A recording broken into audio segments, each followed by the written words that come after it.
Chapter 152. King Nuvan lay quietly on the ground. His hand was still tightly wrapped around the handle of the great axe, as if it was his lover. The two sharp spikes in the middle of the axe blade sunk deep into his chest. Everyone in the Hall of Heroes watched the scene unfold before their eyes. Shock, doubt, sorrow and grief.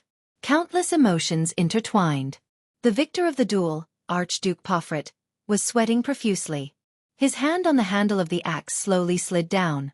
As his body relaxed, he knelt beside King Nuvan and panted violently. Pofrit's eyes were lifeless and his chest was heaving, as if he had just experienced a nightmare. Archduke Ulcius, who was watching the duel, widened his eyes. He looked at the motionless king, and his complicated emotions instantly turned into indescribable sorrow. Archduke Rockne's expression was sorrowful. Archduke Letko's brow seemed to be laden with a heavy burden. Trent Ida shook his head, as if expressing his disdain for the duel. Thales lowered his head and stared at the ground in a daze. He did not know what kind of expressions Nicholas and Putre had on their faces behind him. Damn it! How could this be? He slowly clenched his fists. King Nuvan died here. Who will control Dragon Cloud City? Who will control Dragon Cloud City? Who will control Dragon Cloud City? His thoughts became a jumbled mess. Freed from the duel, Archduke Pofrit half knelt in front of the king's body in a daze. Nuvan. The born king. Nuvan Walton. The monarch who ruled Ekstedt for nearly 30 years. Already dead. The young archduke suddenly let out a low laugh. Ha ha ha. He raised his head, and his laughter grew louder and stranger, as if he was a morbid lunatic. Ha ha ha. Then, the young archduke laughed maniacally and suddenly turned to look at the witness of the duel, High Priestess Holm, who represented the bright moon goddess. Ha ha ha ha. His body trembled as he laughed. The female priestess stared straight back at Pofrit. Behind her veil, her beautiful eyes were calm and unruffled. Under her gaze, Pofrit felt an invisible pressure quietly bearing down on him. His smile gradually faded. The priestess remained calm and did not show any expression. Pofrit stopped laughing. His face slowly darkened as he furrowed his brows in confusion. Thales was in a daze, desperately thinking about his future. At this moment, I see. Nicholas, the Starkiller, suddenly said softly from behind Thales. In the next moment, two loud sounds of collision resounded. Bang! Tong! Clang! What followed was the clang of metal falling to the ground. Thales shuddered and snapped out of his thoughts. At the same time, many people in the Hall of Heroes exclaimed in disbelief. Thales raised his head swiftly. Then his eyes widened and he frowned. He saw the most unbelievable scene. It couldn't be. The shocked Thales even forgot to breathe at that moment. King Nuvan, who was supposed to be lying dead on the ground, had somehow struggled to his feet. Instead, he pinned Pofrit face down onto the ground. The great axe which had pierced through the king's chest lay at their feet, still trembling. Like the others, Thales stared fixedly at the scene before him in bewilderment and confusion.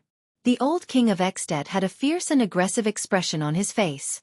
His left arm was in the shape of a ring, tightly gripping Pofrit's right forearm from behind.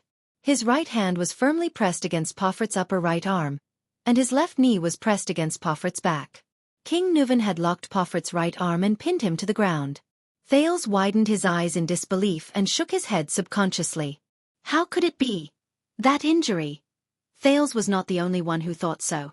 Everyone in the hall, from the archdukes to the vassals, from the servants to the guards, was shocked to see this unbelievable and incomprehensible turn of events. No, you clearly. Amidst the intense pain, panic and fear, Grand Duke Pofrit, whose right arm was locked and whose head and face were pressed to the ground, desperately exerted his strength in an attempt to break free. At the same time, he shouted with a face full of fear. No, impossible! He could not believe that the king, who had been pierced through the chest by his axe, could stand up in an instant, as if he was unharmed. The old king's right chest and the front and back of his robes were soaked in blood. It looked extremely terrifying. But at this moment, it was as if the injury did not exist. It did not affect the king's movements at all. It was as if King Nuvan had just been pricked by a needle. Thales turned his head abruptly and anxiously asked the only supreme class elite here. How could? Silence! Nicholas interrupted him in a hurried tone. The Starkiller stared at the scene, unwilling to let go of any detail. Finish looking at it. It's not over yet. Put Ray, on the other hand, was astonished, as if he could not accept this fact. Impossible? Nuvan the Seventh's face was flushed after being resurrected from the dead. The king pressed down with his right hand and retracted his left. His muscles trembled as he slowly exerted force and tightened. Using Poffert's elbow as a fulcrum, he began to pry Poffert's locked forearm in reverse. The old king gritted his teeth and his face was ferocious. On the battlefield, you'd better believe in impossible. As King Nuvan exerted force, Poffert's locked right arm began to slowly deform. His forearm moved in the opposite direction of his elbow joint in a frightening manner. The distinct sound of muscles snapping rang out in the field. Ah! Poffert's face contorted in pain as he let out a heart-wrenching howl. The Archduke's left arm desperately reached behind him towards the crazed King Nuvan, but it could only scrape the air in vain. He kept scratching in the air. He could not break free from such a fatal lock at all. I killed you, I clearly killed you. Poffert's neck was pressed against the floor, and he could not stop twisting in inhuman pain. He screamed in pain, "You're dead!" Is that so? King Nuvan, who was firmly suppressing his opponent, revealed a ferocious expression mixed with hatred and madness. His words were as piercingly cold as the wind. Perhaps I'm not completely dead enough? As he spoke, Nuvan the Seventh continued to exert force with his hands methodically. The frightening cracking sound from Poffert's forearm continued to ring out. It sent a chill down Thal's spine. The young Archduke struggled frantically. He could not reach his enemy's left hand, so he desperately slapped the ground. But under King Nuvan's experienced and ruthless strangulation, all of Poffert's struggles seemed to be in vain. He could not exert the strength in his young body at all.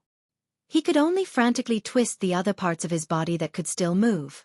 He was like a fish waiting to be slaughtered on the chopping board. The next second, slap! A crisp sound rang out from Poffert's arm. Poffert's head, which was pressed against the ground, could not be raised any higher. His face was contorted, and tears flowed uncontrollably from his eyes. His mouth was widened to its limit in pain, and he let out an unprecedented frenzied howl. Ah! No! No! No! Oh! His right forearm, starting from the elbow joint, had been forcefully bent in the opposite direction.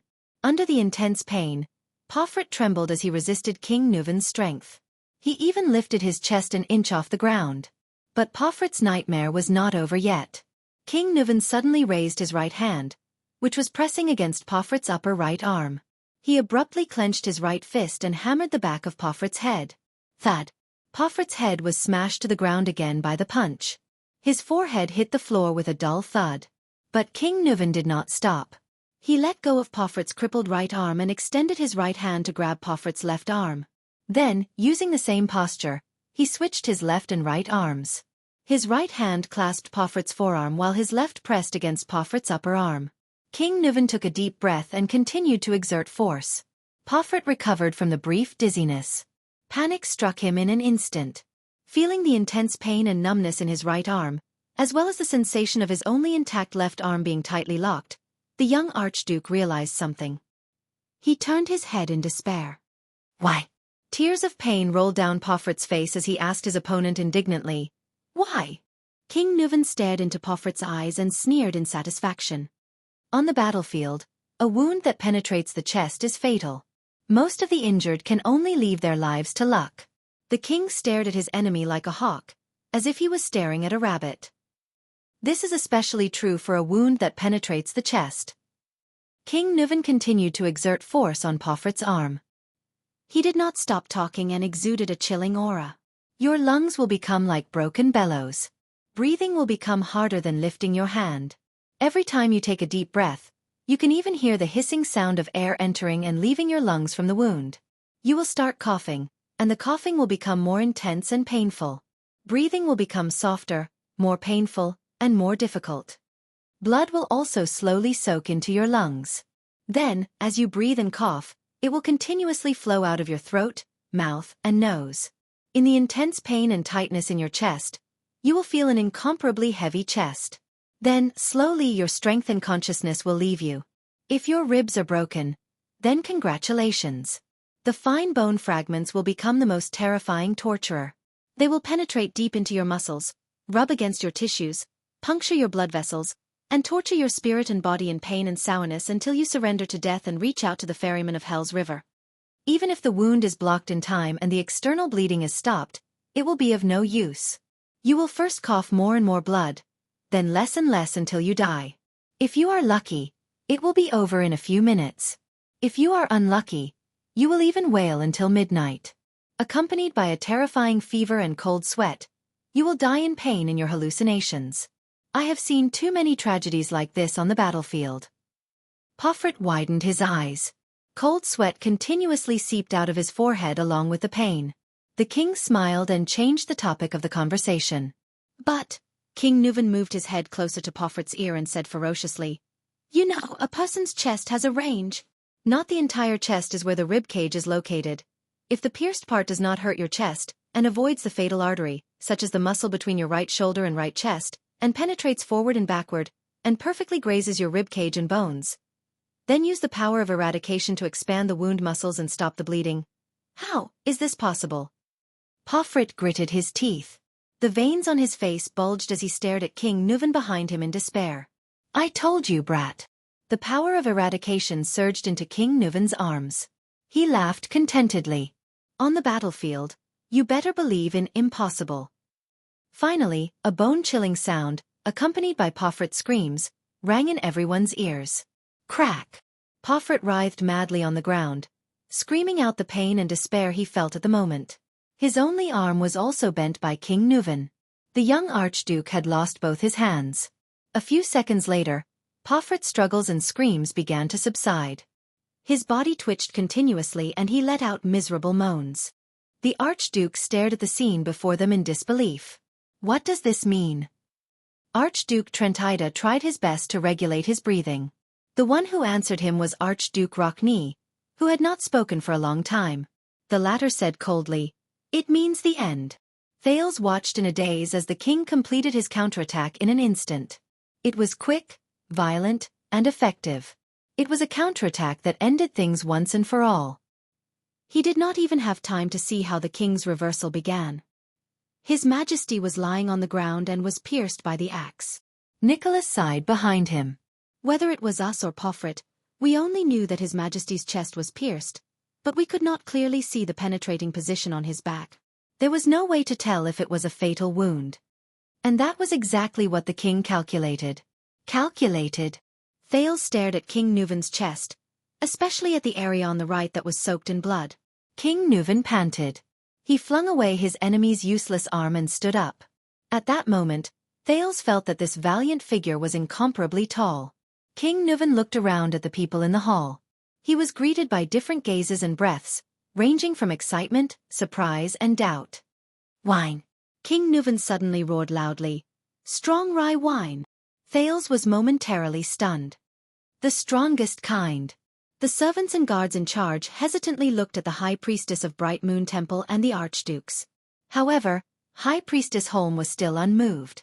The Archdukes only stared at the king in a daze. Porphyrt, who was on the ground, stopped moaning. He struggled to lift his head and looked at his opponent with a face full of despair and numbness. "Enough!" King Nuvan roared impatiently. "I won't suffocate him to death with a wine cup. Mother Asterisk Cur, bring me the wine. In the name of the king." The king's administrator, Lord Merk, sighed and waved his hand, granting the king this privilege. A wooden barrel full of rye wine was quickly carried to the hall.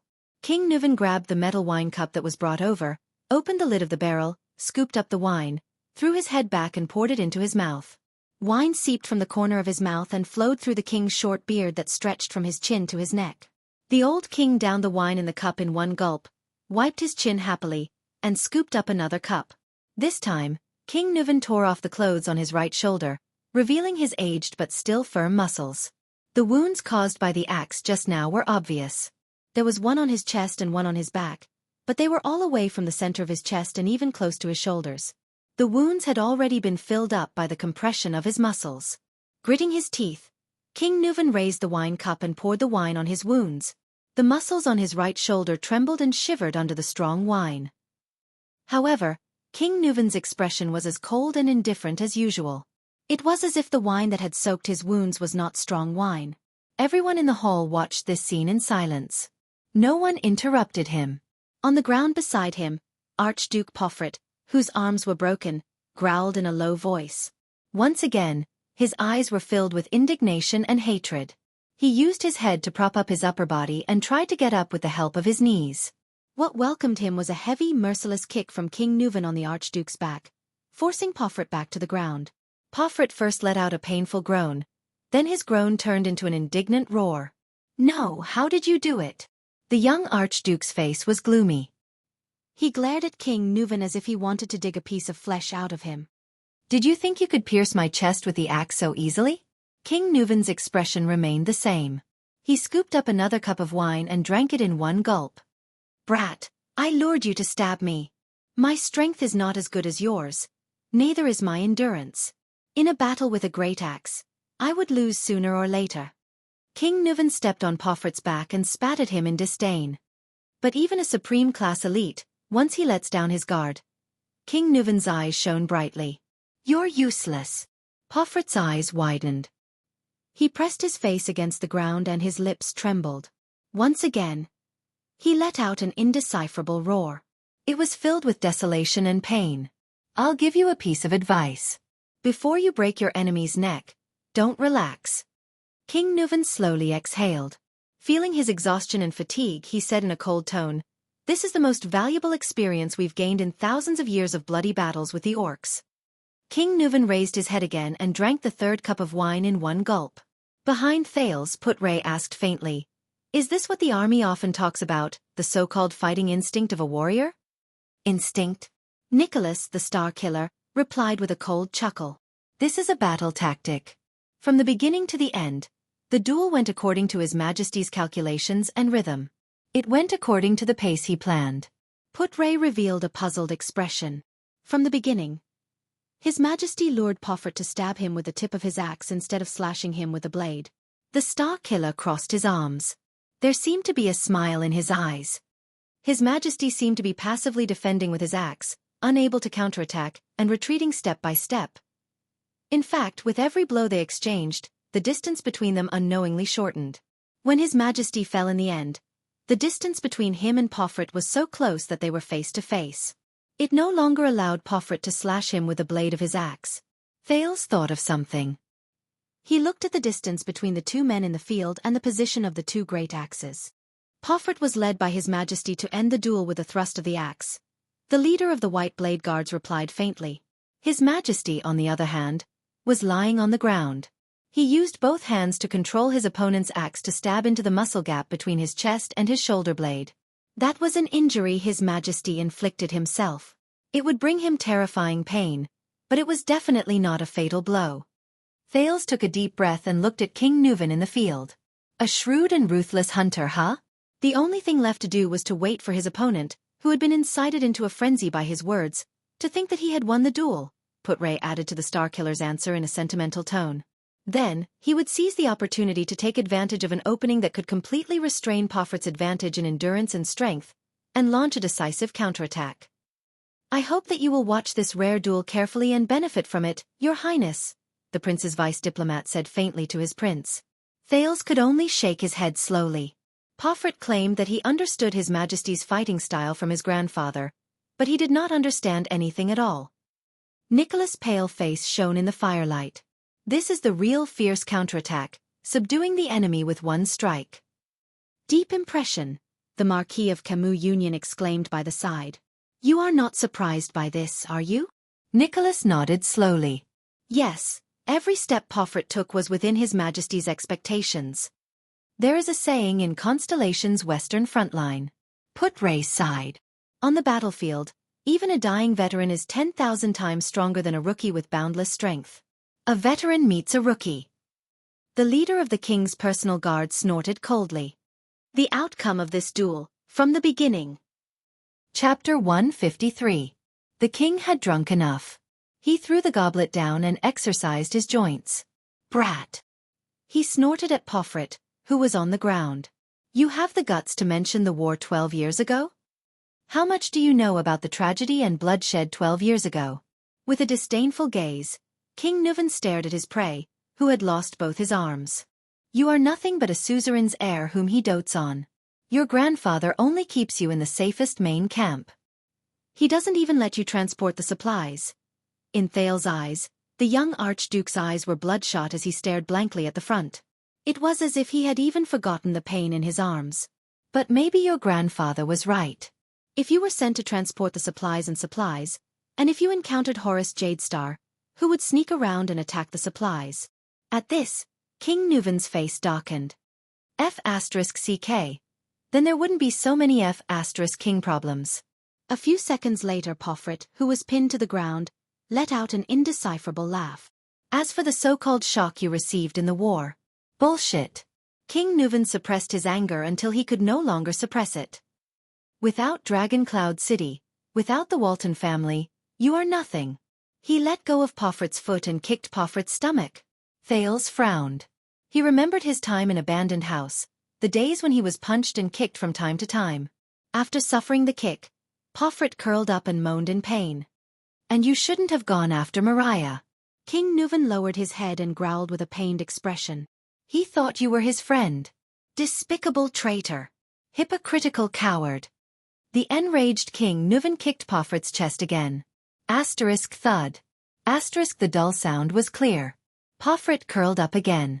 Under the heavy blow, he could not help but cough. Pofrit's cough gradually eased. Then, his curled-up body stretched out again. His two folded arms looked extremely hideous. The Archduke laughed strangely, as if he was crying. Ha ha! Pofrit suppressed his laughter, but in Thales's ears, it sounded so miserable and tragic. King Nuven's expression became increasingly hostile. He looked at his enemy and gritted his teeth. His expression was terrifying. The young Archduke abruptly stopped laughing. He raised his head and glared at King Nuven with eyes brimming with anger. That's right, I did it. Pofrit glared fiercely at the old king. Panting, he said, Mariah only told me about his secret mission, to visit Constellation and renew the treaty. What an honor. You admit it. King Nuven's expression was solemn. His eyes burned with hatred and pain. You only have the guts to be a man when you're facing death, don't you? Yes, I don't have to waste any effort at all. I can use his trust in me to deceive him into going to Constellation. Pofrit responded to the king with a mocking smile.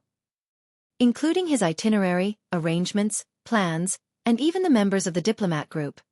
King Nuven kicked Pofrit's abdomen again. Pofrit rolled away from King Nuven's side in pain. Just because you feel that you've been treated unfairly? King Nuven sneered. His voice suddenly rose. You killed my son and betrayed your friend. The so-called status in Beacon Illumination City is just an excuse you're looking for your selfishness and indifference. You can even betray your own father. What else can't you do? Pofrit groaned in pain from his broken arms. His forehead was drenched in cold sweat, but when he heard the king's words, he lifted his head from the ground with difficulty and chuckled. Unfair. Pofrit's laughter was strange and maniacal. My God, you really, you don't even blush. You're indeed our born king. Unfair? Ha ha.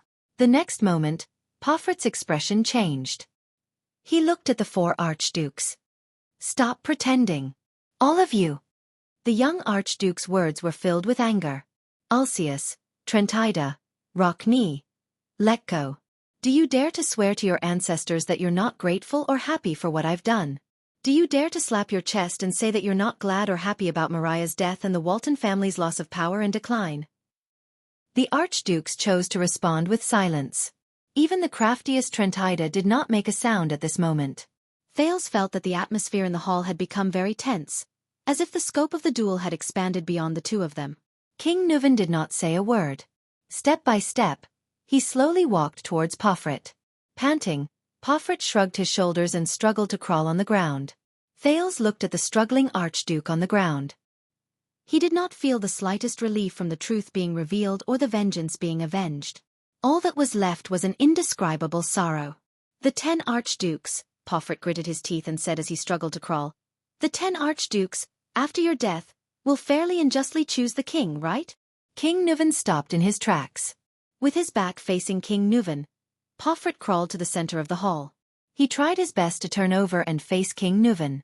To the south, You promised Reformation Tower a long time ago that you would arbitrate on behalf of Trentida and obtain the disputed territory at the border of Elifure City in exchange for his support. In your hands, you have little Alceus, who fled to Dragoncloud City after losing the fight for the throne. You have the bargaining chip to interfere with the inheritance of prestige Orchid region. No matter how dissatisfied Archduke Alceus is, he does not dare to voice his anger.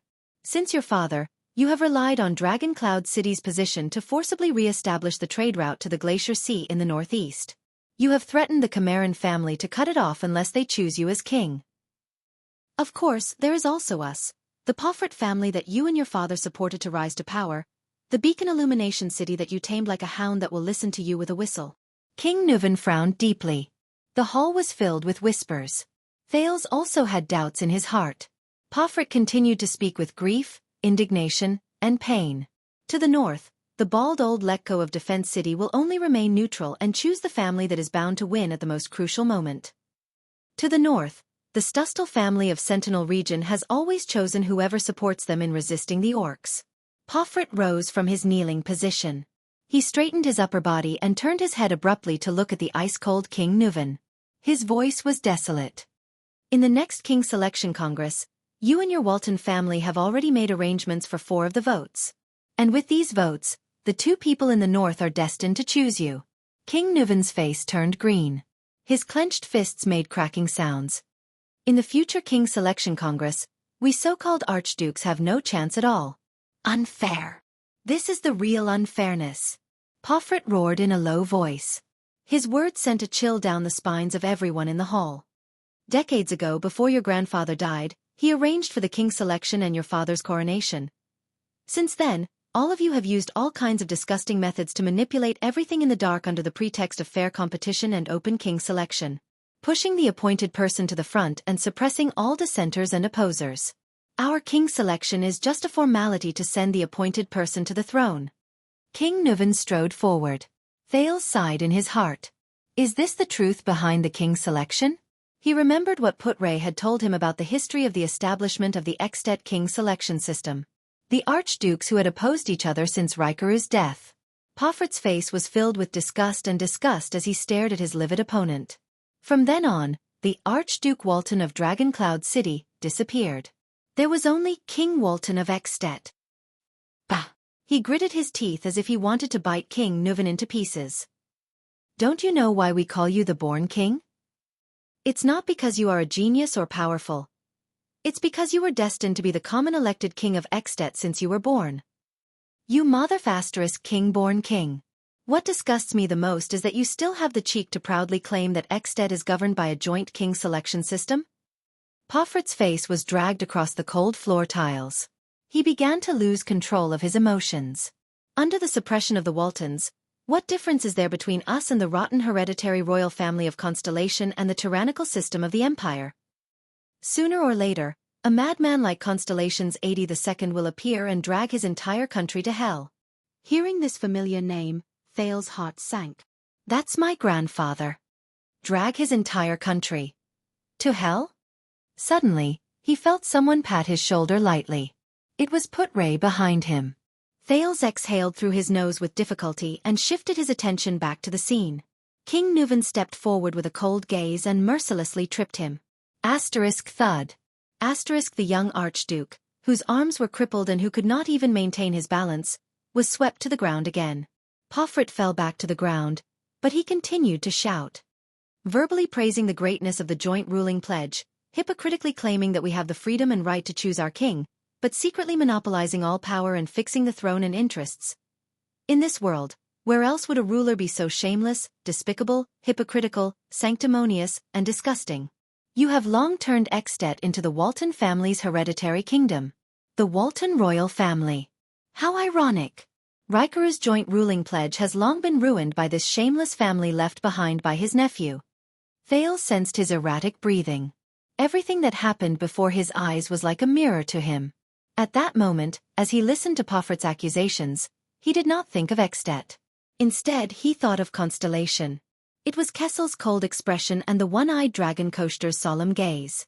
It was the Hall of Stars' 6 great clans and 13 distinguished families, each harboring their own ulterior motives. Thale sighed softly in his heart and unconsciously clenched his fists. That's not all. Pofrit used all his strength, swaying as he struggled to get up from the ground. Your father married his daughter to the previous Archduke of Black Sand Region a long time ago, trying to meddle in Black Sand Region's affairs by controlling the Lampard family's bloodline. You maliciously purchased crystal drop ores from Camus Union and transported them to Elafir City in the east at a low price. Nominally, it was to guard against the threat from the Eastern Peninsula, but in reality, it was to cut off the supply at a critical moment and force the Gadro family to submit. God knows what other tricks you prepared for the West, for Rockney of the City of Faraway Prayers. I'm guessing it's that Camion whose territory is close to the City of Faraway Prayers, the hypocrite Marquis of Goodflow City, right? What is it this time? A contract that looks gorgeous but is actually full of traps? Hearing this, Thales could not help but turn his head and look behind him. Marquis Shiles of Camus Union felt everyone's gaze. He coughed awkwardly and turned his head away. Pofrit's face had long lost all color. He no longer tried to get up, but lay on the ground as if he had accepted his fate. His tone was sorrowful and low. That's not all. You also wanted to learn from Constellation in the south. You wanted to set up tax collectors who reported directly to the king throughout the territory. You wanted to take back the suzerain's jurisdiction in their own territories, and you wanted to send the king's officials throughout the country. Starting from Beacon Illumination City. This humiliation, this oppression, this injustice. It's not just me, and it's not just a day or two. Pofrit panted, his voice becoming weaker and weaker. How could we not fight back? Fight back? So you caused Mariah's death? To take revenge on the Walton family? King Nuven's gaze flickered slightly. By betraying a friend? Only a coward like you. Pofrit paused for a moment. His gaze became complicated and subtle. Yes, Mariah, Pofrit panted, his voice low. We used to be friends. I've also told myself that everything will be fine, but... Li Yundong's eyes widened. Nuven Walton. The young Archduke's expression changed, as if he had painfully made up his mind about something. He lay on the ground, raised his head, closed his eyes and let out a desolate laugh. This is all your fault. You forced me to do this. Me. King Nuven's voice was like the muffled thunder before a storm, deep and terrifying. Pofrit's voice rose. He trembled as he raised his head. His gaze was vicious. 5 years ago, after I rejected your appointment as an official in Beacon Illumination City. Immediately, someone among my vassals strangely jumped out to question my legitimacy. Trent Ida began to provoke me arrogantly at the borders. The people in my territory began to talk about my abilities. Soon, my vassals began to rebel, the people began to resist taxes, and the territory was in chaos. When I was in a terrible predicament and at a loss for what to do, you sent Mariah with a letter from you to mediate. As I read your hypocritical and pretentious letter of comfort, I raised my head and looked at Mariah, who was standing in front of me. I listened to him mention our past with a silly smile on his face. Only then did I understand that we were never friends. I'm just a dog of Dragon Cloud City. And don't you know what kind of person Mariah is? The veins on Pofrit's face bulged. His brown hair stuck to his forehead, making him look ferocious and pathetic. I've had enough of the silly smile on that good-for-nothing's face. In his mind, the whole world is so beautiful. Pofrit's eyes were bloodshot. He struggled to get up with all his might and roared madly at everyone in the Hall of Heroes. That's a naive, weak, hesitant, incompetent, short-sighted, and unambitious good-for-nothing. Ha ha ha. Under King Nuven's gloomy face, Pofrit's upper body shook and he laughed wildly. He laughed so hard that tears almost came out of his eyes. Did you know?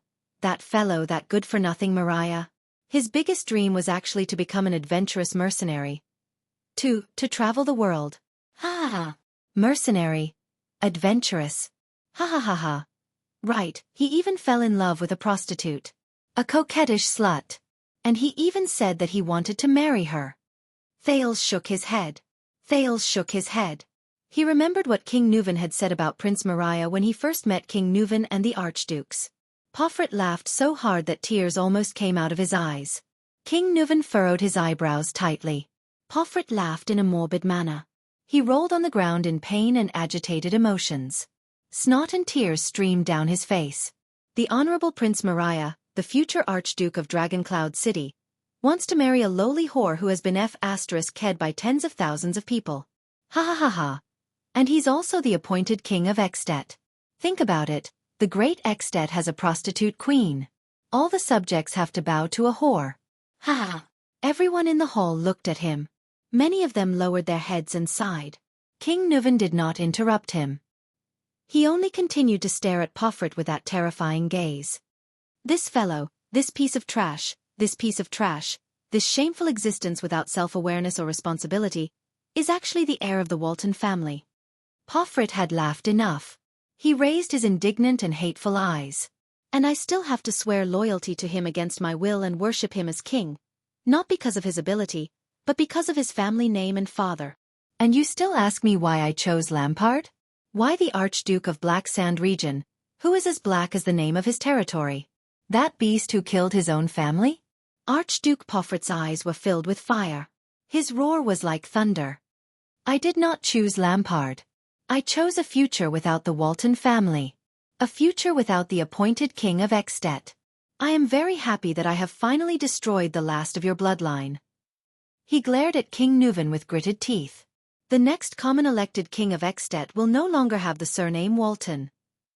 Pofrit was answered by a vicious blow from King Nuvan that landed squarely on his face. King Nuvan grabbed Pofrit's collar and said coldly, "Before that, I will destroy you first." The young Archduke laughed miserably. He shook his head, turned around and looked to the side. Thales's Jade Star.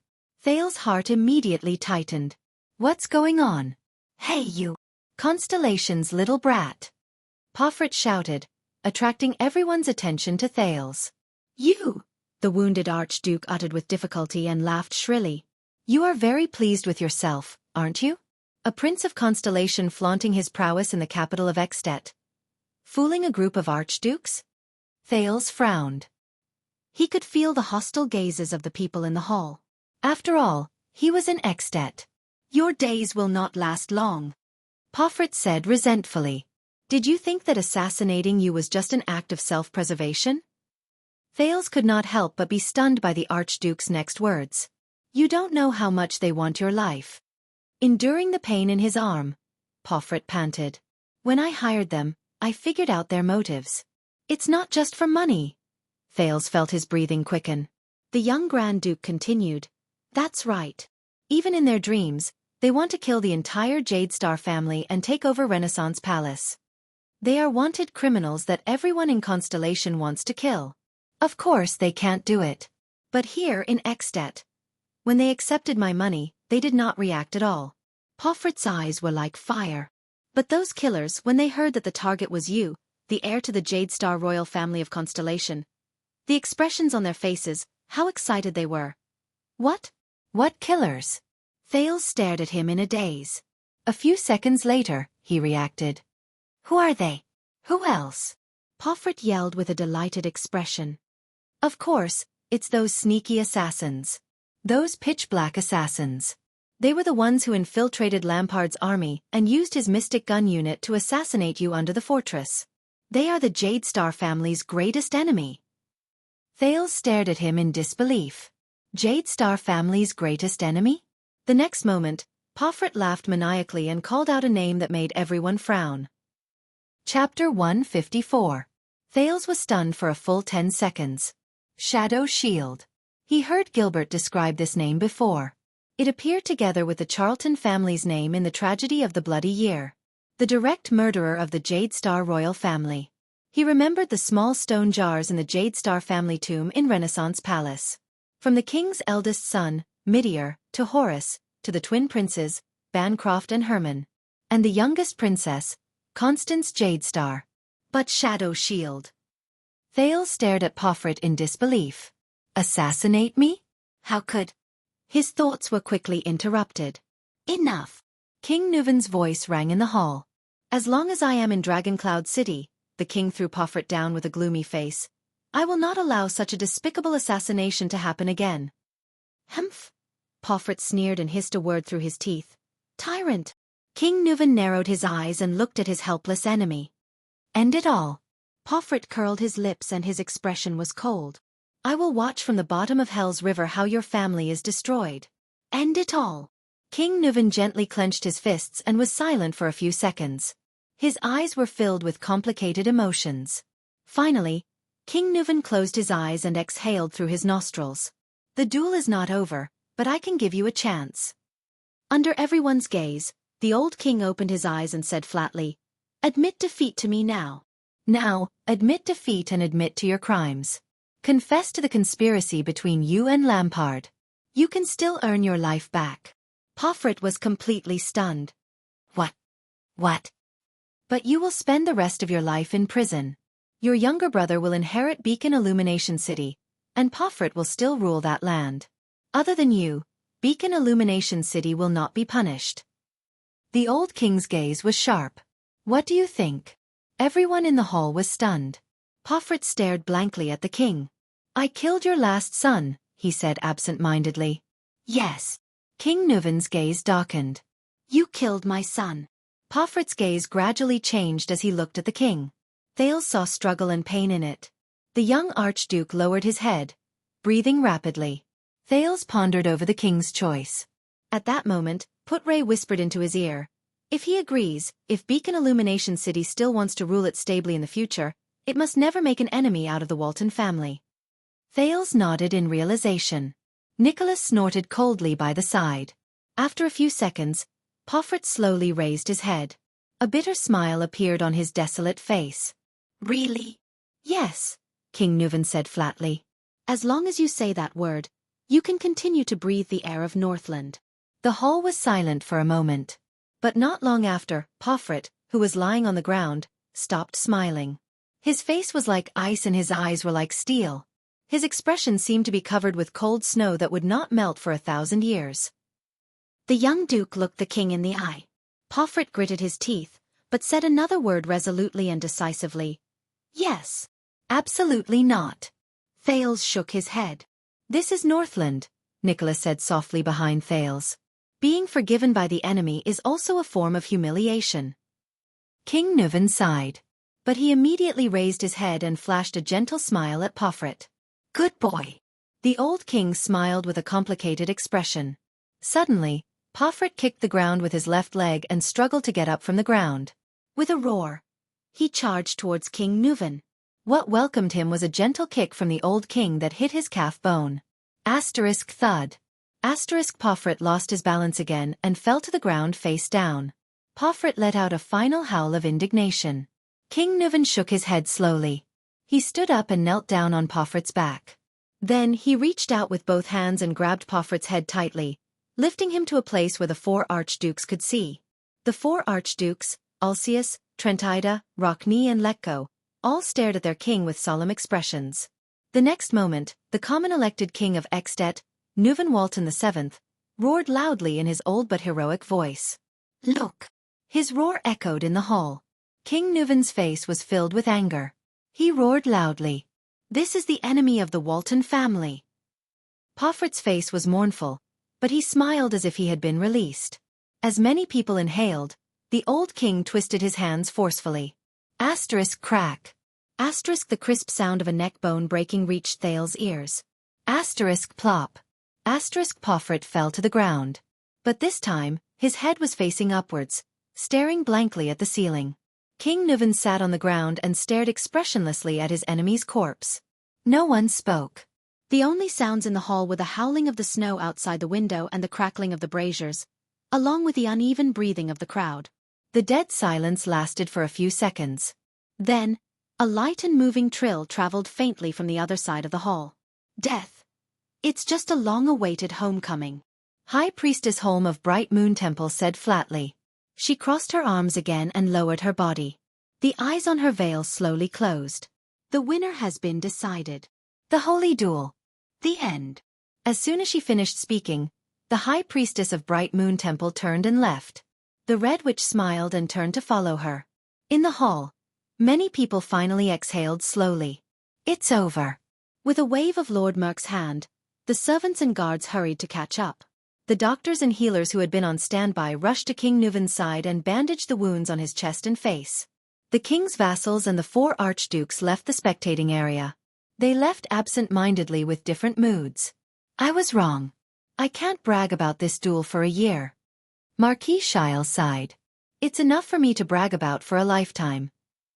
Nicholas glanced at him coldly and walked down the field. He began to instruct the White Blade Guards to deal with the aftermath. It's been a complicated day, my dear Highness. Shiles adjusted his hat and bowed politely to Thales. Forgive me for taking my leave. I have to go back immediately to estimate the possible business losses we might suffer in Beacon Illumination City. I hope it doesn't exceed the returns King Nuven has given us. Thales shrugged and watched the Camion leave. It's been a fruitful day. Thales turned around and said sarcastically in a low voice, We have to talk, Putray, about Shadow Shield. Not only that, but he also had many other things, including many doubts, that he wanted to ask this experienced and knowledgeable deputy. I agree. Putray nodded cautiously and solemnly. At this moment, the four of you. The old king's aged voice came from afar. Do you have any opinions about this duel? King Nuven raised his head. His gaze pierced through the crowd and fixed on the four archdukes. The hall fell silent again. Everyone looked at the four archdukes. The archdukes had different expressions, but Thales could feel the solemnity and vigilance on their faces. After all, a colleague had just died here. No. The one who answered the king was the cold Archduke Rockney. He only said softly, This is a holy duel. It is a righteous vengeance. It is fair and just. Pofret also confessed to his crimes. Trentida was still smiling. Alcius did not say a word. Letko looked elsewhere, his expression indecipherable. King Nuven stared at the long-haired Archduke for a few seconds and suddenly sneered. It'd be strange if you didn't. King Nuven sneered. Your dissatisfaction has been going on for a long time, right? Thales suddenly felt the atmosphere in the hall become tense again. Until King Nuven's next words. You don't have to worry anymore. King Nuven sighed slowly. I will send a messenger crow tomorrow. The Archduke of Beacon Illumination City has died gloriously in the duel. Beacon Illumination City will be inherited by this fellow's younger brother. He must have been looking forward to it for a long time. The Archdukes were slightly stunned. The Walton family has no hope in the next king selection, the old king said desolately with his head bowed. We don't have a candidate who has enough prestige and legitimacy. Archduke Alcius frowned. Your Majesty. King Nuven did not stop talking and interrupted Alcius. But at least before I die, I can still do one last thing for my family in Dragoncloud City. He raised his head. His gaze was piercingly cold. The archdukes shuddered. Such as? Archduke Alcius asked softly in his most cautious manner. King Nuven smiled. War, the old king said softly. It's going to be the new year soon. After next spring, I will enlist Dragoncloud City's army. Hearing this, Thales felt a chill in his heart. No way? The four archdukes held their breaths. Constellation? Archduke Alcius glanced at Thales with an unfriendly expression, causing him to shudder in fear. Fortunately, King Nuven's next words made the Prince of Constellation exhale. No. I want to go for a stroll in Black Sand region. King Nuven, who was sitting in the middle of the hall under the care of a healer, patted his thigh in a relaxed manner. To visit my dear nephew, Chapman Lampard. The archdukes frowned. So did Thales. I miss him. The old king's eyes shone brightly. I miss him to death. Archduke Alcius and Archduke Trentida, whose territories were near Black Sand region, frowned simultaneously. But I don't like being alone. I don't want to go alone. King Nuven stared at the four archdukes with a sharp gaze. What do you say? The four archdukes did not speak. Until the king's second sentence. After visiting him, shall we discuss the king's selection? The old king said meaningfully. The four archdukes glanced at each other. This time, they quickly made a decision. Defense City will respond with all its troops. We will always stand on the king's side. The bald Archduke Letko was the first to sigh. Archduke Alcius nodded solemnly. Prestige Orchid region has no objections. We will also send reinforcements. This is a legitimate revenge, a warning to those who are plotting in secret. Archduke Rockney's eyes shone. The city of faraway prayers is willing to send reinforcements. Since all of you have said so, if Reformation Tower still doesn't send troops, Trentida said in annoyance, I won't even be able to walk out of Dragon Cloud City. Hearing this, Thales criticized in his heart, the king will take the lead and help you eliminate a competitor. Why not? King Nuvan looked at them and laughed out loud. At this moment, Archduke Ulcius could not help but ask, what about Black Sand region? Are you going to let Chapman's son inherit the Archduke's position? King Nuvan stopped laughing and shook his head gently. I have a candidate in mind. He's definitely a good candidate for the Archduke's position. He stretched his newly bandaged right arm. Caslin Lampard. Chapman's uncle. He used to be the captain of my personal guards. Thales was stunned. He thought of the sturdy old man in Hero Tavern. I heard that he has no interest in power and that he hates his family, Archduke Rockney said flatly. Yes. King Nuvan laughed softly. But it's not up to him. The archdukes were slightly stunned. All right. The old king pushed the doctor aside and stood up boldly. He shouted angrily, everyone go up. The banquet is still going on. King Nuvan looked around at everyone and laughed. Don't spoil the mood. The four archdukes looked at each other. With different expressions on their faces, they bowed and left. The members of the King's Imperial Conference also left. Thales noticed that when everyone turned around, the old king's smile disappeared from his face. All of you should leave too. King Nuvan shook his head and said to his white blade guards, just stand guard outside the hall. Nuvan VII sighed and grabbed the wine barrel. He walked to the stairs where the battle was held and sat down. His expression was desolate. I'll sit here alone. Nicholas and Merk looked at each other and nodded. Thales and Putray looked at each other. Both of them carefully left with the crowd. Tonight is long enough. And fulfilling enough. At this moment, King Nuvan's voice rang again. Thales. My dear guest. Thales jolted violently. The people in the hall who had yet to leave looked at the Prince of Constellation. Especially the archdukes, such as Archduke Lecco, who seemed to be deep in thought. Why don't you stay? King Nuvan patted the stairs beside him. His expression was calm. I still have to thank you properly. Shall we have a drink together? Thales opened his mouth and looked at the king awkwardly. What a joke. After I offended a bunch of archdukes, after you broke an archduke's neck, after you forced the other archdukes to join the war with you. You want me to have a drink with you? What I need to do now is to disappear quickly and keep a low profile. Once the time is up, I'll return to my country immediately. Even if you want to attract hatred, you can't do it this way. He turned around and looked at Putray. The latter shook his head slightly. It's an honor to drink with you. But I'm only 7 years old.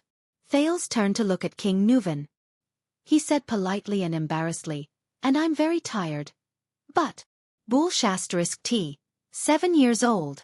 King Nuvan interrupted him with a displeased expression, and raised his wine glass to the second prince. When my father brought me to drink for the first time, I was only 5 years old. As the future king, how can I not know how to drink? Thales looked dazed. He was ready to find another excuse. Or do you want to reject the King of Ekstedt's invitation? King Nuvan revealed a contemplative look. Even you, like that fellow lying on the ground, look down on a king who doesn't have much time left? The atmosphere in the hall became strange again. Thales' heart suddenly raced. He could only lower his head and sigh. Then, he turned around and took a step forward. Under Putray's worry, Nicholas' frown, Shile's smile, and the four archdukes' peculiar gazes. Chapter 155. Everyone retreated from the meeting hall. Only two figures, one big and one small, were left, sitting side by side on a flight of steps at the edge of the hall. Thales felt slightly uneasy. This old man, why did he keep me here? It can't really be for a drink, right? King Nuvan was draped in a thick cotton robe, revealing his wrinkled but well-defined muscles. He looked at the bandages on his body with an unpleasant expression and raised his goblet. I'm old after all. King Nuvan gulped down a mouthful of wine and moved his left arm. A pained expression appeared on his face. In the past, I could have fought a battle of this intensity for a day and a night, but now... The old king snorted coldly and poured the rest of the wine down his throat. Thales did not speak. He was trying his best to calm his slightly nervous breathing. It was not that he did not have the experience of being alone with a king. In fact, his nominal father, King Kessel of Constellation, gave him more pressure. However, when Thales sat next to Nuvan VII, he always felt extremely uneasy, especially when the smell of the mixture of potion and blood wafted into his nostrils. Perhaps it was because King Nuvan had just killed someone with his own hands. Perhaps it was because the old king had lost all his blood relatives and lived alone in the unpredictable world. Perhaps it was because... Your plan is very risky. Thales' thoughts were interrupted. King Nuvan scooped up another goblet of wine from the wine barrel and slowly said in his old voice, "If the murderer, Porphyrit, faced with such a situation, remained calm and did not react at all, what would you do?" Thales exhaled. "What should I do? There is still a way." The Prince of Constellation tried his best to put on a warm smile. "Then you can announce to the Archdukes that you want to bring them along to meet Chapman Lampard openly and sincerely, shake hands, and make peace. I guess the murderer will definitely not be willing to go. He knows that if you and Lampard combine the information you have, it will be enough to force him into a corner." King Nuvan swirled the wine goblet in his hand and listened quietly. "Of course, there is no need to take such a risk. We can completely set up the plan slowly, and reveal the two pieces of information to the Archdukes bit by bit." Thales shrugged. "But there is no other way. Marquis Shiles Bamra informed me that the two Archdukes will be leaving in the morning. We only have one night left. We can only think of a way during the banquet." At this moment, King Nuvan suddenly snorted. The laughter went on for several seconds. The old king's cryptic smile stunned Thales, and he stopped talking. Suddenly, a thought flashed in Thales' mind. It couldn't be. "Wait, don't tell me." Thales looked at King Nuvan with an incredulous expression mixed with surprise and dissatisfaction. "You?" King Nuvan tilted his head and looked at Thales with a playful expression. Hidden in his green eyes was an emotionless, cold and scrutinizing gaze. Thales felt a chill run down his spine. Thales thought it through. None of the Archdukes wanted to leave, right? Thales closed his eyes and heaved a long sigh in indignation. "That was false information you deliberately gave us. As Grand Dukes, it's impossible for them to just take a quick look at me before leaving. A bit of appropriate urging." King Nuvan nodded nonchalantly. "It seems to be very effective." "An appropriate urge? Very effective?" Thales recalled how panicked and flustered he was today, and he resisted the urge to ridicule them. He adjusted his emotions. After all, this was heroic Spirit Palace, and the Prince of Constellation was just a weak guest. "But I have to say..." King Nuvan put down his wine cup and stared at Thales. His gaze was complicated. "Well done." Thales was slightly startled. "Thank you, but..." Thales turned his head and snorted softly. "That plan was actually thought of by Put Ray, my vice diplomat and instructor. He reminded me that I could also use Lampard as a bargaining chip." Thales turned his head around and snorted softly. "But you are indeed the one who carried it out." King Nuvan interrupted him, his gaze sharp. "You deserve this praise. For someone your age, it's practically a miracle to have such a performance." Thales flashed a fake and ugly smile. He did not want to appear like a monster. It was all forced by this world. Perhaps, the Jade Star royal family really produces such geniuses. King Nuvan let out a long sigh. Thales' gaze shifted. "The Jade Star royal family's geniuses?" Thales asked keenly. "Who else?" King Nuvan chuckled. A reminiscent expression appeared on his face. "Your father's elder brother, your grandfather's eldest son, Midir Jade Star," the old king said flatly. "He was also a precocious genius." Thales' eyes brightened. Midir Jade Star. Thales recalled Gilbert and Lady Jine's attitude towards the late king's eldest son, the wise prince who was praised by everyone. But at the same time, he also recalled Arund, the Duke of the Northern Territory's despairing evaluation of Midir in Renaissance Palace, the gloomy eldest brother of the king. When he was 13, he came to present his credentials. Before the two sides started fighting, he mediated the dispute over the hunting range of pine forest between Prestige Orchid Region, Black Sand Region, and Overwatch City. That was a year before I was crowned. It was also in this hall that he faced my father and the two Archdukes of Prestige Orchid Region and Black Sand Region. King Nuvan sized up the Hall of Heroes, which was flickering in the firelight, and slowly said, "I saw the previous Archduke of Prestige Orchid Region, poor old Alcius, being choked speechless by a child in front of everyone's eyes." "I see." Thales nodded awkwardly. No wonder Alceus, that bearded man always found me an eyesore. It seems that we are indeed enemies. Yes, I guess. King Nuvan smiled. My father passed away a year later, and Midir also played a part in it. Thales awkwardly did not reply. Do you know, in the past, a strange so-called genius like you would have made me extremely fearful? The old king tightened his robe again. His gaze was subtle. Especially when you are the first, no, the only heir to the throne of Constellation. Thales frowned slightly. King Nuvan's gaze made him a little uncomfortable. Midir's death was really a pity. I have always been curious about what kind of king a man like him would become. King Nuvan sighed, turned his head and stared straight at Thales. But you still have a chance. And a great chance. I believe that once you are crowned king, Constellation will be reborn. King Nuvan's gaze began to become fierce. Extet will welcome a terrifying opponent. Thales quivered. His nerves, which had just relaxed, tensed up again. No way. What are you talking about? What is this guy trying to do? He could not figure out King Nuvan's intentions. Thales endured King Nuvan's gaze and tried his best to calm his increasingly rapid breathing. King Nuvan suddenly laughed in a strange manner. You don't have to be so nervous, he said flatly.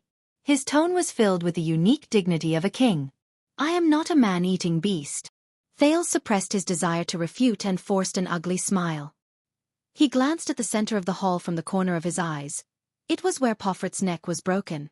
King Nuvan noticed Thales' gaze and could not help but laugh. As the heir of a king, you will have to see blood sooner or later. The king took a sip of wine. His gaze was sharp. This will help you. Thales furrowed his brows. See blood. The look in Quide's eyes before he died appeared before his eyes. He remembered the feeling of the dagger in his hand piercing through flesh, and the young psionic assassin who could make a piercing demonic sound, and his wet, warm, beating heart. Thales forcibly suppressed a wave of discomfort. King Nuvan put down his wine goblet and asked slowly, "What are your thoughts after watching the duel just now?" "It left a deep impression," the uneasy Thales answered honestly. "Especially when I saw how an old veteran defeated a young and energetic rookie." King Nuvan sneered. "And the heroic duel customs of Northland were also an eye-opener for me." Thales carefully chose his words. "Of course, there was also your courage as the king of a kingdom to step into the duel arena." "Humph. When I initiated the duel, I saw your expression." King Nuvan stared at Thales with a profound gaze. "You didn't think much of it, did you?" Thales was slightly startled. King Nuvan continued to stare at him intently. "All right." Thales took a deep breath and said sheepishly, "You know, considering your age, after all, this matter concerns such a large kingdom. What if something goes wrong?" A few seconds later. Under Thales' nervous gaze, King Nuvan suddenly said something out of the blue. "You know, the Walton family and the Jade Star family's relationship and connection started a long time ago." Thales was puzzled. King Nuvan gently extended his right hand and flashed the black ring on his little finger. "Do you know what this is?" Thales frowned. Then, he shook his head honestly. "This is triumph." King Nuvan smiled mysteriously. "It is also one of the origins of our two great families." Thales could not help but be stunned. "Triumph?" He watched as King Nuvan took off the ring, turned it to the inner ring, and showed it to Thales. Thales narrowed his eyes. At the inner ring that King Nuvan pointed at, he saw a pattern engraved on it. It seemed to be a winged horse? "This is the coat of arms of the Pegasus," King Nuvan said flatly. "It has been the family emblem of the Carluz family since Emperor Camelot established the empire." Thales was slightly startled. Pegasus? Imperial family? Carluz? More than 600 years ago, when Extet and Constellation had just been established, King Nuvan's tone was profound and distant. Because of King Tormund's bloody methods against the existing nobles during his expansion, Extet and Constellation broke out for the first time. Tormund's bloody methods. Thales remembered something. Raikaru and Tormund, the king of Dragon Knights and the king of Renaissance, the Northlanders and the Empire, led the elite soldiers from the Battle of Eradication and met each other at the outskirts of Cold Castle. In the end, the two former kings each took a step back and signed the first peace treaty in the history of our two kingdoms. They agreed that the two kingdoms would govern the north and south separately, expand separately, and not interfere with each other. King Nuvan exhaled. That was the earliest contact between Extet and Constellation. Thales narrowed his eyes. He remembered what he saw in the library yesterday afternoon. King Nuvan was probably talking about the peace treaty signed by Tormund and Raikaru. If I remember correctly, Calendar of Eradication Year 11, Raikaru and Tormund, Extet and Constellation's agreement to deal with the border issue? That's the name, right? What the history books did not record was that the two former kings exchanged an ancestral treasure in private as a keepsake of the treaty. King Nuvan put the ring back on his finger. This ring is the keepsake that King Tormund gave to King Raikaru. King Nuvan inhaled and said to Thales, "It was passed down from Raikaru to his nephew, then to the Walton family." King Nuvan took a deep breath and said to Thales, "This ring was the keepsake that King Tormund gave to King Raikaru. It has no name, but all the previous archdukes called it Triumph." The king's tone was a little ethereal. His gaze drifted to another place. Triumph. Thales frowned slightly. "It's a good name," he said cautiously. "It sounds inspiring." Inspiring? King Nuvan could not help but laugh. "As I said, it was originally an ancestral treasure of the king of Renaissance, Tormund. It came from the first emperor of the final empire, who is also one of your ancestors." King Nuvan stroked Triumph. His gaze was sharp as he said, "Kessel Carlos VI. Thales' gaze shifted. "Kessel? An emperor with the same name as my father?" King Nuvan raised his gaze. "This ring once belonged to the famous Emperor Kessel VI. It was passed down to King Tormund, who then gave it to Raikaru as a testament to their alliance. This Kessel VI did not have a good reputation. His life was neither long nor short, but it was full of ups and downs. Countless opponents fell under his schemes. King Nuvan inhaled and said solemnly, "And his greatest achievement was to restore the prestige of the Carlus imperial family during the chaos after the collapse of the ancient empire." His greatest achievement was in the chaos that followed the collapse of the ancient empire. He restored the prestige of the Carlus empire and recaptured the city of Triumph from the hands of the rebel army and the feudal lords. That was how the final empire was established and lasted for 300 years. Thales nodded. The emperor who seized back the city of Triumph, the founder of the final empire. I see. That's why it's called Triumph. Do you know the nickname of that emperor? King Nuvan suddenly raised his head and looked at Thales with a ruminating gaze. Thales was slightly stunned. He then continued to shake his head. King Nuvan's expression as he looked at Thales became more and more subtle. This made the latter extremely uneasy. "This small ring has a wide range of uses." King Nuvan sighed and gently flicked the ring of Triumph. This time, Thales was truly stunned.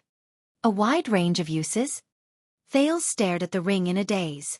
A terrifying thought crept into his mind. As expected, King Nuvan's next word sent a chill down his spine. The ring can hide 3 different types of medicinal foam, 2 different gases, and even a poisonous needle. Hidden. Poisonous needle? As he listened to the old king's narration, Thales almost forgot to breathe. However, King Nuvan continued to speak. For example, when 2 people in a duel are in a stalemate, Thales shuddered violently. With a gentle turn of the mechanism, Triumph can release the prepared sire grass poisonous gas at close range.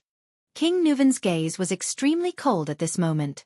His tone sounded extremely terrifying.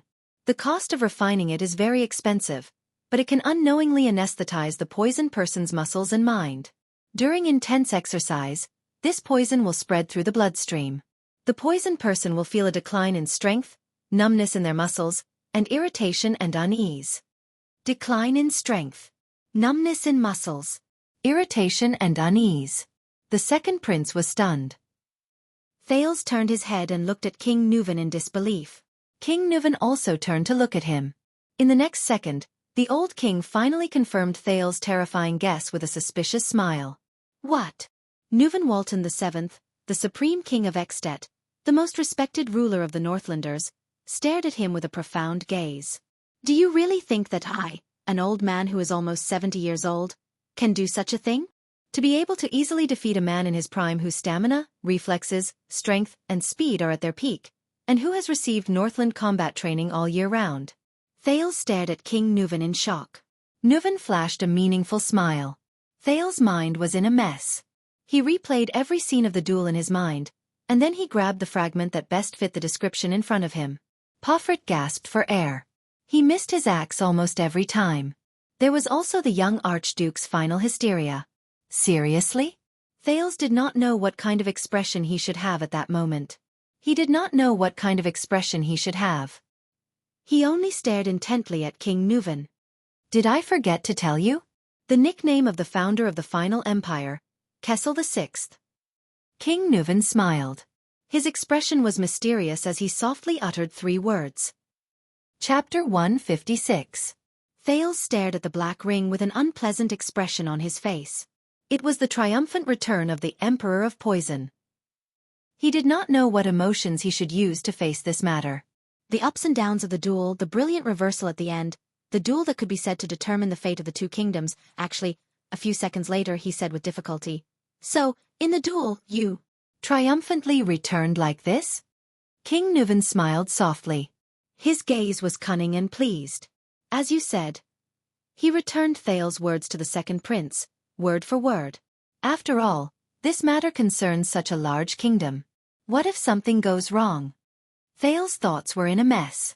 The image of Nuven VII that he had just built up in his heart from that duel was a heroic, old, and heroic image of Nuven VII. It collapsed with a loud bang. What replaced it was an old, scheming and cunning king who was twirling the ring behind the long table. "Remember, young Thales," King Nuven said meaningfully, "a king should never be hot-headed, replace rationality with impulsiveness, and resort to an uncertain gamble for the sake of pleasure. You are not only yourself but also the entire kingdom." Thales ignored his words. His brain was spinning rapidly at that moment. After a long while, Thales recovered from the shock and tried his best to grasp a few clues from his chaotic thoughts. Based on his understanding of Northland along the way, once this secret was leaked, King Nuven would become the target of thousands of curses. This was enough to destroy the reputation of the Walton family, end the rule of Dragoncloud City, and even endanger the dignity of the entire Extet and all Northlanders. But Thales turned his head and looked at King Nuven, who was silent and had a complicated expression on his face. He asked in disbelief, "Why tell me? Shouldn't this be a top secret that will rot in my stomach forever and be brought to my grave? Do you know how serious this secret is?" Thales felt his heart beat faster. He unconsciously clenched his fists. However, King Nuven only looked at Thales calmly and flashed a happy smile. He did not show the slightest hint of nervousness or seriousness after his secret was exposed. "Of course." King Nuven snorted lightly and said nonchalantly, "This is the greatest stain to the way of Northland. It is even disrespectful to the gods and belittling the archdukes. Even the most lowly Northlanders would despise the king they once loved the most because of this matter. Once the new king ascends to the throne, he can even use this reason to banish the Walton family from the ranks of archdukes forever." After he finished speaking, King Nuven narrowed his eyes and looked at Thales with a dark expression. "Now, you know the secret, don't you?" the king said playfully. Thales furrowed his brows. He met King Nuven's gaze. The doubts and uneasiness in his heart grew deeper. "Your Majesty Nuven, what exactly do you want to do?" At that moment, Thales felt that the old man in front of him was like a dark, bottomless whirlpool. He himself was like a small boat in a whirlpool. A few seconds later. "This is a show of sincerity," the old king said lightly. "Sincerity?" Thales repeated doubtfully. King Nuven scooped up a goblet of wine and calmly took a sip. "I gave you a bargaining chip." King Nuven's expression was calm and his tone was calm. "And as long as you hold on to this bargaining chip, you can destroy the Walton family at any time." "What do you mean?" The puzzlement in Thales' heart only increased. At this moment, King Nuven's tone changed again. "Previously, you seem to have mentioned this to Nicholas." King Nuven did not care about Thales' expression. He said softly, "After you cooperate with me to find the mastermind, you want some benefits from me?" Thales' eyebrows twitched and he gritted his teeth slightly. "This is your so-called benefit?" Thales asked with some difficulty. "Of course not. How can this be considered a benefit?" King Nuven could not help but laugh. "This will only make you uneasy, especially when you are still in Dragoncloud City, within my jurisdiction. Because of this secret, you will constantly worry about your own safety." Thales took a deep breath. He felt his mouth and tongue dry. At this moment, He felt as if he was sitting on pins and needles. The dragon spear family is never stingy. The old king stopped smiling. His words only made Thale's heart tremble. So, after seeing you yesterday afternoon, are you satisfied with your reward? Thales raised his head abruptly. Yesterday afternoon? Thales frowned. Yes. King Nuvan looked at him with a profound expression. Yesterday afternoon. The expression on Thales' face changed. Yesterday afternoon. After he came out of the Hall of Heroes, he got lost in Heroic Spirit Palace. Then, under Thales' incredulous gaze, the old king stroked the ring on his finger and said slowly, "Why? Do you think a foreign prince who has just arrived here to be able to wander around my Heroic Spirit Palace freely and unfettered?" King Nuvan glanced at Thales. His eyes flashed. And coincidentally wandered into Raikaru's library? Thales' heart skipped a beat. He stood rooted to the ground, stupefied. "Merc lured you there on purpose," King Nuvan said calmly and flatly. "So you have met my granddaughter, Thales." In the next second, Thales sat on the stairs in a daze, listening to the calm King Nuvan say softly, "Your future wife, and the queen." The hall became quiet again. Thales stood rooted to the ground, dumbfounded. The scene in the library appeared in his mind. The unruly and capricious little princess who beat and scolded her servants at will, Alex Walton. But then, another figure that left an even deeper impression appeared. The unkempt little girl with a pair of black-rimmed glasses, her face covered in dust, lying on the ground reading a book. Little rascal. King Nuvan did not speak again. He calmly took another sip of wine. Thales spent a whole minute sorting out the current situation. "Why? What's going on?" Thales' breathing quickened. He raised his head. "What do you mean by this?" King Nuvan inhaled softly and raised his head to look at the fireplace on the other side of the hall. He looked at the shelf on the fireplace. The ferocious weapon passed down from Raikaru the hero to the Walton family. The Soul Slayer pike. Among the lies you told Alceus and the others, at least one of them was right. King Nuvan's eyes burned with an unknown emotion. For the continuation of the Walton family. The old king turned his head. His sharp gaze was fixed on Thales. His expression was firm. "I have to bet on a strong man, a future king." Thales' face was pale. He clenched his fists tighter and tighter. He suddenly figured something out. King Nuvan did not speak. He was waiting for Thales' response. "The Walton family is dying," Thales said quietly after a while. "You want to use marriage to force the Jade Star royal family and constellation to ensure the continuation of the Dragon Spear family? You want me to marry your granddaughter." Thales subconsciously raised his voice. "You want me to let Constellation take over this burden?" King Nuvan held his wine cup and stared at the Soul Slayer pike. He snorted lightly, as if he did not care. "No." The king's old voice rang again.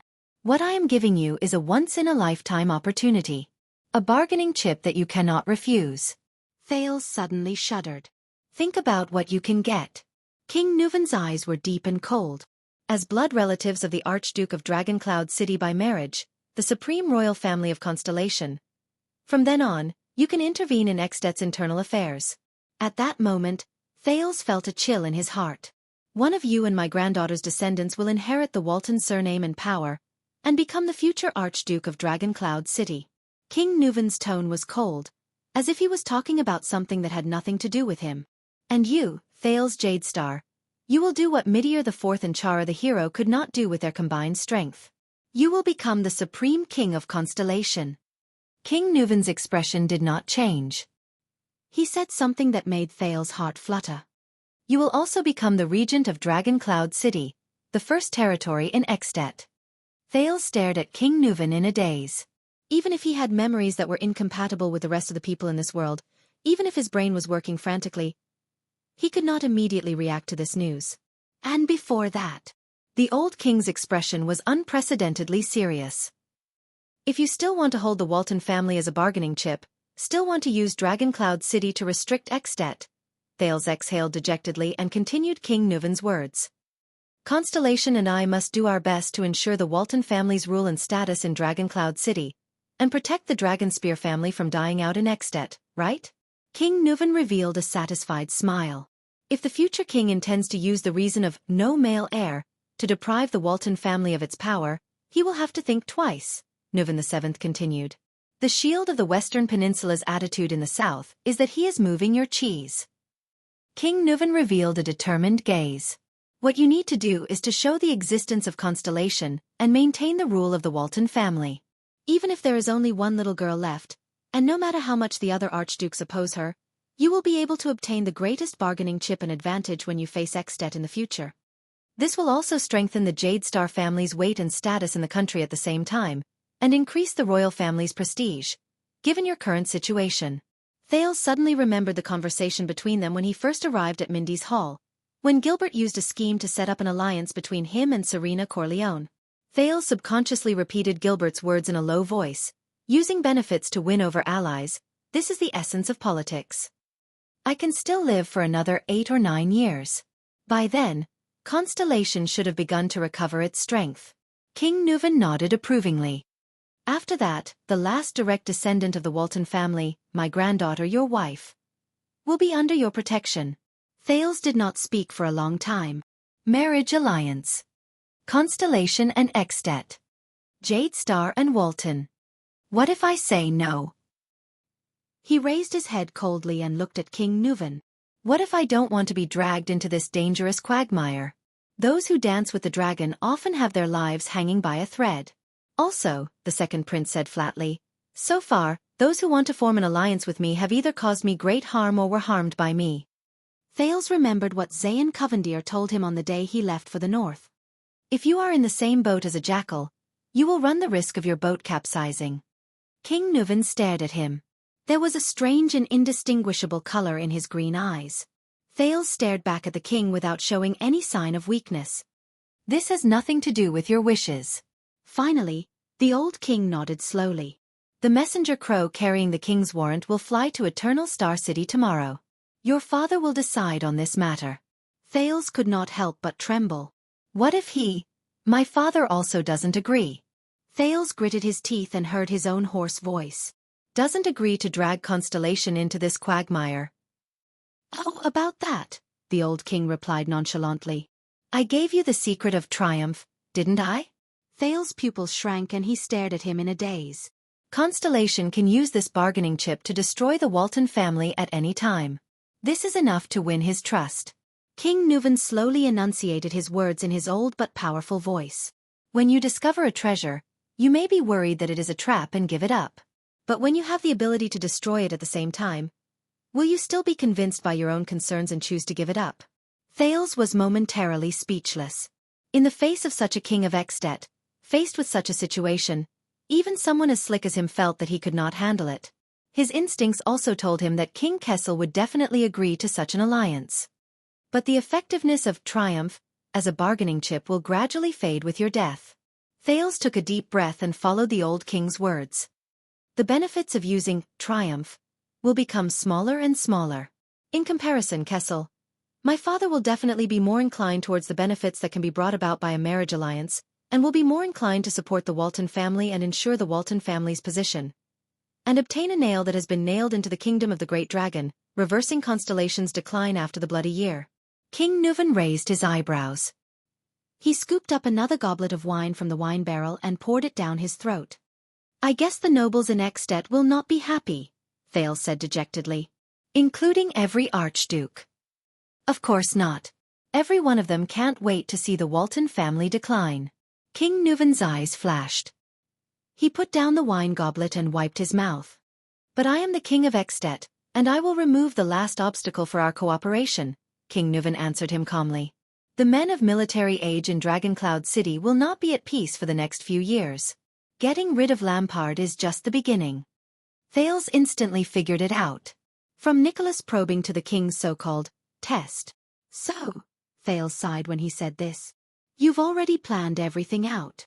Don't lump me together with those shameless, scheming scum. King Nuvan snorted in dissatisfaction. This is not a conspiracy, but, to use a Far Eastern term, an overt plot that you can't refuse. Yes. Thales lowered his head. An indescribable sense of loss rose from the bottom of his heart. All these schemes, conspiracies and overt plots.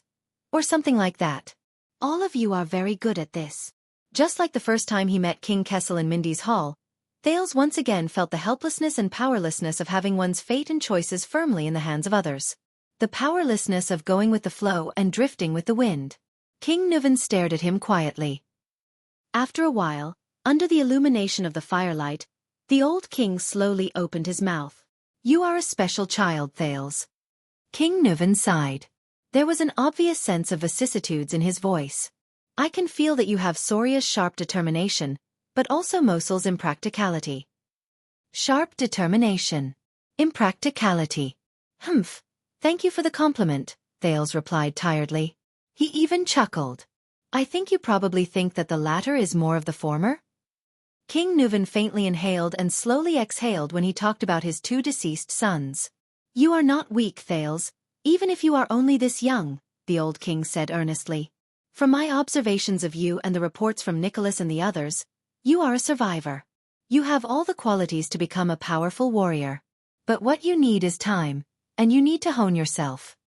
King Nuvan clenched his fingers into a fist and knocked on the left side of his heart. "And a sufficiently hard, cold, and unwavering heart." A hard, cold, and unwavering heart? Thales frowned. He could not stand it anymore and asked, "Don't you feel tired? The court, the country, the archdukes, conspiracies, tricks, assassinations, all of these. God knows what the hell is waiting for you. Ever since I escaped from Red Street Market. Until now. Mystics, Blood Bottle Gang, Blood Clan, Iris Flowers, the Black Prophet, the 6 great clans, Extet. Time and time again, I have to face malice, danger, and tiresome conspiracies and schemes." Even though Thales struggled through them time and time again, he still felt that he was reaching his limit. This pace of life made Thales mentally and physically exhausted. Even his life as a child beggar in the abandoned house did not give him this kind of difficult road ahead.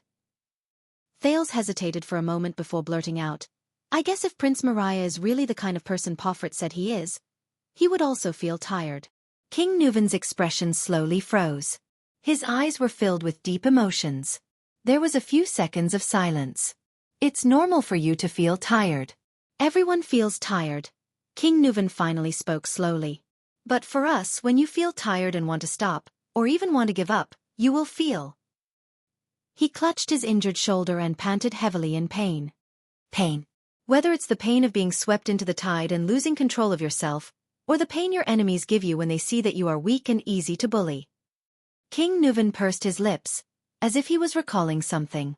That kind of pain that penetrates deep into your bones pushes you back to the tired battlefield. You will continue to go back and forth between exhaustion and pain until you get used to it. This is what we are born to carry, not just us, the old king continued expressionlessly. Before he became an archduke, Alcius was poisoned twice by his half-brother. Trentida married the daughter of a mountain barbarian tribe leader just to open up a wasteland in the Sighing Mountain for his barren Reformation Tower. The old bald Letko once reluctantly married off his youngest daughter to Camus Union in order to maintain his finances until she died miserably in a foreign land. On the day Rockne became an archduke, he personally ordered the execution of 6 domineering counts and viscounts in his territory. They were all his father's most trusted people when he was alive, and Lampard was a ruthless existence who stabbed his own brother's heart in front of everyone to seize the archduke's position. But time and time again, they all returned in pain and exhaustion. "You too? Returned from pain and exhaustion?" Thales lowered his gaze.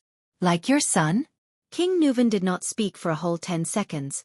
After a moment of silence, King Nuvan raised his head and stared at the famous Soul Slayer Pike. "Do you know Soria? My eldest son, the man most likely to inherit this position. He died 12 years ago." Thales was slightly stunned. "Lady Alex's father?" He hesitated and carefully asked, "I heard from Lord Merk that he died in a hunting accident." "No." This time, King Nuvan quickly interrupted the second prince. His face was ashen. "An accident is just what we say to the outside world." Thales frowned slightly and held his breath again. "During the hunt, he died of an assassination with ulterior motives," the old king said in a normal tone. "To be precise, it was an assassin from Constellation." Chapter 157. The second prince of Constellation stared at the old king in astonishment. "But I am here now." King Nuvan turned to look at him. His tone was flat, but his gaze was complicated. I am betting the future of my family on a prince of constellation like you. Thales suppressed the anxiety in his heart and heaved a long sigh. My two sons. King Nuvan's expression was gloomy. Their fates, or rather, their misfortunes are strikingly similar. But I still want to stand here, manipulate the chips, and win a future for the Waltons. Hearing King Nuvan's words, Thales secretly shook his head. Nobles and rulers are another kind of creature. They live on power. This is what Putray told me. So you better get used to it. King Nuvan put away his gloomy expression and revealed his tough and cold face again. For your own good. Thales gently closed his eyes. King Nuvan's expression suddenly changed. He narrowed his eyes and looked at Thales mysteriously. Speaking of which, they didn't tell you, did they? The old king clasped his hands together. About the truth of your bloody year? Thales opened his eyes in surprise and looked at King Nuvan.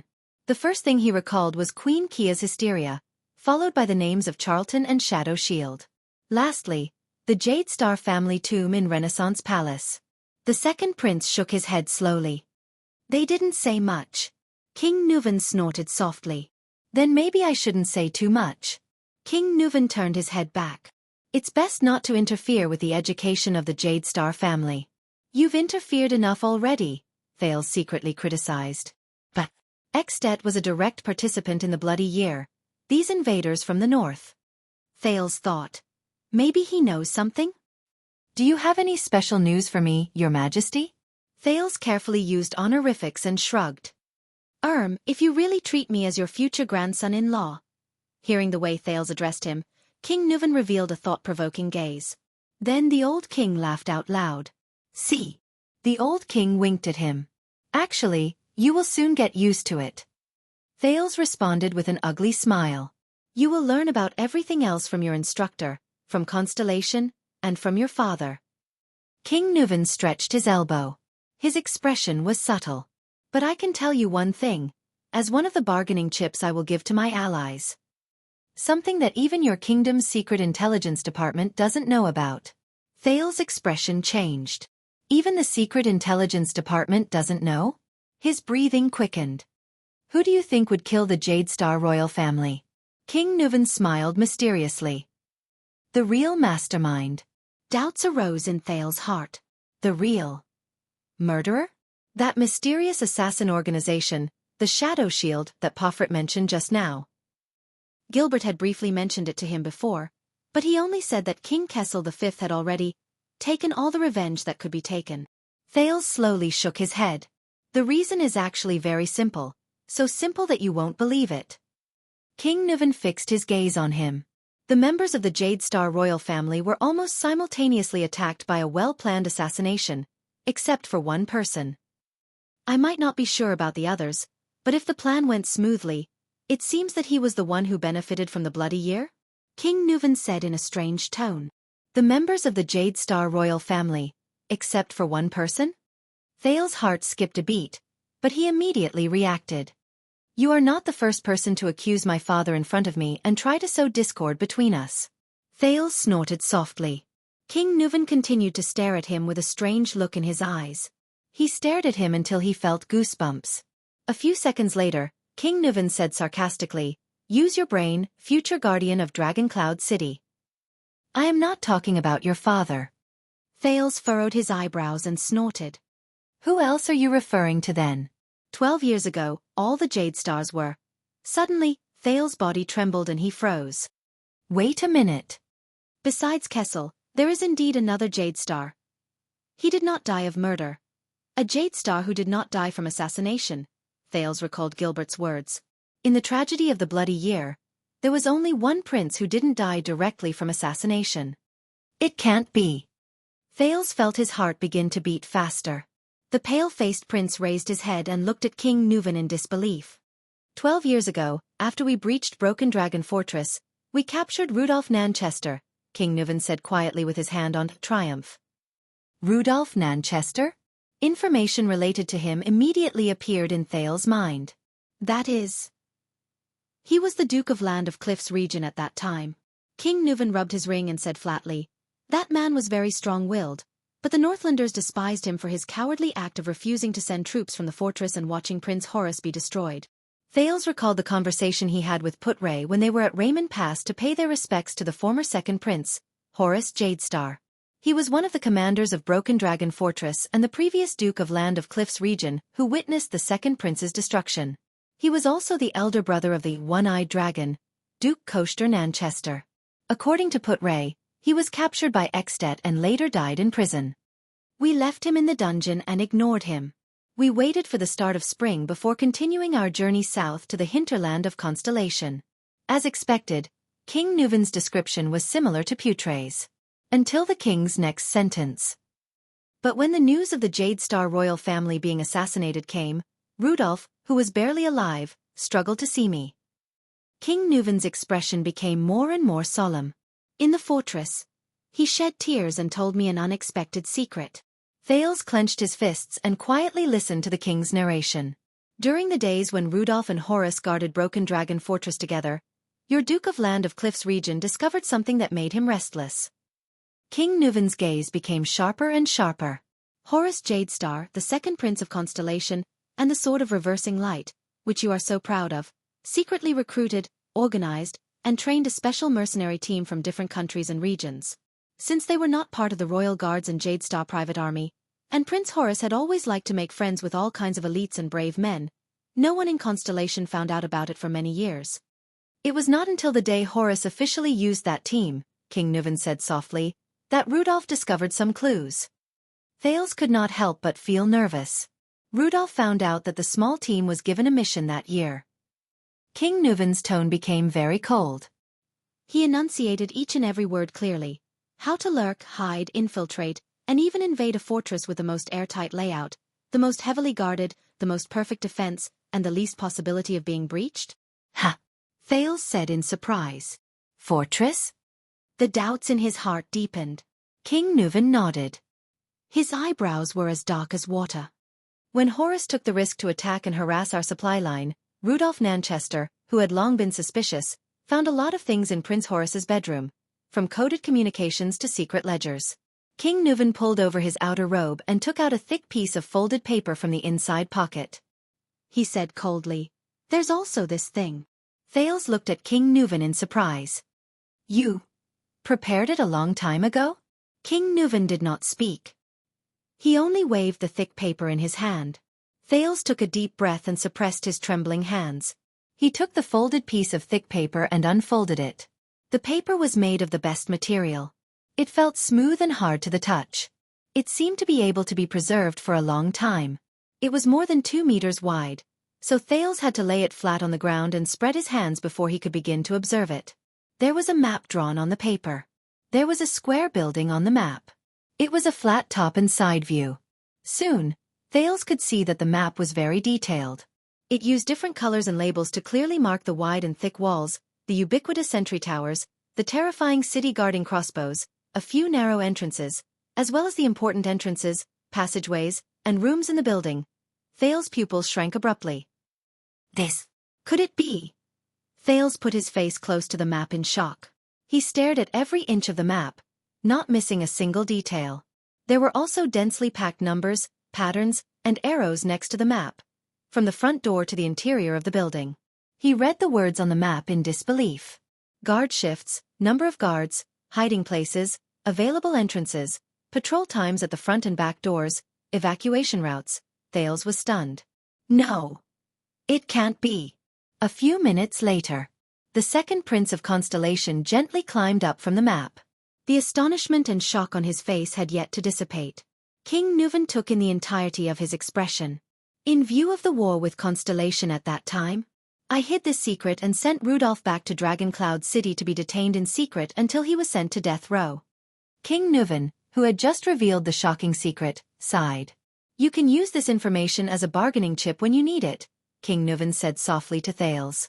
Rudolph Nanchester, the coward who has always been reviled by the people, the Duke of Land of Cliffs region who did not help those in need, has been misunderstood for too long. He is the one who has been truly loyal to AD II since the beginning. Thales rolled up the map in his hand. His frown deepened. Horus Jadestar. The mercenary team. Rudolph Nanchester. How is this possible? I don't think even your father knows about this. King Nuvan sighed.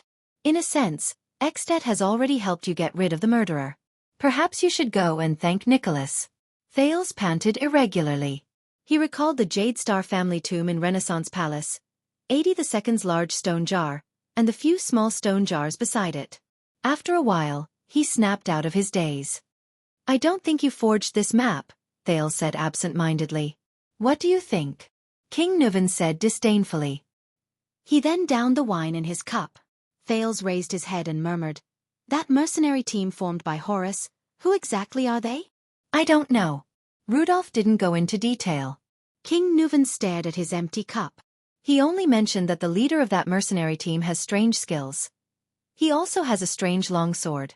Thales sat on the steps in a daze, panting unconsciously. He was so shocked by this secret that he could hardly speak. Why did he do that? The second prince asked subconsciously after a while. I think he had his own reasons. King Nuvan shook his head slightly. His eyes were filled with melancholy. And that reason was very sufficient. What do you mean? His own reasons? Thales raised his head. You will know. Your father will tell you. King Nuvan sneered. But to Thales, this sneer was more sorrowful than mocking. The cause of the bloody year. The Jade Star disaster. Thales frowned and slowly clenched his fists. After a few seconds, he slowly loosened his grip. Thales lowered his head and exhaled sharply. He resentfully returned the paper in his hand to King Nuvan. Keep it. That thing is too ominous. The old king of Extet shook his head and pushed Thales' hand away. He said flatly, Besides, that is, after all, the map of Renaissance Palace. Dragon Cloud City, 4:30 a.m. In a shop on West Express Avenue in the dark night. Just pretend that the doctor you are looking for is really in Heroic Spirit Palace. God knows how he is going to sneak in. Under the weak illumination of the everlasting lamp, the butcher shop owner from the Far East, Gu, said to the man before him with a gloomy expression, But do you understand the price of saving someone from Heroic Spirit Palace? However, the man in front of him only lowered his head and carefully and seriously wiped the oddly shaped, pitch-black longsword on his thigh one last time, almost as if he was nitpicking every hair on his body.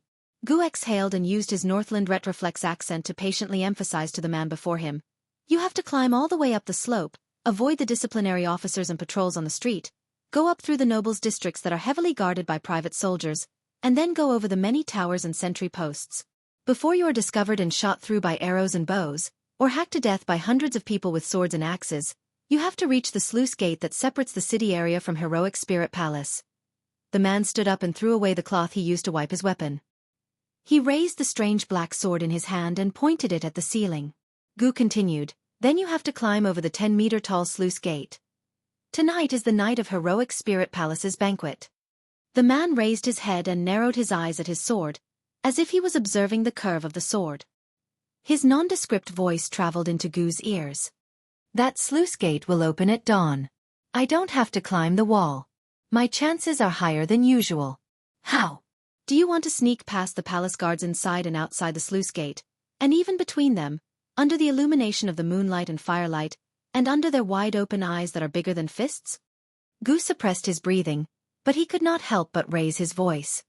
Even if you break through the gate, you'll still have to face countless patrolling Heroic Spirit Palace guards. They're all elites selected from the local recruits and personally trained by the instructors of the White Blade Guards. They're fierce, loyal, brave, alert, and have sharp gazes. The man hung the strange sword back on the sword belt at his waist and tightened the cloth-wrapped weapon on his back. But Gu was still trying to stop him. Let's assume that you can avoid alerting them, but what about after you sneak into Heroic Spirit Palace? You will still have to face the White Blade Guards, the Dragon's Imperial Guards. There might only be 200 to 300 people on duty, and they are scattered throughout the palace, but every single one of them is a veteran with rich frontline experience. There are countless super-class elites, and there are even supreme-class elites like the Star Killer who possess the Severing Soul's Blade. The man exercised his joints, turned around, and walked towards the door. Gu followed behind him and said in a profound tone, Do you know what a veteran is? It's not as simple as having fought in a war and seen blood. According to Extet standards, once you are entangled by one of them, The man did not listen to Gu. He pressed his hand against the door, and a strange force surged. In an instant, the man understood everything on the street outside the door, from the patrols in the distance to the hounds in the vicinity. Even if it's you, you actually want to sneak into a heavily guarded, impregnable palace without any support. And even fish someone out. After talking for a long time, Gu sighed deeply and stroked his forehead. You are really crazy. The man did not answer. He stood up, looked at the frowning Gu, and nodded. Gu, he said flatly. Next time if you want to lie to me, find some other reason. At least, don't use the sensory mystic. Gu was stunned, and a puzzled expression appeared on his face. Only Gu himself knew that at that moment, there was already a storm raging in his heart. What did you say? The Far Easterner used what he thought was a flawless response and asked with a face full of doubt, What reason? The man patted Gu's shoulder. Gu frowned. I don't understand the sensory mystic. The man revealed a stiff smile. But I understand you, Gu. Gu was slightly stunned. You are good at hiding all kinds of emotions, but I can recognize. The man pressed his black sword and shook his head gently. A person who lives with a mask also lives with pain. Gu silently clenched his fists under his sleeves. Also. The man turned around, pushed the door open, and left behind one last sentence. Send my regards to Murat. We haven't seen each other for 12 years. I really miss him. At that moment, Gu's smile froze on his face. Gu stood rooted to the ground as she watched the man disappear into the darkness outside the door. Just like how he was in the past. The next minute, the man's figure appeared on the roof of a low house. Amidst the falling snow, he raised his head and looked at the sky, at the dark moon shrouded in clouds and mist. Then, his gaze swept past the districts of Dragon Cloud City that stretched up the mountainside, past a few gatehouses, all the way to the top, where the majestic palace stood. That was the Walton family, the residence of the Archdukes of Dragon Cloud City for generations. It was also the seat of the current common-elected king of Extet. Heroic Spirit Palace. The man recalled Gu's words just now. Sneak past the heavy guards into a heavily guarded, impeccable palace? He gently patted the strange black sword at his waist, and a smile appeared on his lips. Sigh. In this regard, I can be considered. The man closed his eyes gently. You're experienced, aren't you? Chapter 158. Extet, Dragon Cloud City, Heroic Spirit Palace. Nuven VII's administrator, Lord Burn Merk, stood quietly in the corridor outside the Hall of Heroes. He stared at the falling snow outside the stone window, deep in thought. The white blade guards stood guard around him, their gazes sharp. Merk could not remember how many times he had looked at the snowfall in Northland in his 40 years of life. The king's personal guard captain, the current leader of the White Blade Guards, Star Killer Nicholas walked from behind and stood beside him. Lord Merk did not turn around. This year's day before the bitter cold winter will be unbearably cold. Yes, old friend. Nicholas looked at the snow outside the window, narrowed his eyes, and flashed a strange smile. Do you still remember the days when we first joined the White Blade Guards, when we were trained in the bitter cold winter? Of course. Lord Merk, who had been an administrator for many years, recalled the past and smiled. Caslin was just like you now. Every day, he would pull a long face and train us until we were half dead. We called him Iceberg behind his back. Even when we were sleep-talking at night, we would curse him to die early or not get a wife. Until his wife came to the camp to see him. Nicholas laughed. Monty's eyes almost popped out of his head. God knows how Iceberg's wife could be so beautiful. It's so unfair. Merk's gaze drifted into the distance. Yes. He still remembered when he first joined the White Blade Guards more than 20 years ago. The famous commander of the Earthshaker, Caslin Lampard, used a leather whip to chase the group of recruits outside on the bitter cold winter at 4 o'clock in the morning. Even though those who could join the White Blade Guards were all tough men who had been through the front lines. Do you think it's cold? The north wind and the bitter cold are the master of mountain's most generous gifts to the Northlanders. They make you stronger, harder, and more unstoppable. That was what Caslin had said at that time. Merk still remembered his old superior's huge body, which was comparable to that of a grizzly bear, and his frost-covered but fierce face. Stop dawdling. Take off all your clothes and start running. There's hot water at the finish line. If you can't reach it in half an hour, You'll freeze to death on the road. When he thought of this, Merc's gaze flickered and he asked Nicholas, "Are you guys still going on with the greeting gift? All the new guards have to run around naked in the day before the bitter cold winter?" Of course, we were kept up so badly in the past. Nicholas chuckled and said, "If we don't let the newbies experience it, wouldn't it be a pity?" Merc exchanged a smile with him. At that time, among the White Blade Guards, the almost undefeatable legendary Castellan was still in his prime. Bloodhammer, Dominic had not sacrificed his life in White Mountain. He always wore his signature hateful smile and helped them count laps. Inextinguishable Flame, Terence still carried his silver and black motionless bow on his back. His every move was majestic. At that time, 3 of the future 5 war generals were gathered here. Sorry, Nicholas was an arrogant soldier who disliked everyone. He had not earned his nickname Meteor at the fortress, and no one believed that this troublemaker, who was always beaten up, could become Castellan's successor in the future. Isaiah Solian, who was later nicknamed Prickly Wind, was named the Prince of the Guards because he was picky about his meals every day. 7 years later, he would lead the legendary battle where he shone brilliantly in the 38th century ground. Probably no one would believe that the terrifying Raven of Death, Ned Monty, was a country crossbowman who was full of obscenities, had shifty eyes, and liked to nag about the size of girls' buttocks when he had nothing better to do. They were all young and hot-blooded warriors, each more arrogant and impulsive than the other. Merc could still remember how Nicholas was tied to a wooden stake in front of all the new guards because he did not listen to orders. Then he was whipped by Castellan with a barbed whip until his skin was torn and his flesh was torn. He had to bite a piece of wood and moan in pain. Under Castellan's cruel hands, they were forged into King Nuvan's most reliable daggers and the sturdiest dragon's imperial guards. They fought fiercely in the glacial defense line of the sentry ground, in the deep valley battlefield of White Mountain, in the complicated Golden Corridor, and in the tragic Broken Dragon Fortress. They left behind countless corpses of their comrades. They wept and mourned when they failed, sang war songs during fierce battles, and drank to their heart's content when they won. In the end, their names were engraved on the platinum page of the Legend of the White Blade Guards, on the same page as the Northland heroes from the ancient empire. Those days were like a dream. Of course, there was also the young man who hid his identity and trained with them with a hearty smile. He once fought with me for a bowl of meat soup. That bastard. When he thought of this, Merc could not help but smile softly. Then his eyes dimmed. Merc sighed. And now, even my daughter is 20 years old. At this moment, Nicholas sighed. It's time. Merc withdrew his thoughts from the deepest part of his heart. He turned around and bowed slightly to the 2 small figures beside him. Please follow me, Lady Alex. It's 4 in the morning. Alex Walton, who was wearing a thick robe, looked like a beautiful girl who had just been dragged out of bed. She rubbed her sleepy eyes with one hand and blew hot air in front of her mouth with the other. She said angrily, "Why can't we talk about it tomorrow morning?" Lord Merc looked at Alex and could not help but sigh in his heart.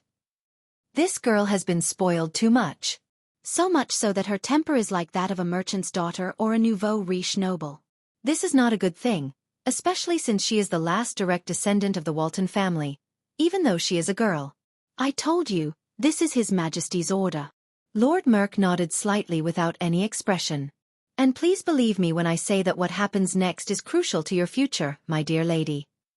The king's granddaughter tilted her head and snorted coldly, expressing her indignation and anger at the moment. Alex pulled her robe tighter and glanced behind her. Her childish voice was full of dissatisfaction.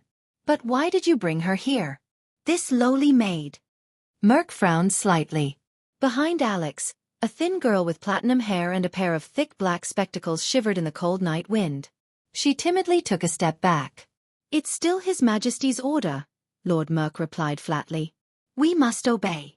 Alex did not say another word. She glared at little rascal behind her, and the latter hugged her arms tightly, feeling wronged. Merc nodded and walked into the Hall of Heroes with the 2 little girls. Alex yawned and held her head high. Little rascal, on the other hand, cowered and followed behind her. Occasionally, she would take a small step back in fear when she saw a fierce-looking white blade guard. At that moment, Nicholas, who was behind Merc, suddenly called out to him. Burn. Do you remember when we raised our white blades and made our sacred vow to the legend of the Book of Legends? Nicholas took a deep breath. His eyes were filled with nostalgia for the past. The last few words? Merk felt that Nicholas was a little strange today. He was not usually this nostalgic. Merk stared straight at Nicholas, trying to find something on his old friend's face. Of course. But the training back then had penetrated deep into his instincts. Merk chuckled and then put on a serious expression. He enunciated each word clearly. My blood is my oath, my body is my proof, my blade is my witness, my soul is my sacrifice. Nicholas' eyes flashed and he nodded. With a complicated expression. He said the next sentence together with Merk. Resist the powerful enemy, fight 100 battles, until the last drop of blood is shed. The expressions of the white blade guards beside them instantly became serious. They pressed their fists against their chests in unison. Defend life, fearlessly sacrifice, until the extinction of mankind. Alex, who was waiting, rolled her eyes and exhaled impatiently. Little Rascal, on the other hand, looked at the solemn faces of the white blade guards. Her eyes were filled with excitement. Protect the future, honor the faith, until the sun and moon dim. This is the new white blade oath, Little Rascal could not help but mutter. In the year 1386 of the Empire calendar, Celarund found the legend of the white blade guards. He rebuilt the famous white blade guards, combining the ancient white blade oath with the Empire's knighthood oath. Shut up, idiot. Alex cut her off fiercely. You're annoying. Little Rascal's eyes reddened and she lowered her head. Nicholas and Merk looked at each other and recited the last sentence in unison.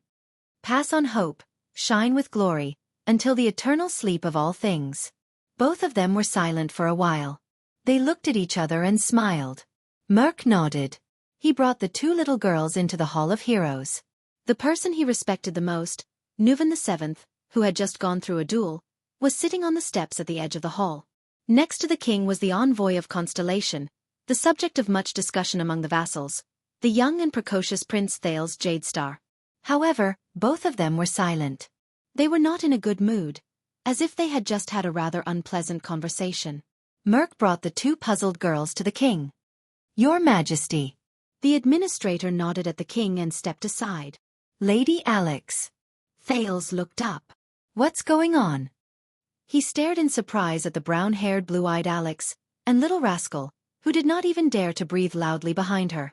They seemed to be frightened by the situation in front of them. Alex sensed his gaze. The teenage girl glared back at the Prince of Constellation rudely, causing Thales to frown slightly. This is my future wife? Thales, who was still disturbed by the secret just now, could not help but turn his head away and sigh. This action made Alex pout in dissatisfaction. Grandpa, what's wrong? Alex Walton, the only remaining direct female descendant of the Archduke of Dragoncloud City, pouted and said to the indifferent King Nuven, I'm very tired now.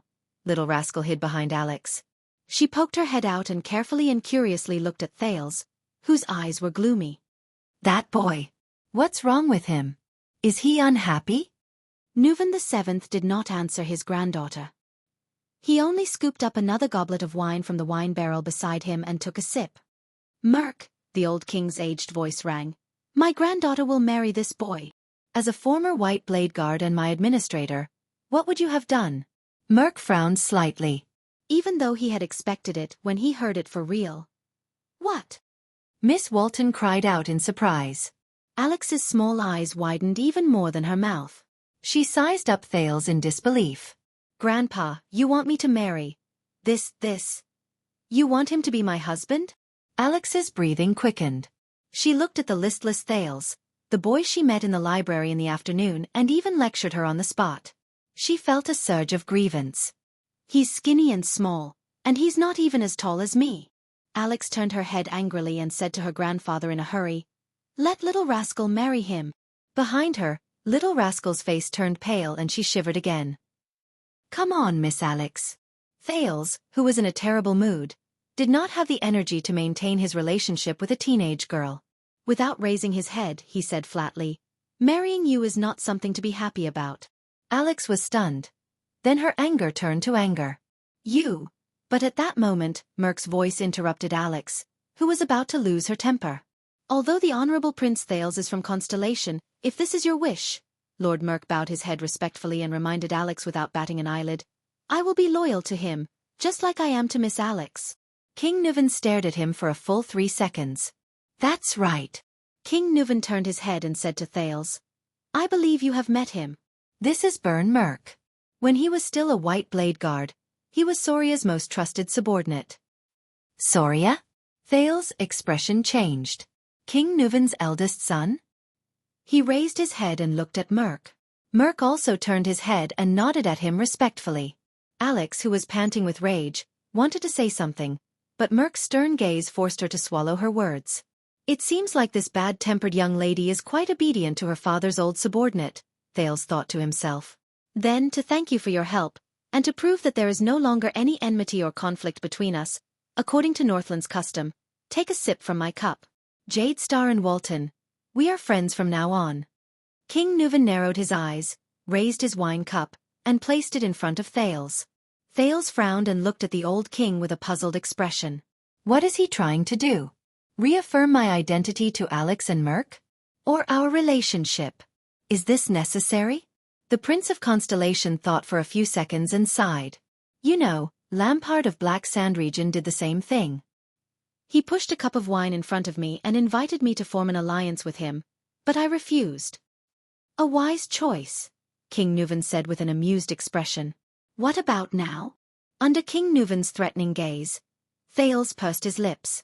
Shouldn't you wait until tomorrow, release the messenger crow, and wait for my father's reply? Thales asked tentatively. If my father has other opinions, that is between your father and me. King Nuvan's resolute gaze proved that he was serious and serious. But you are you, Thales, not Kessel Jadestar's son, or the second Prince of Constellation. This has nothing to do with whether you will marry my granddaughter, or whether Jadestar will form an alliance with the Walton family. I am only asking about your attitude, Thales. The old king raised his wine cup, his gaze burning. Are you willing to dissolve the enmity between me and the Walton family?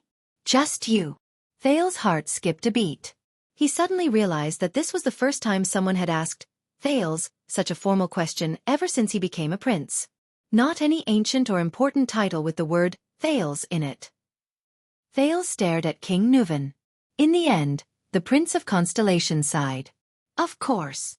Thales quietly took the king's wine cup with both hands and stared at the half-filled rye wine inside. Under Merk's cautious gaze, Alex's angry little face, and little rascal's curious and nervous gaze, the old king smiled. Thales closed his eyes and took a small sip. He thought that he already had an idea of the alcoholic beverages in this world. Jayla's Sunset Pub's kitchen often served different types of alcohol, and Thales did not miss the opportunity to poke around and dig around. However, it was only when the alcohol flowed down his throat and into his stomach that he realized that even in this world, alcohol was not the same as alcohol. At least, the rye wine that was exclusively served to the King of Extet was really... Cough, cough, cough. Thales smashed the wine cup on the stairs and began to cough violently. The pungent, mellow smell of alcohol surged up, passing through his throat, mouth, nose, and straight to his brain. In his previous life in the memory fragments, he was the type who would collapse the moment he touched alcohol. Thales did not know if this body in this world would be better, but at least he knew that he was definitely not suited for rye wine. Cough, cough. Thales coughed so hard that his face turned red and tears came out. Ha ha ha. Nuvan looked at him and laughed heartily. Maybe we should start with something lighter. Thales felt his face burn. It's okay.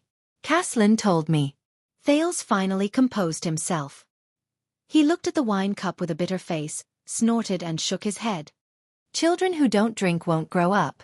Merk's expression changed. Caslin? Hearing the name, King Nuvan's smile suddenly froze. Little rascal seemed to have heard the name before. Her eyes behind her glasses lit up and she stared at Thales in high spirits. The king's expression was subtle. He looked at Thales with a strange gaze. Caslin? The old man who sells wine in Black Sand Region? The smell of alcohol slowly left Thales' mouth and nose. He chuckled guiltily. Did I say something wrong? Under King Nuvan's gaze, he stuttered. I heard from Putray that he used to be the captain of your personal guards and the former commander of the White Blade Guards. King Nuvan's gaze stopped on his face, making the latter feel rather awkward. Until the king's voice rang again. The best in the history of Extet. King Nuvan sighed. Although it's not fair to Nicholas to say that. Lord Merk, who was standing at the side, nodded slightly. At the same time he gave Alex, who was about to burst into tears and was about to explode, a warning look in his eyes. King Nuvan muttered, "Caslin, you met him? Did he mention me to you?" "Yes." Thales smiled sheepishly and nodded. "Caslin said that you used to be a good king." Nuvan VII was slightly stunned, but he immediately slapped his thigh and laughed out loud. "Ha ha ha ha ha." "Used to?" King Nuvan quickly grasped the keyword. He laughed without hesitation. "That's a good word." Thales was stunned. He shrugged helplessly. The king's laughter echoed in the empty hall. Merc lowered his head slightly. King Nuvan stopped laughing. He exhaled, as if reminiscing about the past. "Tell me that old man. What did he say about me?" King Nuvan snorted and asked. Thales carefully observed King Nuvan's expression. "He said that you are also human. You will also grow old. There will come a day when you will be bewitched by slander and beauty, and be controlled by desires and impulses." The smile on the king's face disappeared. His eyes flickered a few times, and his expression was uncertain. It caused Thales' mood to fluctuate. Finally, King Nuvan let out a long sigh. I can't say that he was wrong. The hall returned to silence. "Now, Thales, why don't you treat our beautiful lady to a drink?" King Nuvan suddenly spoke. He raised the goblet and handed it to Thales, then nodded slightly in Alex's direction. "In view of your future relationship." Thales, who took the goblet, was slightly stunned. "What's going on?" Asking the arrogant young lady to drink? Lord Merc, who was watching from the side, was also puzzled. "Ha!" Alex's expression changed. She looked at Thales in horror, then at the iron goblet. Then she shook her head firmly. "No, Grandpa, I don't want to." King Nuvan looked at her quietly, his eyes cold. Alex seemed to be frightened by the old king's gaze. Her voice slowly weakened. However, the king's granddaughter did not seem to want to give up. She frowned, and suddenly, her eyes brightened. She turned around and pulled little rascal over. "Her. Let her drink. After all, she's my maid." The unprepared little rascal was suddenly pulled out by Alex. The bespectacled little girl looked at King Nuvan in horror, then at Thales. She was about to cry. No." Thales narrowed his eyes, watching everything unfold in confusion. At this moment, Merc's voice rang out. "Lady Alex." The king's administrator looked at Alex sternly. His eyes were filled with undeniable anger. "Stop fooling around." Alex's voice suddenly faltered. She seemed to shrink back in fear. "That's your grandfather, your king. It's his order." Merc unceremoniously pulled Alex away. "Go listen to his orders, whether it's the wine or your marriage." Under Merc's stern lecture and King Nuvan's urging gaze, Alex took a step forward, feeling wronged. She reluctantly took Thales' wine goblet. With reddened eyes, she glared at the innocent Thales, then looked at King Nuvan pitifully, but the latter did not say anything. Thales spread his hands, indicating that he was powerless. Left with no other choice, Alex pouted, painfully and angrily gulped down a mouthful of wine. Alex angrily threw the goblet down and glared at Thales. A few seconds later, she coughed from the spiciness. The king chuckled. "Merc, this reminds me of Soria's alcohol tolerance." King Nuvan laughed heartily. "I once heard from Caslin that when he was training in the White Blade Guards, he knocked out a large group of people." "Yes." Merc also laughed and nodded. "Prince Soria is very forthright and a great drinker." "Yes, I remember." "You have a good relationship with him?" King Nuvan raised his head and looked at Merc with nostalgia in his eyes. "We got to know each other when you asked him to conceal his identity and train in the White Blade Guards." Merc smiled and nodded. "He's not just a prince, he's also my comrade and friend." I still remember his hearty laughter. King Nuvan's lips curled up. Thales ignored Alex's dissatisfied gaze. He watched as the king and his vassal reminisced about the past eldest son of the king, Soria Walton. He began to wonder, should I leave? Yes, he's a guy who likes to laugh. He's just like me. King Nuvan sighed. It's a pity that he married a wife who wore a sad face all day long. I still remember that every time they dined in front of me, they did not even look at each other. Madame Adele came from Vine City in the southwest of Camus Union. The climate there is warm and humid. She was also the daughter of a marquis and wasn't used to the harsh life in Northland. Lord Merk glanced at Alex and sighed. Lady Alex obviously inherited many of her mother's traits. Alex pouted for the third time. King Nuvan snorted. Thales. Just as Thales was about to leave, King Nuvan suddenly raised his head and stared at him coldly. I told you before, my eldest son didn't die in an accident. He died in an assassination. Merk's expression changed slightly. Soria? He looked at Thales and then at King Nuvan. He seemed to want to say something but stopped himself. The old king's next words made Merk's face turn pale. Tell him, Merk, King Nuvan said flatly. How did my son Soria die? Thales held his breath and looked at Merk. A new doubt emerged in his mind. Something's not right. The king's eldest son? Why did he mention something that happened so many years ago? Also, King Nuvan's change of topic is a little unnatural. Did he purposely bring this up? Alex seemed to know the seriousness of the topic. She quieted down and looked slightly fearful. Your Majesty, Lord Merk objected with an unpleasant expression, with Prince Thales' status, but King Nuvan interrupted him. Tell him. He needs to know. The old king grabbed the wineglass on the floor and said coldly, from the process to the outcome. Merk stared blankly at King Nuvan. The latter's expression had become very serious and scary. Sensing that the atmosphere was not right, Alex lowered her head and took a step back, bumping into Little Rascal. What's wrong? Thales carefully controlled his tone. Your Majesty, you just said that it was an assassin from Constellation, right? Merk was stunned. He didn't expect Thales to already know. King Nuvan cast a stern glance at Merk. Thales rolled his eyes and observed the situation. He regretted not fleeing earlier. It seemed like the atmosphere wasn't too good. The administrator let out a sigh and finally said, It was at the turn of autumn and winter 12 years ago. A thought struck Thales. 12 years ago? Wouldn't that be? Prince Soria brought Lady Adele and Lady Alex, who is less than a year old, out to Dragon Cloud City to hunt. Since I was originally in charge of Prince Soria's safety, Nicholas assigned me to bring a team of white blade guards to protect them. Merk lowered his eyelids. His voice was deep and pained, as though he was recalling that period of his life. But the accident still happened. Thales did not say a word and listened quietly. I don't know if it was a coincidence, but Harold Lampard, the eldest son of the previous Archduke of Black Sand region, was a guest in Dragon Cloud City at that time. He actually went to the same place to hunt. When Merk said this, he let out a breath, but his voice began to tremble slightly. That assassin is among Harold's entourage. Thales narrowed his eyes. The assassin snuck under Lady Adele's carriage and waited for Prince Soria to return after his conversation with Harold. Then, Merk clenched his fists and exhaled through gritted teeth. King Nuvan was silent. He sat on the stairs without any expression on his face. His gaze was numb. I shot a signal arrow to ask for help. Thales could tell that the day Merk went through must have been very painful and difficult. The latter closed his eyes and his face twitched. Nicholas intercepted the assassin on the way, but he still managed to escape in the end. Prince Soria was severely injured and lost too much blood. He died on the spot. To protect Lady Alex, Lady Adele also. When he said this, Merk closed his eyes in agony. I couldn't protect them. Alex lowered her head and stared at the ground in a daze. Behind her, Little Rascal did not even dare to breathe loudly.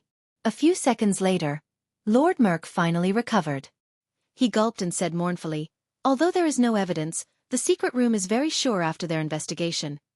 That assassin came from Constellation, and was even directly under the orders of the palace. Thales furrowed his brows. No way. The assassination 12 years ago? But wasn't Constellation going through the bloody year at that time? His train of thought was interrupted. King Nuvan raised his head slightly. His tone was heavy and sorrowful. Thales, 12 years ago. There was a reason why we sent troops south to Constellation. Constellation, Eternal Star City, an unknown underground place. Asterisk clang. Asterisk the sharp metallic sound of an iron gate being violently pulled echoed clearly in this dark place. 2 torches soaked in eternal oil were lit. 2 men dressed in guard uniforms appeared in a dark corridor. The torches lit up the cells with thick iron bars on their left and right sides. Following the noise and the light, there was a commotion in the cells. Damn it! Don't you have any sense of time? In one of the cells, a well-groomed but shabbily dressed man, suspected to be a nobleman, seemed to have just been woken up. He was lying on his bed and yelled with sleepy eyes, "It's definitely early morning or late at night." If this was in the past, in the Department of Foreign Affairs, the two guards holding the torches ignored him, as if they were already used to it. They respectfully moved to the sides and made way for a sturdy figure in the middle. "Your Majesty, King 80, you're finally here." This was an unkempt old man with disheveled hair and a perplexed and fanatical expression.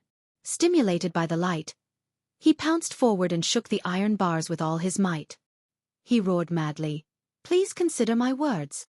Even if you don't think for yourself, what about Prince Midier? Are you willing to hand him a constellation riddled with holes?" Under the direction of the sturdy figure, the two guards looked at each other, walked in front, and began to lead the way. The prisoners on both sides woke up one after another. They behaved differently, but most of them were either acting abnormally or screaming madly. "You're all going to die, ha ha ha." This was an old prisoner lying on the ground. He roared madly, "Even if you're from the royal family, you're all going to die. How dare you, ha ha." The three figures ignored him and continued to move forward. "Look who we've welcomed." A rather imposing middle-aged prisoner leaned against the bars and squinted at the light. He seemed to be very clear-headed. "Isn't this the fifth prince, the disgrace of the royal family? Why aren't you working hard on a woman's belly, working hard for your pitiful bloodline? Why are you here in the cold wind?" "It wasn't me, it really wasn't me." A prisoner hugged his head and wailed, "I didn't even touch Prince Bancroft's wine glass. No, it's all Jenkins' fault. He's the one who poisoned me." "Norfolk. Yes, Norfolk." This was a prisoner with his back facing the corridor. He could be seen carving something on the wall as he muttered to himself, "I know that he's planning something behind Duke John and Count Caribbean's back. Maybe it's related to the rebel army. I've suspected him for a long time, but that hateful woman Sonia Cecere." The three of them continued to move forward. "Hey, brat." A prisoner with a scar on his face pounced on the bars when he saw who it was and shouted, "How's the situation at the Western front lines now? Did we regain Bladefang's dune after you conquered the desert god's altar? What about the orcs? What about the 8 great tribes under the dragon skeleton throne? Tell me, tell me." The well-built figure turned a deaf ear to the voices on both sides and moved forward. Two guards with calm expressions brought him to the next area. There were no prison cells with transparent bars here. Instead, there were sealed cells sealed off by thick, heavy iron doors. There was only one opening on each iron door, and it was the only connection between the sealed cells and the outside world. The two guards brought the newcomer to the innermost room. One of them knocked on the iron door forcefully. Asterisk bang. Bang. Bang. Asterisk. The other guard looked at the well-built newcomer. The latter nodded slightly. So the guard grabbed the iron bolt on the iron door that controlled the opening and pulled open a hole that was only the size of half a person's face. The prison cell was dark. There was also a frightening silence. It lasted for a long time. Then, a boorish voice slowly traveled into his ears from the dark prison cell. "What a surprise! What brought the great Iron Hand King to a traitorous duke?" The two guards bowed slightly. After inserting the torches into the groove on the wall behind them, they left respectfully. Under the illumination of the fire, a haggard face with a scruffy beard appeared at the opening on the iron door. The prisoner in this cell was the current Duke of the Northern Territory, Iron Eagle Val Arund. He stared sharply at the person outside the door. Outside the door, the Supreme King of Constellation, Kessel V, sat down gently on a chair that had been prepared outside the cell. "I want to talk to you about what happened in the past," Kessel said softly with an expressionless face. "During the Bloody Year, the fall of the Northern Territory." Val's expression changed. He disappeared behind the iron door. Then, his suppressed laughter came from the cell. Under the flickering light of the fire, Kessel was silent and did not speak. "There is nothing to talk about," the Duke of the Northern Territory said coldly after he had had his fill of laughter. "When the war was at its most intense, I was not even in the Northern Territory. My father, brothers, wife, and sister were the ones who faced the war. If you want to talk, go talk to them in Hell's River." Kessel quietly looked at the bottomless darkness behind the opening and exhaled softly. "What I want to tell you is the real cause of the war." Kessel V's voice was as powerful as before, but there was a hint of sorrow and depression in it. Extet's invasion. There was a moment of silence behind the iron door. What do you mean? Val's voice traveled slowly. The rebellion that year was terrible. The entire Blade Edge Hill and half of South Coast Hill, plus the Barren Bone tribe and orcs in Western Desert Hill, 1/3 of Constellation's land was burning in the flames of war, Kessel said calmly, as if he was describing something that could not be more normal. And after the rebels turned against us, we did not even have a ready-made army. So, your uncle was sent to recruit new soldiers. Val snorted coldly behind the iron door. Starlight Brigade. Kessel nodded, even though he knew that Val could not see him. Extet saw an opportunity. Nuven VII frequently contacted the archdukes. The great dragon of the North's invasion was almost a foregone conclusion. They set a schedule for recruiting troops, and they would head south to Constellation at the beginning of spring next year.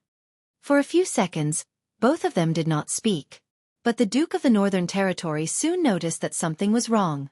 Wait, did you say the beginning of spring next year? Val's tone changed. Impossible, Extet clearly invaded that year's winter. This time, the silence lasted for a long time. Kessel heaved a deep sigh. Yes, that was their original plan. The king spoke in the dullest and most indistinct voice from the bottom of his throat. Because of an accident, they brought forward the invasion schedule. Val's face reappeared behind the opening. His face was ice-cold as he stared fixedly at Kessel outside the prison cell. He realized that there was something strange about this place. What accident? The Duke of the Northern Territory asked anxiously. Why did Extet bring forward the invasion schedule? King Kessel stared at the ground and did not move. Answer me. Val gritted his teeth. Answer me, Kai. Kessel inhaled deeply and raised his eyes to look at his former close friend. When we received the intelligence from Northland, the entire court was terrified. The rebel army, the Barren Bone tribe and Extet. Constellation was powerless to fight on all three fronts, Kessel said slowly. So our court came up with a plan. To delay Extet's invasion schedule. A chill that he had never felt before struck Val's heart. Delay? The Duke asked subconsciously. Kessel nodded expressionlessly and said, provoke a conflict between Dragon Cloud City and Black Sand region so that they will be too busy with their own affairs to invade.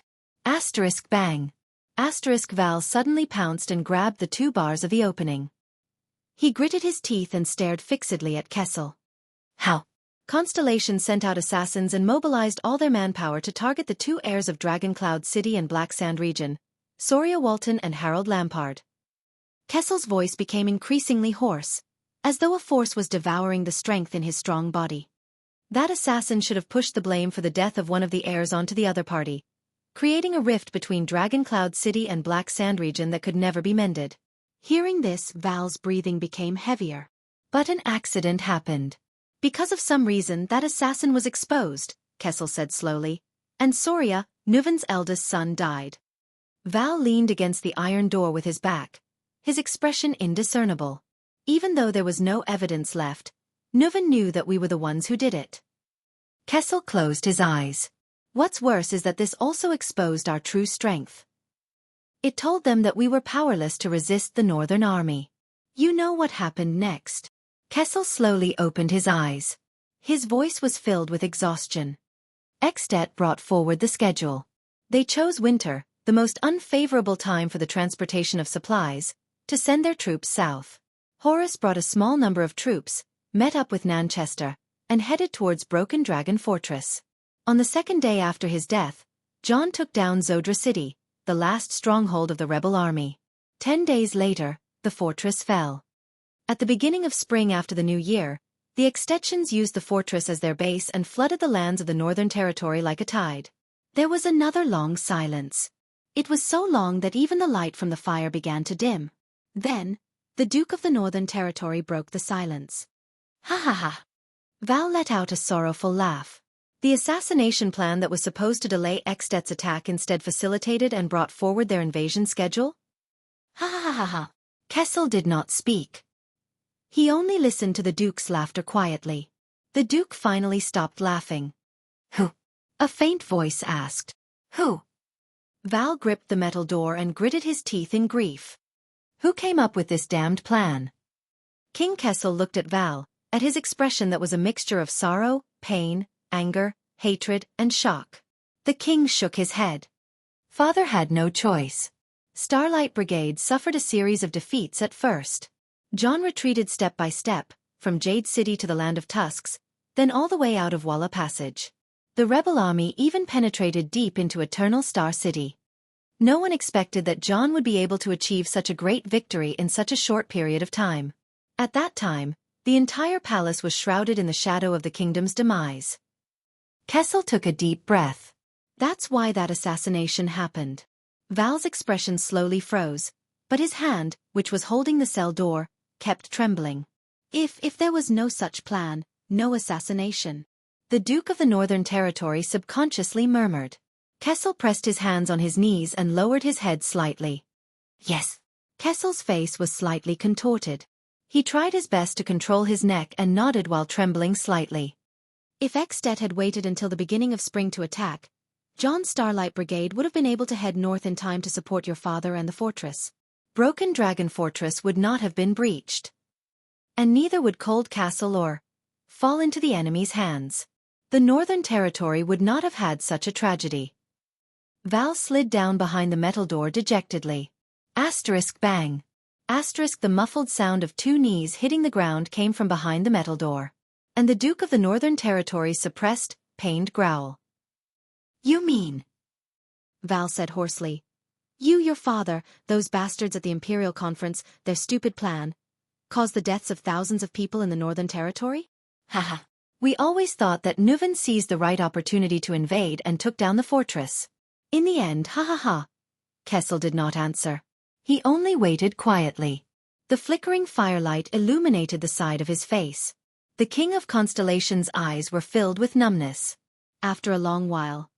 What about that stupid assassin? That guy who failed in his assassination and exposed himself? Val's sorrowful voice, which had slightly changed its tone, came from behind the metal door. There was deep hatred in his words. Didn't you dig out his heart? Kessel V turned his head and stared at the empty space. It was as if someone was standing there. There was silence. For a moment, there was only Val Arun's low and suppressed sobs in the air. Kessel's gaze was filled with complicated and indecipherable emotions. Yes. After an unknown amount of time, the Supreme King of Constellation, Kessel V, stared at the empty space and slowly said with an emotion that was difficult for ordinary people to understand, for that failed assassination with grave consequences, that assassin is paying the price. He is forever imprisoned behind a cursed mask, never to see the light of day. The king stared at the empty space. His voice was extremely quiet. In endless loneliness and boundless darkness, he has tasted pain and suffered all kinds of torture. With the rest of his lowly life, for that tragic war, for the countless dead souls he owes. Chapter 159. There was silence in the Hall of Heroes. You know, Thales, when Soria died. Thales adjusted his breathing and heartbeat and looked at King Nuven. Anger. Madness. Hatred. It made me want to unleash the wrath of the Walton family and Dragoncloud City at all costs. The old king's eyes were lifeless, as if he was looking at another world through Thales. In comparison, gaining benefits and even conquering constellations seemed to have become secondary. Thales did not speak. It was inappropriate for him to say anything at that moment. King Nuven slowly raised his eyes and looked at the grief-stricken Merc. Merc, why didn't you protect him in Soria? The king's expression was very unpleasant. You are a white blade guard. You should have been by his side to ensure his safety. Merc bowed his head deeply. His expression became even more pained. Alex seemed to be very concerned about this topic. She looked at the grief-stricken King Nuven, then at the grief-stricken Merc. Her breathing quickened, which made little Rascal, who was behind her, less nervous. Merc. The king's granddaughter whispered pitifully. Not now, my lady. Merc shut his eyes tightly. His breathing was rapid as he interrupted Alex. Alex's face turned pale. She curled her lips and trembled slightly. She grabbed little Rascal's hand behind her. The latter had a frightened expression on her face. I cannot absolve myself from the blame for Prince Soria's death. Lord Merc clenched his teeth and looked sad. Your Majesty, you were lenient and did not punish me. Nicholas only grounded me for a few days as a token gesture. But after 12 years that kind of guilt tortures me day and night all the time. King Nuvan stared at him silently and sighed after a long time. Yes. The old king swirled the wine glass in his hand. I have no reason to blame you. Not only that, I trusted you even more and promoted you to be the king's administrator. Because I know. King Nuvan's expression was gloomy and his tone was gloomy. You are Soria's most trusted person. He unreservedly entrusted his life, safety, and family to you. Administrator Merk shuddered. He placed his right fist on his chest, bowed, and said with a trembling voice, I will devote the rest of my life to serve you, Lady Alex, the Walton family, and Dragon Cloud City. Thales sighed softly. At that moment, many faces appeared before his eyes. King Kessel, Queen Kia, Duke Arund, King Nuvan, Archduke Pofrit, Gilbert and Merk, Lady Gines, the Kingdom's Wrath, the Fortress Flower, the veteran Gened, the new recruit Willow, and so on. It seemed that what happened 12 years ago had changed the fates of many people. Regardless of whether they were stars or colossal dragons, regardless of whether they were nobles or commoners. King Nuvan sighed softly. Soria, you have been by his side for many years, starting from the White Blade Guards. Merk. Just then, Alex's lips trembled. She tugged at the corner of Merk's shirt. I think. Merk tried his best to calm himself down. He turned around and comforted Alex. Don't worry, Miss Alex. Soon. Alex shuddered again. Thales furrowed his brows. In the next second, Alex's eyes rolled back, and her whole body went limp. Asterisk thud. Asterisk little rascal, who was behind her, was startled and cried out. Merk's expression changed drastically. He knelt beside Alex and helped her up. Lady Alex. Lady Alex, what happened to you? However, Alex only stared at the ceiling with lifeless eyes. Her limbs swayed unconsciously, and her body began to twitch. Thales jumped down from the stairs and stared at Alex's strange condition in shock. What happened? Does this young lady have a disease? Epilepsy or something else? Little rascal shuddered in fear. Merk's face was pale. He held Alex in his arms and raised his head to look at the king. He said urgently, Your Majesty. Lady Alex, we have to hurry. Yes. But King Nuvan still seemed to be immersed in the past. His gaze drifted as he pretended not to hear. He continued, I remember that you were the closest of friends and brothers, whether it was on the battlefield or at banquets. Seeing Alex's strange condition, Merk was extremely anxious and could not help but shout, Your Majesty. Alex, whose face was pale beyond recognition, opened her eyes and stared at Merk. Her gaze was filled with endless fear. She raised her trembling hands and scratched Merk's clothes in agony, like a drowning person grasping at straws. Thales watched in disbelief. It took him a few seconds to realize what was happening. King Nuvan only stared into the distance with unfocused eyes. Alex's mouth twitched.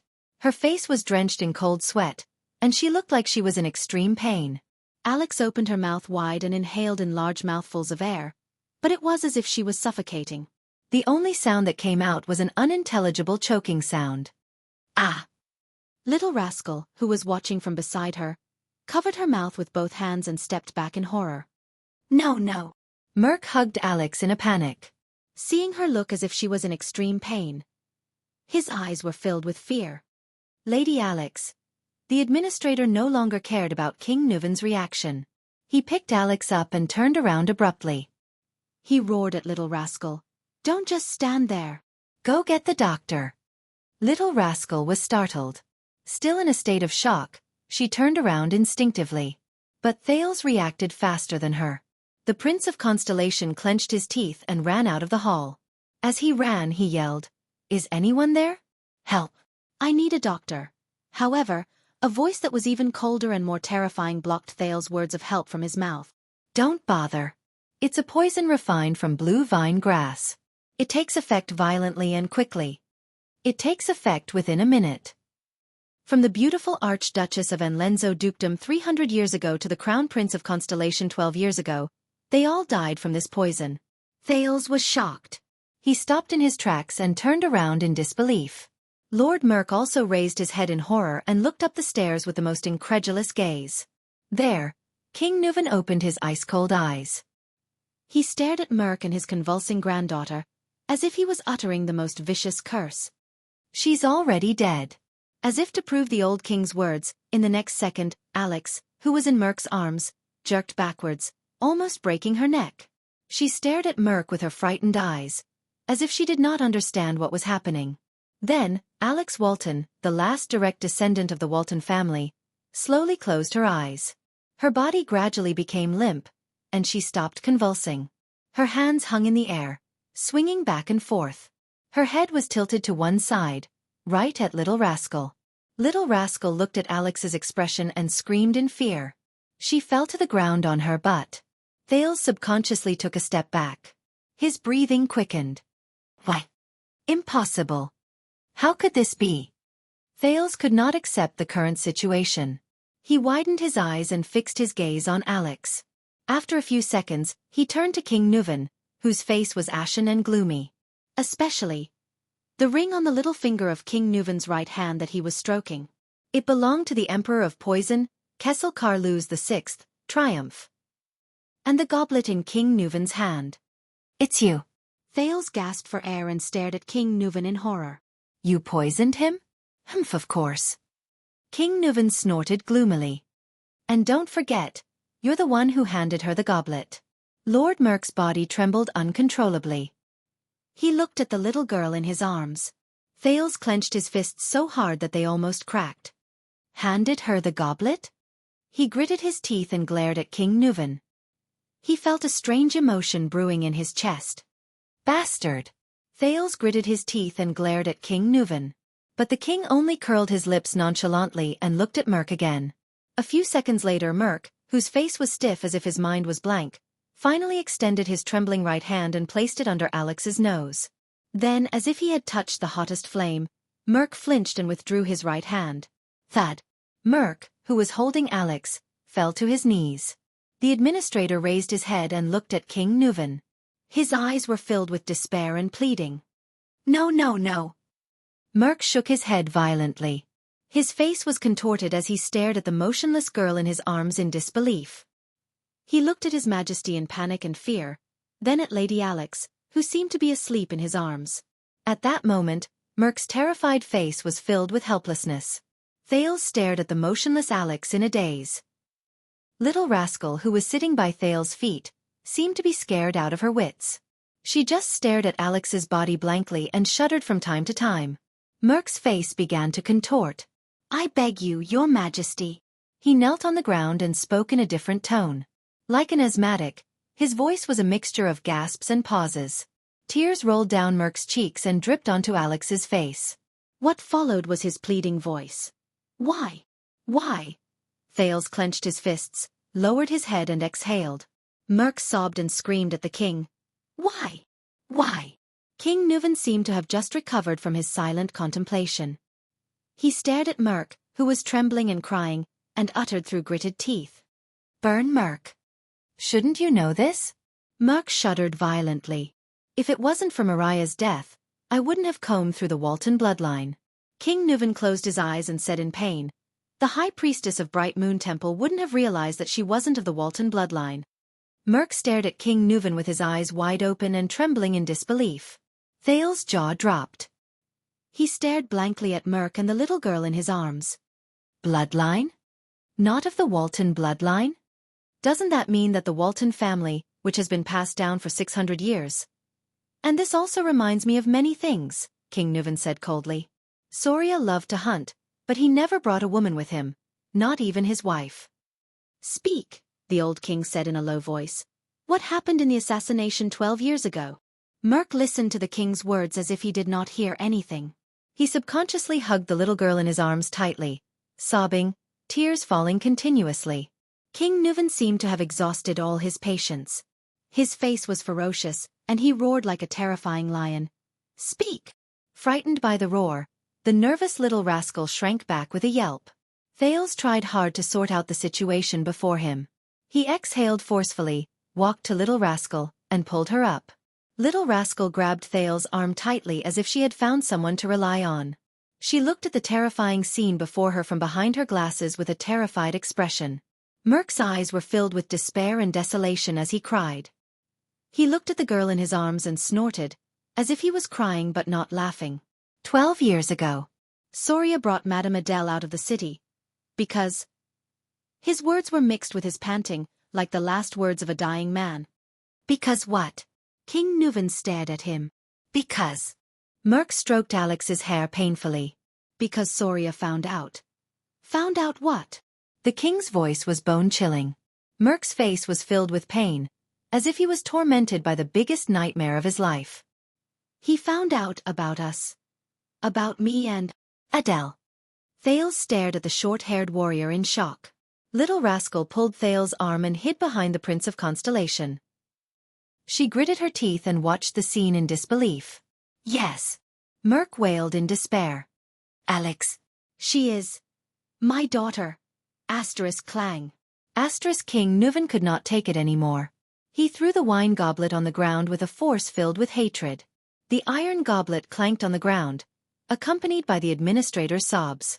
Thales took a deep breath and tried to understand the situation before him. Only Merc's sobs and the old king's heavy breathing could be heard in the hall. Ha ha ha. King Nuvan's suppressed laughter came from his throat. There was a hint of sadness in it. You. Soria's most capable subordinate? Best friend? Most trusted brother? Just like that, you used betrayal and deceit to repay his trust. The king's voice reverberated in the hall. Merc, who was kneeling on the ground, sobbed and raised his head. No. As if his greatest dignity had been violated. He roared with tears and snot in his eyes.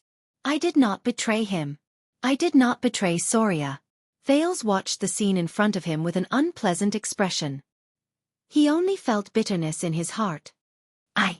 Merc looked at the girl in his arms and sobbed softly. Prince Soria Soria was a good brother, and I was willing to give up my life for him. He growled. In the White Blade Guards, we trained under Caslin to become the most valiant warriors. When we were in the 38th Sentry Ground, he crawled with a broken arm to block a fatal hammer blow for me. When my mother was seriously ill, and my sister came to Dragoncloud City to look for me, he personally sent a doctor to save my mother's life. When we were surrounded in White Mountain, he and I had our backs against each other. Those sharp-eared arrows pierced through my left shoulder and his right shoulder. We cursed each other's luck and fought back to back as we retreated. We persevered until Caslin came to help us. I still remember the day I went back to my hometown to get married. That bastard, Merc said with a smile through his tears. Soria brought his brothers from the White Blade Guards and came to our village with a tray full of rye wine and roasted meat. He raised the red dragon flag and the cloud dragon spear flag. The local counts and knights all came. The expression on the village chief's face was even more exaggerated than when his son became a tax collector. Mother was very happy. She finally felt that her son had made a name for himself. Soria? I have always treated him as my closest brother comrade, Your Highness. Merc roared angrily with tears streaming down his face. I will never betray him. King Nuvan stood up abruptly, his hair and beard bristling with anger. Bull Shasterisk T. Thales felt his hand tighten. Behind him, Little Rascal began to tremble again. He could only try his best to hold Little Rascal's hand and comfort her. You cheated on my son, the man you were supposed to be loyal to. King Nuvan's eyes were burning with anger. He said loudly, You cheated on my son, the man you were supposed to be loyal to with his wife, and even gave birth to your child. You tarnished the Walton family's dignity and bloodline. Do you think this is not a betrayal? You have never treated him as a brother in your guards, a man you should be loyal to with your life and honor. Traitor! Kneeling on the ground, Merc listened to the king's words and looked at Alex, his daughter, in his arms. With tears streaming down his face, he roared in grief and indignation. Ha! No. He closed his eyes in agony. Thales gritted his teeth and frowned as he watched the confrontation between the king and his vassal. He felt a wave of sorrow in his heart. It's not like this. Adele, she was so good. So gentle, so. Merc lay on the ground. He clenched his right fist and pounded the ground miserably. She shouldn't have married into Dragoncloud City. Shouldn't have met Soria. Should have met you. King Nuvan's words were filled with terrifying emotions. Shameless traitor? Adele. Adele. That was a mistake. Merc's teeth trembled as he caressed his daughter's face. His expression changed several times as if he was looking at another person through her. Whether it was me and her, or Soria and her. It was all a mistake. She shouldn't have left Camus Union, Vine City, the flowers, and the blue sky that she cherished. She only belonged there. As for Soria, he's a good brother and a good warrior, but he never cared about women. Prostitutes, women he captured after the war, maids in the castle, and ladies of the nobles. None of them made a difference to him. Merc put his face against Alex's and cried, "Soria, Soria, Soria!" In Soria's world, there was only wine and battles, politics and victory. The only people he cared about were warriors, friends, and enemies. On the night of their wedding, Soria was dead drunk. I stood guard outside their bedroom. That sound was like a gun exploding. Adele's resistance and sobs. I guess Soria thought that it was a celebration after another battle. The next morning, Soria went hunting. He left me to watch over Adele. Her expression, that was not the expression a newlywed wife should have. Thales listened to Merc's desolate and painful confession with an unpleasant expression. Finally, one day, I saw Adele trying to cut her wrist with a pair of scissors. I told Soria and tried to persuade him to treat his wife better. But Soria thought that she had insulted the Dragon Spear family. Every time, he would angrily pick up his whip and teach her a lesson. Soria said. At that time, I stood at the door, clenching my fists, listening to Soria's roar and Adele's screams. I was angrier than Soria, more in pain than Adele. Merc hugged Alex tightly. His eyes were closed, and tears gushed down his cheeks like a flood. Since then, Adele wanted to commit suicide more than once, and I stopped her more than once. But I hid it from Soria, because I did not want Adele to be hurt by him again. Adele. She's like a flower that has been trampled on and abandoned. Soria's attitude towards women is even more terrifying than the most inflexible Northlanders. When he's in the mood, he'll force her. When he's not in the mood, he'll ignore her and be indifferent to her. Thales closed his eyes and sighed heavily. Adele. She was too lonely, too pitiful. Merc stroked his daughter's hair. His eyes filled with sadness. She traveled a long way to come here, and Soria did not know how to cherish her. He only treated her as a puppet and a chess piece, a bargaining chip to form a marriage alliance with Camus Union. I tried everything. I just tried to make her happy, tried to stop her from committing suicide again. Agitated, Merc muttered incoherently, from magic tricks to flowers, to finding girls from Camus Union to relieve her boredom, to trying my best to get Soria drunk at night when she did not want to. Adele was very grateful to me and happy that I did these things for her. She stopped trying to commit suicide and started to smile, even though she only smiled at me. My wife passed away in my hometown. When I didn't know how to raise the 5-year-old Croche in front of me, Adele was the one who took care of her. This made Soria's attitude towards her much better. We became more talkative. She teased Croche in the room, and I laughed foolishly outside the room. She asked questions in the room, and I answered her outside the room. King Nuven's expression was cold, but he did not say a word. Finally, that day we won the war against the White Elves and the Alliance of Freedom. Merc sobbed softly. We returned to Dragon Cloud City in triumph, and Soria drank with us all night. But that day, all I could think about was her. Adele. Merc pressed his face tightly against his daughter's. His tears did not stop, and his right fist was almost crushed. They were all drunk. I went to Adele's room, wanting to listen to her voice as usual. But my wound burst open at that time, and Adele asked me to go in and bandage it. Thales' gaze darkened. Thales' eyes dimmed. A memory surged up from an unknown place in his mind. Hey, Brother Brainiac, you're actually reading a romance novel. What the hell is a romance novel? This is a bestseller written by an American sociologist. This book title. Strange, why would you read this kind of book? What are you thinking about? Hehe. This. Don't think too much, it's just a classmate asking. No, could it be? Hey, hehe, why are you blushing? It's hot. Ha ha ha. Why are you touching my face? I lied to you. Ha ha ha ha, it's so funny. Alright, don't be angry. I'll give you a vitality kiss. Ha ha ha. It's still very funny. What should I do? Hey, don't be stingy, come, explain it to me. How do I explain it? Alright, it mentions something interesting. In the Western world, love originates from cheating. What the heck? Cheating? That's so cool. For example, in Celtic mythology, the story of Lancelot and Guinevere is like this. The marriage of King Arthur and Queen Guinevere was only a political function. There was never any love to speak of. True love is the taboo love between a knight and a queen. That is emotional, impulsive, and pure love. Another example is in Don Quixote.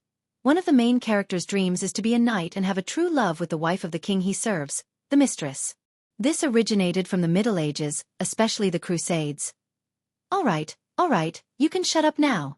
I'm still on the side of the king and Lon as a couple. Coyote, get lost. Queen Lily, get lost. I'm going to see it again. Oh right, so are we having an affair now? Different social situations can't be compared like this, sister. The memory fragment slowly faded away. Thales looked at Merc before him and could not help but sigh deeply. Merc continued to sob on the ground. God knows how much I regret it. But Adele. Soria began to suspect not long after Alex was born. Soon, he found out the truth. The administrator gently brushed his daughter's hair aside and said in a hoarse voice, I could see the pain and hesitation in his eyes. I really wanted him to kill me with a sword. That night, Soria told me that he was willing to let me and Adele go. He would clean up and cover up. When Merc said this, he hammered the ground in grief and indignation. Nuven listened quietly. The next day, Soria took us out with him to finally resolve this matter. It was that day the assassin? Thales felt little rascal trembling behind him. The assassin's first strike wasn't fatal. The assassin saw Alex and didn't strike a second time. But Adele. Merc opened his mouth and howled in pain. Adele didn't know Soria's purpose. She thought His Highness wanted to execute us. So when she saw Soria fall, she picked up a dagger. Hearing this, King Nuven seemed to have lost all his strength. He sat down on the stairs weakly. In the Hall of Heroes, only Merc was left sobbing in grief. Chapter 160. When Prince Soria fell into a pool of blood. His eyes. Merc rested his chin on his daughter's forehead, filled with grief. I knew that we had committed an unforgivable sin. I could have stopped her. Then why didn't you? King Nuven raised his head. He gritted his teeth and interrupted the weeping man on the ground. You just stood there and watched Soria being murdered by that woman? Or rather, you were hoping in your heart that Soria would disappear as soon as possible. King Nuven almost roared at the last sentence. Hoping that the barrier between you and that woman would disappear? The administrator shuddered violently. He looked at King Nuven with trembling, terrified eyes. At that moment, Thales truly felt the fear, sadness, and helplessness in Merc's heart. And the deepest despair and numbness. And the fear of being exposed. Merc's expression gradually changed. He slowly lowered his head, his face contorted hideously. Finally, he punched the ground beside him and shouted in grief and indignation. No! The administrator panted violently. His expression changed several times. I was going to turn myself in to you. Merc panted, his head almost touching the ground. But Adele. Adele held a dagger to her neck and cried, forcing me to take them away. She didn't want to stay in this place anymore. But I couldn't. I knew I couldn't. I'm a Northlander, I'm a White Blade Guard. I'm Soria's brother and subordinate. Merc's sobs became more obvious. I couldn't. Forgive me, Adele. Merc trembled. He held his head and sobbed weakly on the ground like a child. I couldn't. But you didn't say anything. You let Soria rot in lies and deceit. King Nuven's expression was numb. You even brought this child, the sin of you and that woman, back to my court. Merc lowered his hands and looked at his daughter in despair. He stared at her motionless face. But, Alex. His voice trembled, as if his jaw was twitching. Alex, she doesn't know anything. She's innocent. Merc cupped his daughter's face and closed his eyes in agony through his tears. Little rascal lowered her head in fear, but she felt Thales' hand tremble slightly. She raised her head in fear and alarm. She saw the Prince of Constellation pursing his lips tightly and staring fixedly at King Nuven. His gaze was cold and furious. Why do you feel wronged? King Nuven let out a sinister laugh that was a mixture of mockery and madness. Do you feel pain? Do you feel like your whole world is collapsing? Because I killed your daughter. Merc inhaled sharply and stared into King Nuven's eyes. Thales took a deep breath and quietly watched Merc's movements. Remember this feeling well. King Nuven's voice was deep and heavy. There was a chill in it. You deserve it. Merc hugged his daughter and gritted his teeth. His eyes were red with tears and agitation. He growled in pain. Coward, coward, if you feel indignant, come and avenge her. King Nuven did not care about the enemy who was close at hand. Merc's knuckles cracked as he clenched his fists. He was like an enraged beast. His eyes were filled with hatred, pain, desperation, and madness. All kinds of emotions were intertwined. Thales frowned when he heard this. He looked out of the hall. Where are the White Blade Guards? What about Nicholas? If Merc really went berserk and assassinated the king. Damn it! Merc stared at the king. His breathing became heavier and his fists began to tremble. But the king looked at his administrator without fear. It was as if the person before him was not a powerful former White Blade Guard, but a weakling who was shackled and could not fight back. Come on, kill your king. A complicated look flashed across King Nuven's eyes. He snorted softly and said slowly, just like how you used your incompetence, cowardice, vacillation, and weakness back then. Kill Soria. At that moment, Merc's expression trembled as if he was struck by lightning. He opened his mouth slightly. His lips trembled as if he wanted to say something. But Merc slowly shut his mouth in the end. His face was pale. His body swayed and he collapsed to the ground again. He sobbed silently. Little Rascal cried out in shock. The king did not speak again. Thales tried to regulate his breathing and control his emotions. The Hall of Heroes today had shocked him too much. For a moment, only Merc's irregular sobs could be heard in the hall. After a long time, King Nuven snorted with an indecipherable meaning. Get lost, the old king said tiredly. Don't ever appear before me again.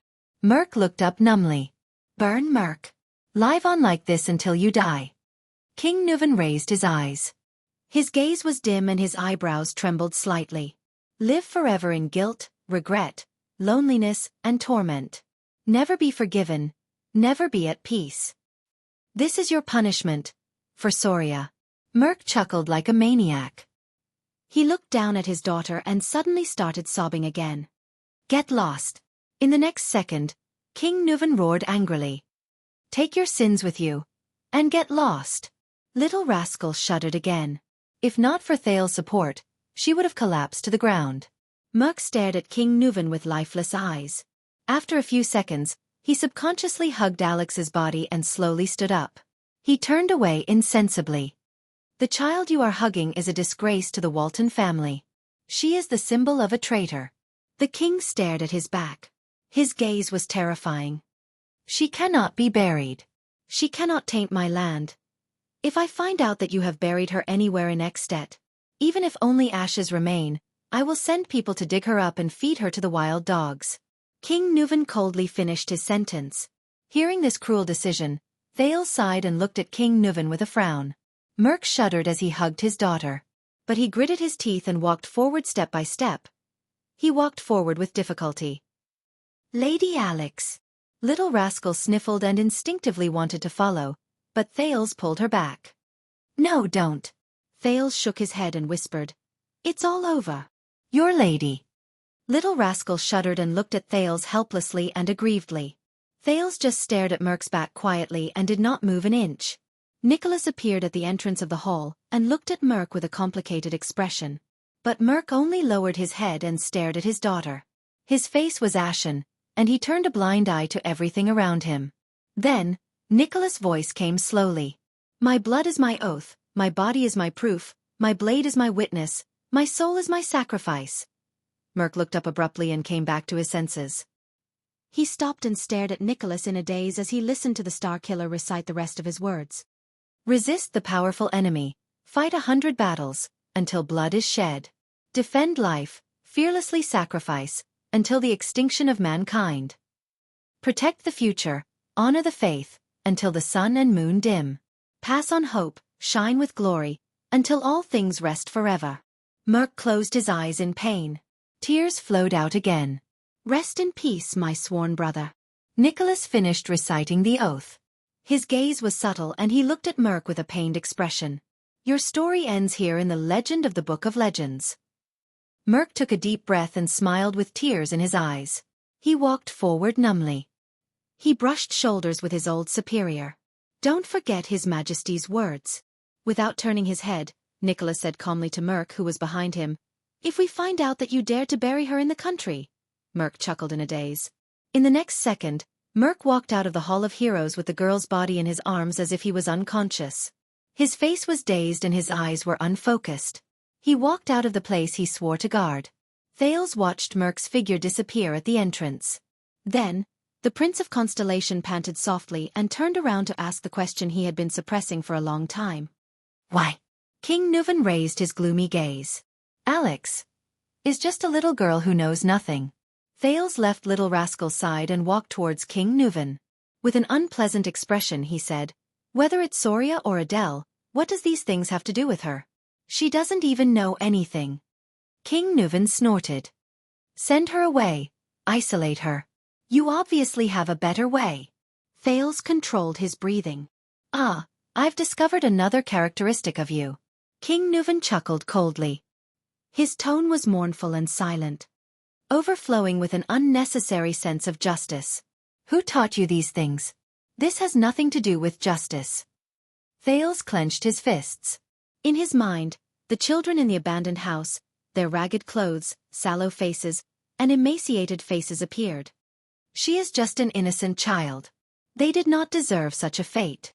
Every day she's alive is an insult to the Walton family and a threat to our cooperation," King Nuven replied quietly. "This is a necessary and the best choice." Thales snorted coldly. "You can find 1,000 reasons to justify your actions." Thales snorted coldly. "Political needs, benefits, secrecy, revenge, punishment, impulsiveness. You can even say that you were forced by your position, that you had no choice and that it was the best choice. But none of these can justify your actions." Thales stared at King Nuven and gritted his teeth. "You poisoned an innocent 12-year-old girl and ended her future, Nuven Walton, just to punish her father for his mistakes."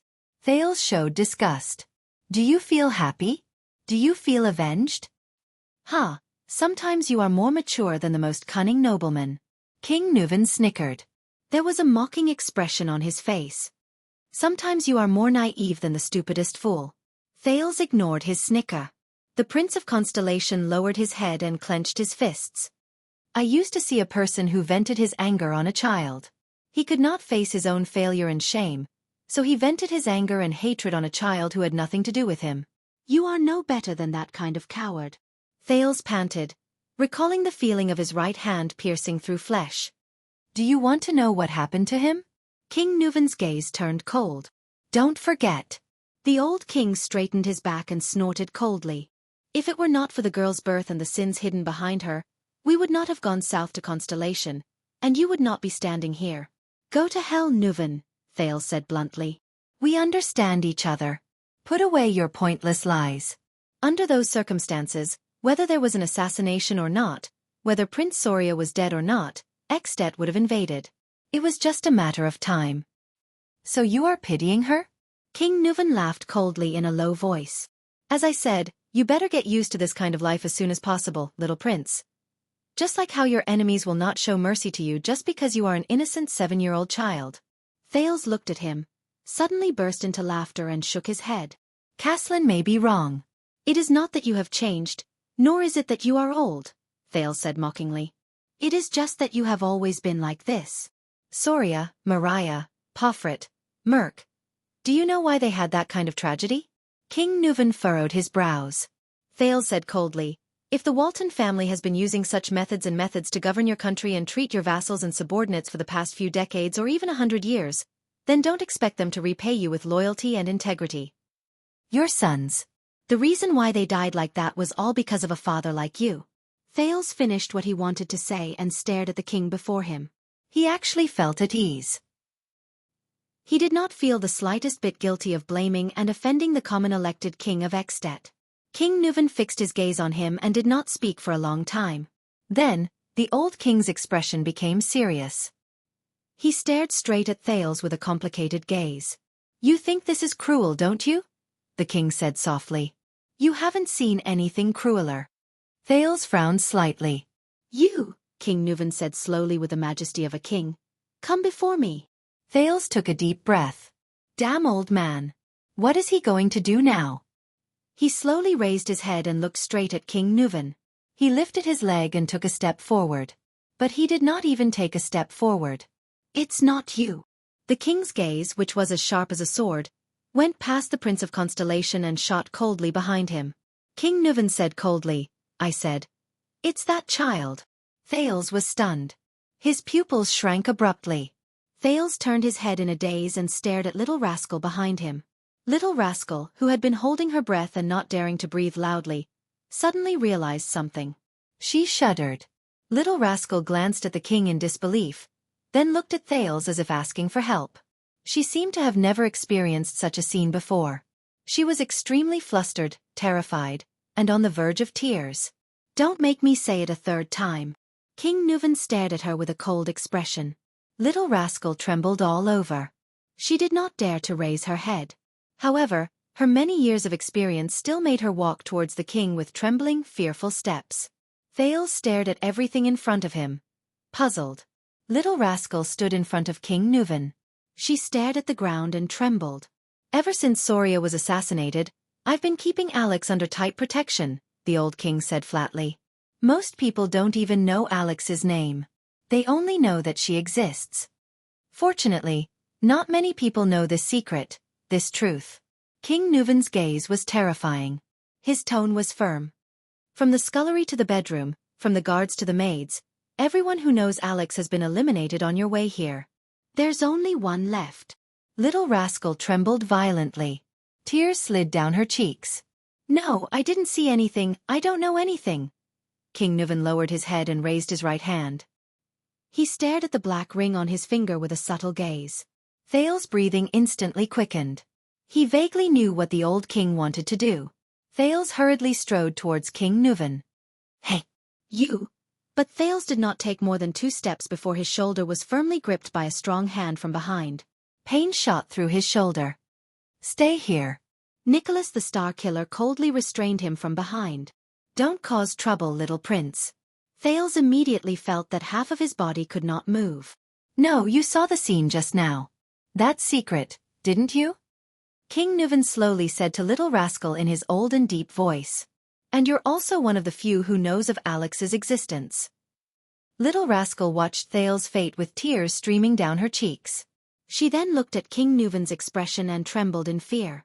I beg you, your majesty, she cried. I'll be good. I'll stay in the castle. I won't say anything. King Nuvan continued to rub the triumph on his finger and chuckled. Thales gritted his teeth and stared at the little girl before King Nuvan. No, damn it. Thales shot a hateful glance at Nicholas, then at King Nuvan. Guess. The next moment, King Nuvan sneered and gripped Little Rascal's hand tightly. What will happen to you? Nuvan. Thales struggled with all his might, but under the suppression of the leader of the White Blade Guards, his resistance was futile. King Nuvan's expression was cold. He pulled Little Rascal's hand to his right hand. No, Little Rascal was so frightened that she was about to cry. No. No! Thales clenched his teeth and drew JC's dagger from his waist. He swung it at the Star Killer at a strange angle. The 4th offensive style of the Northland military sword style. The ambush style. Then, Thales opened his mouth in shock. He saw King Nuvan stretch out his right hand and place the ring on Little Rascal's palm. Little Rascal stared at her palm in a daze. She stared at the black gemstone ring with a silver ring on it. This is the token passed down through the generations in the Walton family. Triumph, King Nuvan said calmly and coldly. From now on, you are the last descendant of the Walton family. I am the granddaughter of Nuvan Walton, the common elected king of Extet and the Archduke of Dragoncloud City. I am the only daughter of Prince Soria Walton and Marquis Gloucester of Vine City, Adele Walton. Thales and Little Rascal stared blankly at King Nuvan. Saroma Alex Soria Walton, King Nuvan said softly. This is your name. Little Rascal gasped subconsciously. Her face was ghastly pale. A few seconds later, she finally realized what King Nuvan meant. The bespectacled girl trembled as she held Triumph in her hands. She took a step back in fear. Nicholas let go of Thales and the dagger that was aimed at him. He snorted coldly. But Thales had no time to care about his attitude. He got up from the ground and looked at King Nuvan in shock. He then looked at the absent-minded little rascal, who was frightened and helpless. You must forget everything in the past, whether it is your birth or the girl you served. King Nuvan continued with his emotionless but forceful words. You will listen to my orders and become a lady of the Walton family. You will marry that boy in exchange for Jadestar's support and protection of the Walton family, as well as the connection between the two families. You must revere him, listen to him, serve him, assist him in the name of Saroma Walton, support him, support him. Little rascal glanced at Thales, trembling. Her eyes behind her glasses were watery. No. But King Nuvan interrupted her, please. Remember your first middle name, Alex. It will forever remind you of your true identity. It will remind you of the night that changed your fate. But this is also a warning. King Nuvan's eyes flashed. If you do anything that threatens the interests of Jadestar and the Walton family, that boy can reveal your identity at any time. A bloodline ritual can destroy everything. Trust me, you won't like that. Little rascal was petrified. She was so terrified that she forgot to breathe. Only when she was exhausted did she inhale a mouthful of air. And you, Thales. King Nuvan turned his head and looked at the Prince of Constellation. His expression was solemn. Today, I will expose the family's biggest secret, the most terrifying past, before you. Triumph is only the first lock. This is the second lock. Now, you can take over the Walton family without worry. Our alliance is still in effect. Thales shuddered. He looked at little rascal. Whether it is for your own interests or your ridiculous pity, you have to protect her and her identity. King Nuvan's voice suddenly became tired and hoarse. Just like how you protect the Waltons. Little rascal snapped out of her daze. She stared at the ring in her palm and began to tremble. No, I beg you, your majesty. Little rascal cried out in fear. I'm scared. I don't know anything. I can't. I'm not asking for your opinion. King Nuvan turned his head abruptly and looked at little rascal, causing her to stop talking. The king's eyes flashed fiercely. Do you understand? Little rascal was so scared that even her glasses were crooked. She could only nod mechanically. King Nuvan smiled faintly. Thales watched the scene in a daze. His heart was filled with a myriad of emotions. All right. The old king sighed and said slowly, Thales, you already know everything you need to know. King Nuvan lifted his gaze. His tone was extremely tired. Go back to your room. Thales panted and clenched his fists. He glanced at little rascal again, at her helpless and pitiful gaze. Then, he gritted his teeth and turned to leave. Behind Thales, King Nuvan said to little rascal in a low voice, And you, from tonight onwards, you will sleep in Alex's bedroom. Thales clenched his teeth tighter and tighter. Little rascal screamed behind him. If you ever feel bored, think about today. Think about the previous owner of your bed. Thales' breathing gradually quickened. He could imagine little rascal's expression at that moment. Think about Alex's fate. Think about how she convulsed in agony before she died. Thales gently closed his eyes. His footsteps became slower and slower. Little rascal's sobs came from behind him. Think about the people who died because of this, and think about how lucky you are. Thales stopped and took a deep breath. The servants in kitchen have all been cleaned out, but you'll soon have new servants. You'd better act properly. Enough! Under everyone's astonished gaze, the Prince of Constellation turned around and glared angrily at King Nuvan and the sobbing little rascal.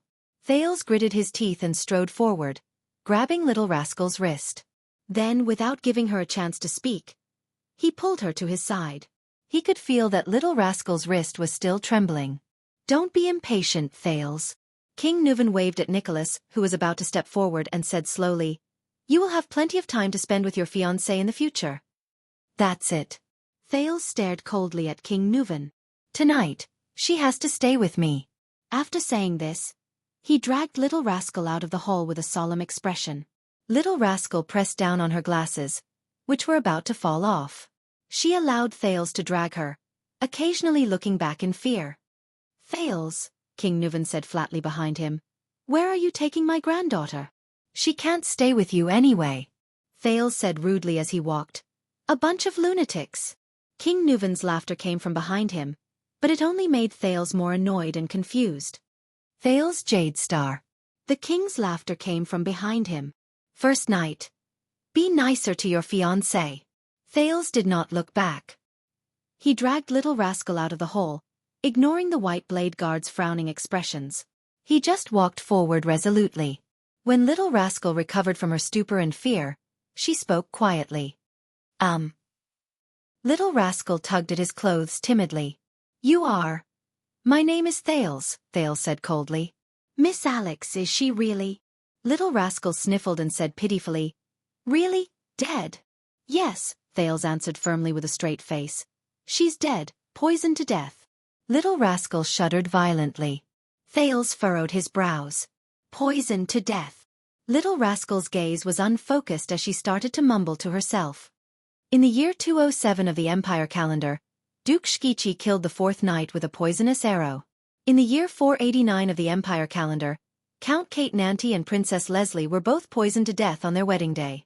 In the year 721 of the Empire calendar, Emperor Adi III fell into a coma. In the year 1171 of the Empire calendar, the Emperor of Poison poisoned suzerain Redi Zodra to death on the negotiation table. In the year 218 of the calendar of eradication, Archduke Lloyd Ulcius was poisoned to death by the mourning Archduke. In the year 359 of the calendar of eradication, beautiful Archduke Lacian Lenzo died from a cup of flower tea. In the year 660 of the calendar of eradication, the Crown Prince of Constellation was poisoned by blue vine grass. Enough! Thales roared resolutely and interrupted her murmurs. Don't think about this anymore. Little Rascal came back to her senses. Thales pulled her along and continued walking forward. We should go back. Little Rascal said hesitantly. You can't go back. Thales cut her off firmly and shook his head. According to Nuven, a bunch of people just died there. It's definitely not suitable for you to stay. Little Rascal shuddered slightly. Thales sighed in his heart as he walked. But I'm afraid that we... Little Rascal said hesitantly again. You don't have to be afraid. There's no bastard like Nuven here, Thales said quietly. But I can only protect you for a while. No, I mean... Little Rascal said softly with a sobbing tone. We went the wrong way. Chapter 161. Late at night, Heroic Spirit Palace, Thales' bedroom door.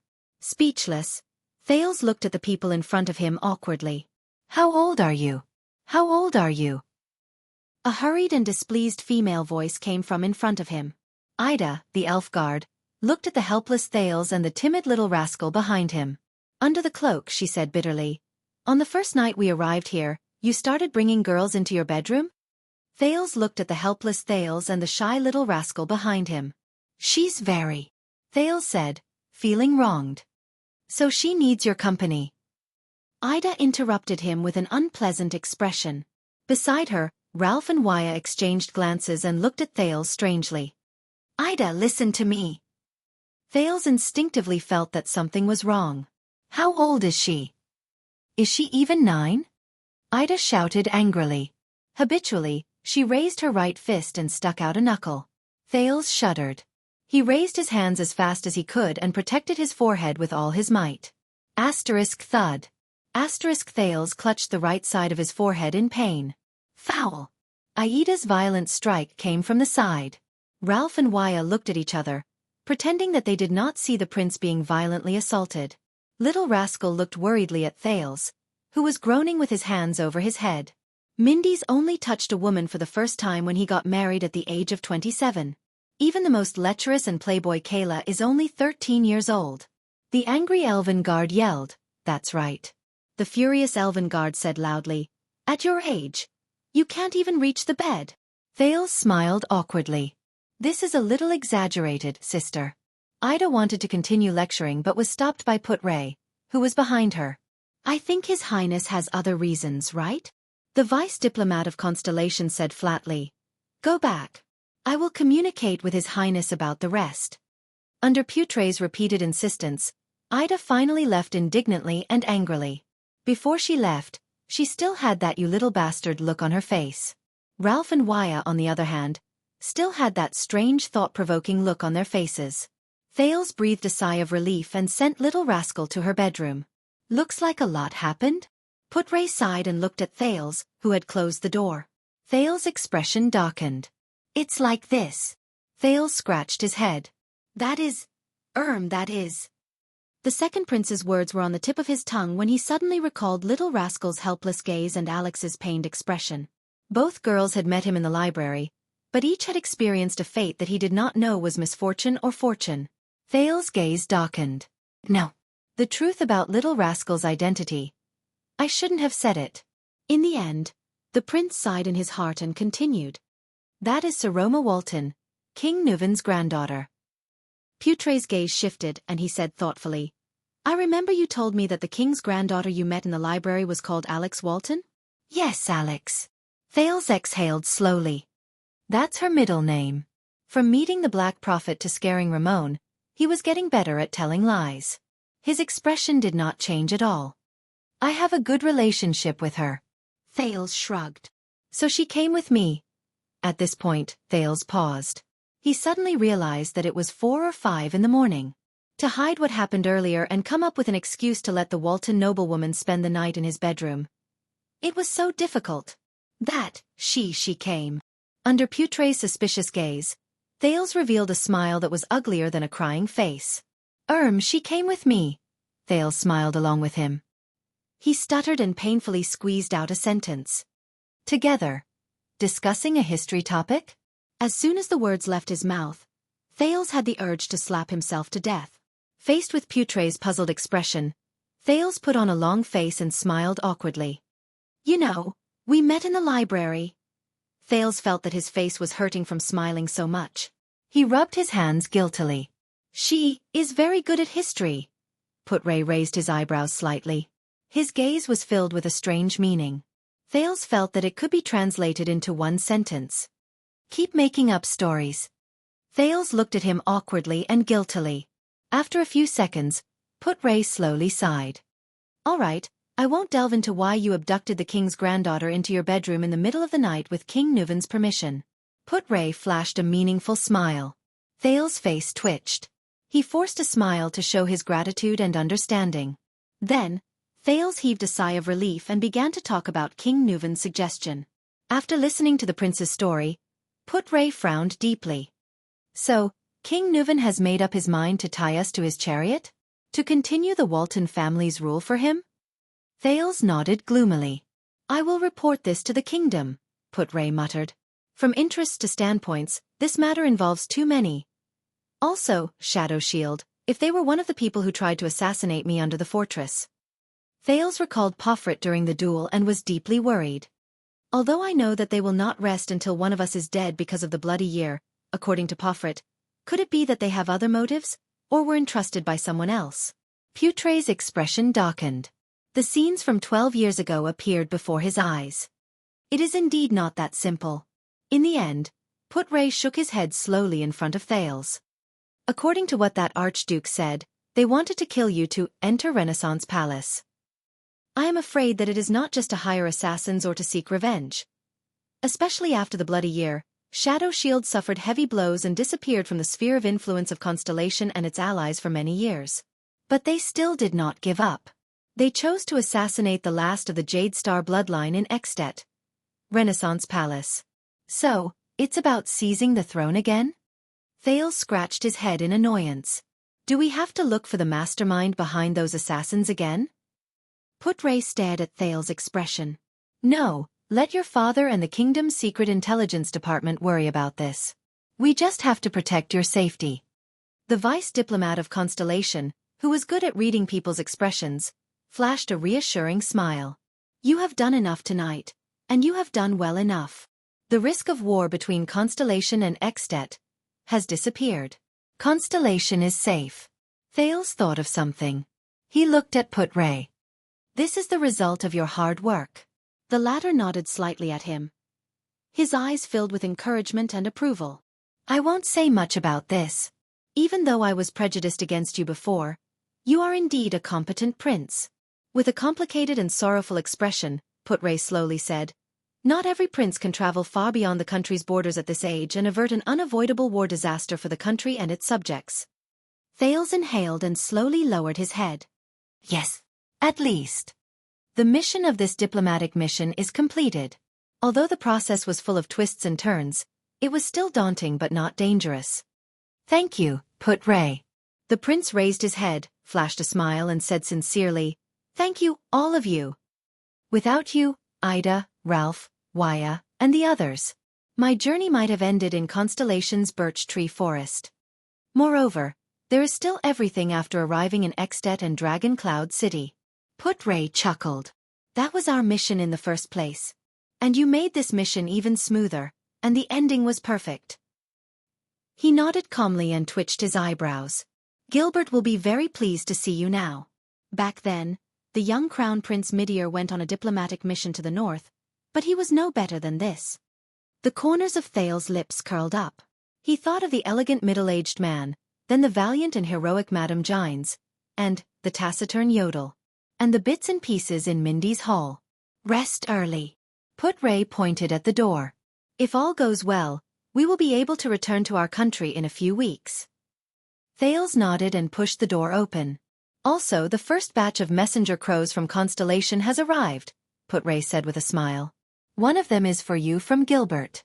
I put it on the desk. Thales thought of something. Thank you.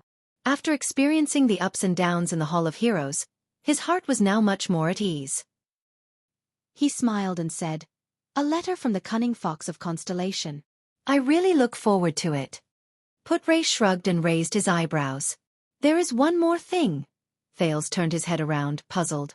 Put Ray said hesitantly, You know, your father was very dissolute when he was young. He became sensible at an early age. Thales narrowed his eyes, revealing a puzzled look. Put Ray opened his mouth and looked at Thales, then at the door. In the end, he revealed a worried expression and said in a low voice, But, after all, you are still too young. Your body has not even matured. Thales' smile froze on his face. Put Ray blinked awkwardly. Maybe I should wait a few more years? Thales answered him by slamming the door with great force and without mercy. Don't be afraid. Thales looked at Little Rascal, who was still in a state of shock. Sympathy rose in his heart. They can't hurt you here. Little Rascal hugged her knees as if she did not feel anything. She curled up on the floor beside the bed and leaned against it without saying a word. Her eyes were fixed on the floor, and her hands were clutching the coarse dress. This helpless scene reminded Thales of his past in Abandoned House, as well as those unfortunate child beggars. He could not help but sigh softly. I have to become Miss Walton, don't I? Little Rascal noticed his arrival and said dejectedly, It's like a dream. Perhaps, Thales said in a low voice. No one can change King Nuven's will. Little Rascal shuddered. Her eyes reddened and she hugged her shoulders helplessly. In that instant, Thales only felt a deep sadness. This girl was dragged into their dangerous game by the tides of fate. He hesitated for a moment and said, But this is not necessarily a bad thing. But Little Rascal only lowered her head and began to mutter. In the year 1090 of the Empire calendar, the heir of Duke Ferret of the Titorius Minjas province was suspected of having an improper bloodline. The Empire's law enforcers burned him to death in the City of Triumph. In the year 552 of the calendar of eradication, the Marquis of Libra City in Camus Union, Grenfell was found to be an impostor. He was hung in the middle of the city square with 4 carriages. Thales' scalp tingled as he listened. Stop, he said loudly. Now is not the time for you to use your memory. Little Rascal stopped talking and looked at him pitifully and aggrievedly. She was on the verge of tears. Do you want to hear a secret? Thales sighed. A secret that no one knows. Little Rascal's expression slowly changed. She blinked and looked at him in surprise. You won't find out about the secret history of the Prince of Constellation in any book. Thales sat down in front of her and shrugged. Little Rascal's eyes brightened. She adjusted her glasses and nodded. Do you know? Thales recalled the past a month or so ago and chuckled. When I first became a prince, I was just like you. I was always on tenterhooks. Became a prince? Little Rascal asked curiously. Weren't you born a prince? No, I was born a... Thales hesitated for a moment and said, An illegitimate child who wandered about outside until I was brought back to the palace. Little Rascal showed a look of realization. When they brought me back, Thales smiled helplessly, I wasn't used to everything. Food felt strange in my mouth because I was used to eating black bread. In winter, that thing was so hard that it could be used to kill people. Thales raised his eyebrows. Also, it was the first time I drank a liquid with a taste. Except for the stench. Do you know how stinky water feels? Little Rascal burst into laughter. The clothes I wore were too slippery and too soft. It always made me feel like I was naked, so I added 3 more buttons to my belt. Even though it hurt when I walked, it felt safer and more practical. Oh, that's right, on the first night, I didn't even know how to wear pants. Thales recalled this ridiculous history and could not help but shake his head and sigh. Little Rascal listened attentively and gradually forgot the tear stains on her face. I've never walked on such a flat, smooth black stone floor. In the past, it was either muddy, dirt, or brick roads. When I saw that the floor in the study was actually made of wood, every night, lying on such a soft bed was a form of torture.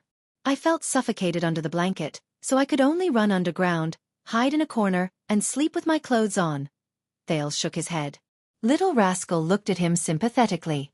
She blinked and nodded. But I couldn't sleep well. On the contrary, I slept better when I was camping in the wild on a diplomatic mission to Extet. Gilbert was very strict, and the classes were very intense. He wanted me to write 200 words a day. On the 20th day, he actually went overboard and forced me to compose a poem in the ancient language of the Empire. The first time I sat in a carriage, I had to hold onto the handles on both sides of the carriage door to avoid falling. As he spoke, Thales became absorbed in his own story. Little Rascal also listened attentively and occasionally chimed in with him. When he told the story of how he was thrown off by the same pony 58 times, Thales suddenly realized something. Little Rascal was already leaning against the side of the bed. Her head was tilted to her right shoulder and she had fallen asleep. Her glasses were tilted to one side, and her head was resting on the soft edge of the bed. Her small hands were pressed against her chest by her bent knees. Her entire body rose and fell heavily as she breathed. The little girl's long platinum hair fell softly. A few strands of hair fell into her mouth, causing her to smack her lips from time to time in her sleep. Thales looked at her sleeping face and revealed a smile. He shook his head slowly. He carefully pushed aside her long hair and pulled the few strands of hair out of Little Rascal's mouth. Then, he forcefully pulled down a corner of the cup and covered Little Rascal's body. Thales stood up and sighed softly. Hopefully, she can sleep peacefully again, before she truly becomes a Walton. When he thought of this, Thales turned around in low spirits. He went to the study table and climbed onto the chair with great effort. He picked up Gilbert's letter on the table. Thales looked at the familiar handwriting on the letter and shook his head in nostalgia. He then unfolded the letter.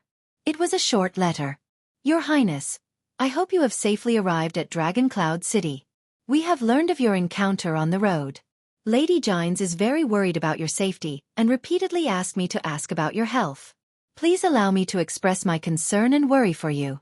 His Majesty has already notified the suzerains along the road in the Northern Territory and Central Territory. He has also notified the 2 commanders of Broken Dragon Fortress. They will send out patrols and troops to ensure your safety on the road to the Birch Tree Forest when you return. Information and affairs regarding the Blood Mystic have been handed over to the Kingdom's Secret Intelligence Department. Lord Marat has personally assured me that they will handle it well. His Majesty has officially sent a letter across the sea to the Night Kingdom in the name of the kingdom. As of now, he has yet to receive a reply from the Night Queen. In addition, after a deep conversation with His Majesty, Duke Zayn Covendier has generously donated a high-yield crystal drop mine to the royal family and increased the amount of eternal oil transported to Central Territory. He has also agreed to transfer the jurisdiction of the 3 baronies to the north of South Coast Hill to the royal family. His Majesty has often told me that this is all thanks to your Highness. Thales pursed his lips when he read this. His Majesty has already rewarded Baron Araka Murch and Lady Sonia Cecere. He has also sent more troops to Broken Dragon Fortress to urge the nobles in the Northern Territory to give Black Sand Region the pressure it deserves. He has also instructed the 2 commanders to give Black Sand Region the pressure it deserves as a show of solidarity with you, and as a protest against Archduke Lampard's rude actions. Please allow me to once again express my concern for the accident that happened to you in front of the fortress, as well as my relief and happiness after learning that you are safe and sound. Even so, I know that it has not been easy for your Highness to enter Extet. The real test and difficulty is just about to come. In this regard, as the former Foreign Affairs Minister, I must remind you of 3 important points. First, Xtet's political system is completely different from ours. Apart from being the king, King Nuvan is also the Archduke of Dragoncloud City and the master of the Walton family. The interests of Xtet and the Walton family are completely different to him. Please pay special attention to this point. Second, although the Archdukes of Xtet are powerful and have an abundant military force, the relationship between the Archdukes is rather complicated. From current interests to past history they are entangled. The division between them is greater than between the territories of Constellation. I believe that this is something that you can take advantage of. For example, when it comes to Constellation and Dragoncloud City, the three Archdukes in the south have completely different interests. Their attitudes and interests are also different. There is no harm in humbly asking Lord Putray Nemain for advice. Third, no matter what kind of predicament you face, please always believe that you are the only heir to the throne of Constellation. You are the descendant of Tormund and even the Imperial family. Please do not worry about your safety. At the same time, please believe that King Nuvan's current interests and position are similar to ours. No one in Northland can compare to him in terms of reputation or strength. That is why it is our best strategy to rope him in and make use of him. Directing his hatred towards Lampard is the best way. To quell the war, there is no harm in turning the conflict between Constellation and the Dragon into a conflict between the King and the Archdukes in Xtet. This is my suggestion. These are some of my experiences for your reference, so that you can discuss a response plan with Putray. But I know that real politics and diplomacy always swing back and forth between plans and accidents. Hence, grasping the essence of things and adapting to circumstances is the truly brilliant way to do things. Just like how you behaved in the Hall of Stars. I am very confident in you. There is one more thing. The owner of Sunset Pub that you asked me to send someone to search Black Street in Lower City District has changed. The female bartender and the children you mentioned are nowhere to be found. I suspect that they have fled to a faraway place to avoid trouble. We may need to rely on the manpower of the Kingdom's Secret Intelligence Department to find out the specifics. After all, it is not suitable for us to brazenly search Lower City District in the name of the royal family. This will allow many people with ulterior motives to guess your past, which is disadvantageous to them. But please do not worry. Our people have received information that a girl who is very similar to the female bartender you mentioned visited the police station in Western City District not long ago. I believe that we will be able to find their traces very soon. When you are in Xtet, please do not fall behind in your studies. When you return, I will test your method of writing sonnets.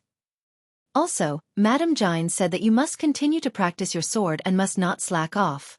She wants to train you with a real sword when you return. Thales exhaled in resignation. As a royal protector, Lady Aida's loyalty and strength are unquestionable. However, she is not a perfect person. There are still areas where she does not think things through. When Thales read this, he could not help but roll his eyes. He was also impressed by Gilbert's tactful tone. I hope that with the other attendants filling in the gaps, you can take good care of yourself. Allow me to express my concern and longing for you once again. I wish you all the best in the future.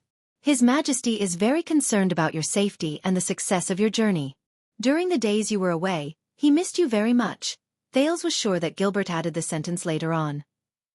Calendar of Eradication, Year 672, 27th of December, 27th, Eternal Star City. P.S. Yodel seems to have asked me to send his regards to you in this letter. I hope I did not misunderstand him. Thales put down the letter. The image of Gilbert holding a cane and wearing a top hat as he bowed appeared before his eyes. He also saw Gilbert's lively and respectful manner as he lectured Thales in a proper manner. Thales could not help but grin. He reread Gilbert's 3 suggestions regarding Xtet in the letter and shook his head slightly. Gilbert probably did not know that they had completed their mission on the first day they arrived in Dragoncloud City. At the same time, Thales could not help but feel worried about the disappearance of the people in Sunset Pub. Jayla, Sinti, Ryan, and Coria. However, Gilbert did mention that Jayla had appeared before. Since Jayla was safe, then the child beggars should be fine as well. Moreover, the Brotherhood had gone through such a huge incident as the Battle of Red Street Market. They should not have the energy to care about a few child beggars.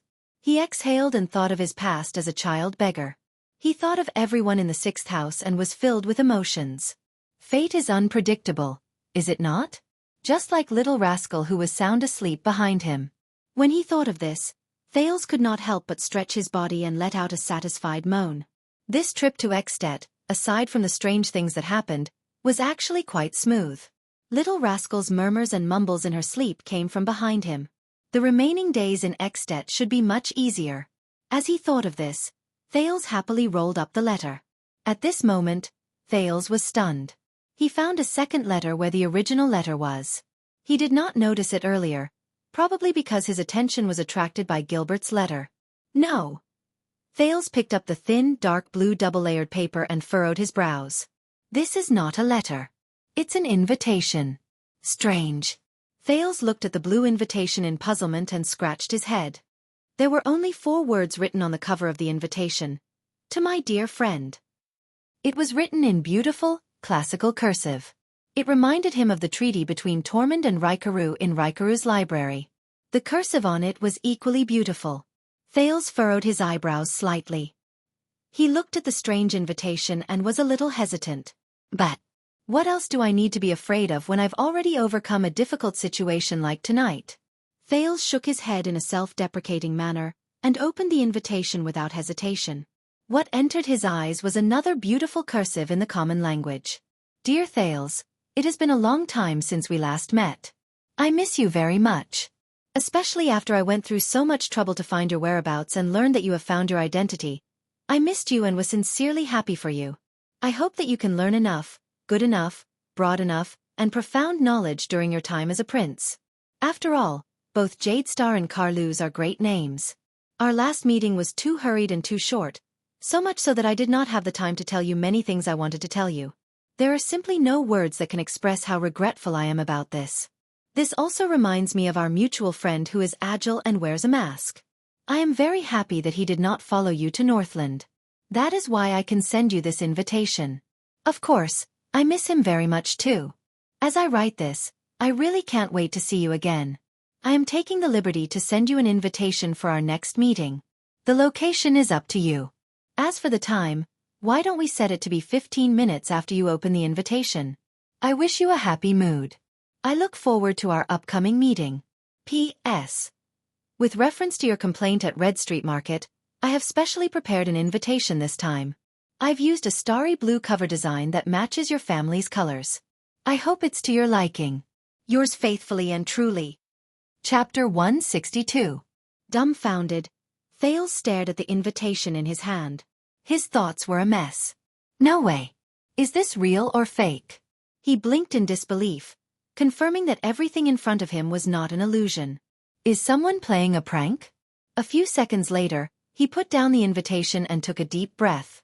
He tried to make sense of the current situation. First of all, wasn't that guy killed by Yodel? Then, Edda was next door. Waya and Ralph took turns guarding the door. And the other soldiers and guards in the diplomat group, the countless guards in Heroic Spirit Palace, and even those so-called cool-looking white blade guards. How could they let that guy? That guy! Suddenly Thales felt his heart palpitate. He stopped breathing. Thales felt something. He turned his head, feeling his skin crawl. He shifted his gaze to the window. At that moment, the prince's heart skipped a beat. His long-lost friend, Asda Sakern, stood by the window with his hands behind his back. He stared at Thales with a pair of seemingly indifferent eyes. Just like the first time they met, the mystic wore a thin but neat blue robe. His posture was straight, and there was a mysterious but confident smile on his handsome face. He was as elegant as ever, as composed as ever. At that moment, Thales' mind went blank. What happened to 15 minutes? Hello. The air mystic nodded at him slightly. His tone was gentle. My smart, mature, and mischievous little friend. Thales opened his mouth and took a deep breath. From now on, no sound between us can travel more than a foot away. Asda seemed to know what he was thinking. He slowly raised his right index finger and shook it at him with a smile. No one else will disturb us. Hearing that, Thales felt like a deflated balloon. He exhaled the breath he took in. He gave up on the idea of calling for help.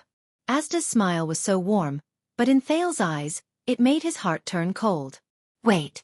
He and the mystic were not the only ones in the room. Thales thought of something. Following Thales' line of sight, the mystic glanced at little Rascal, who was deep in slumber beside the bed.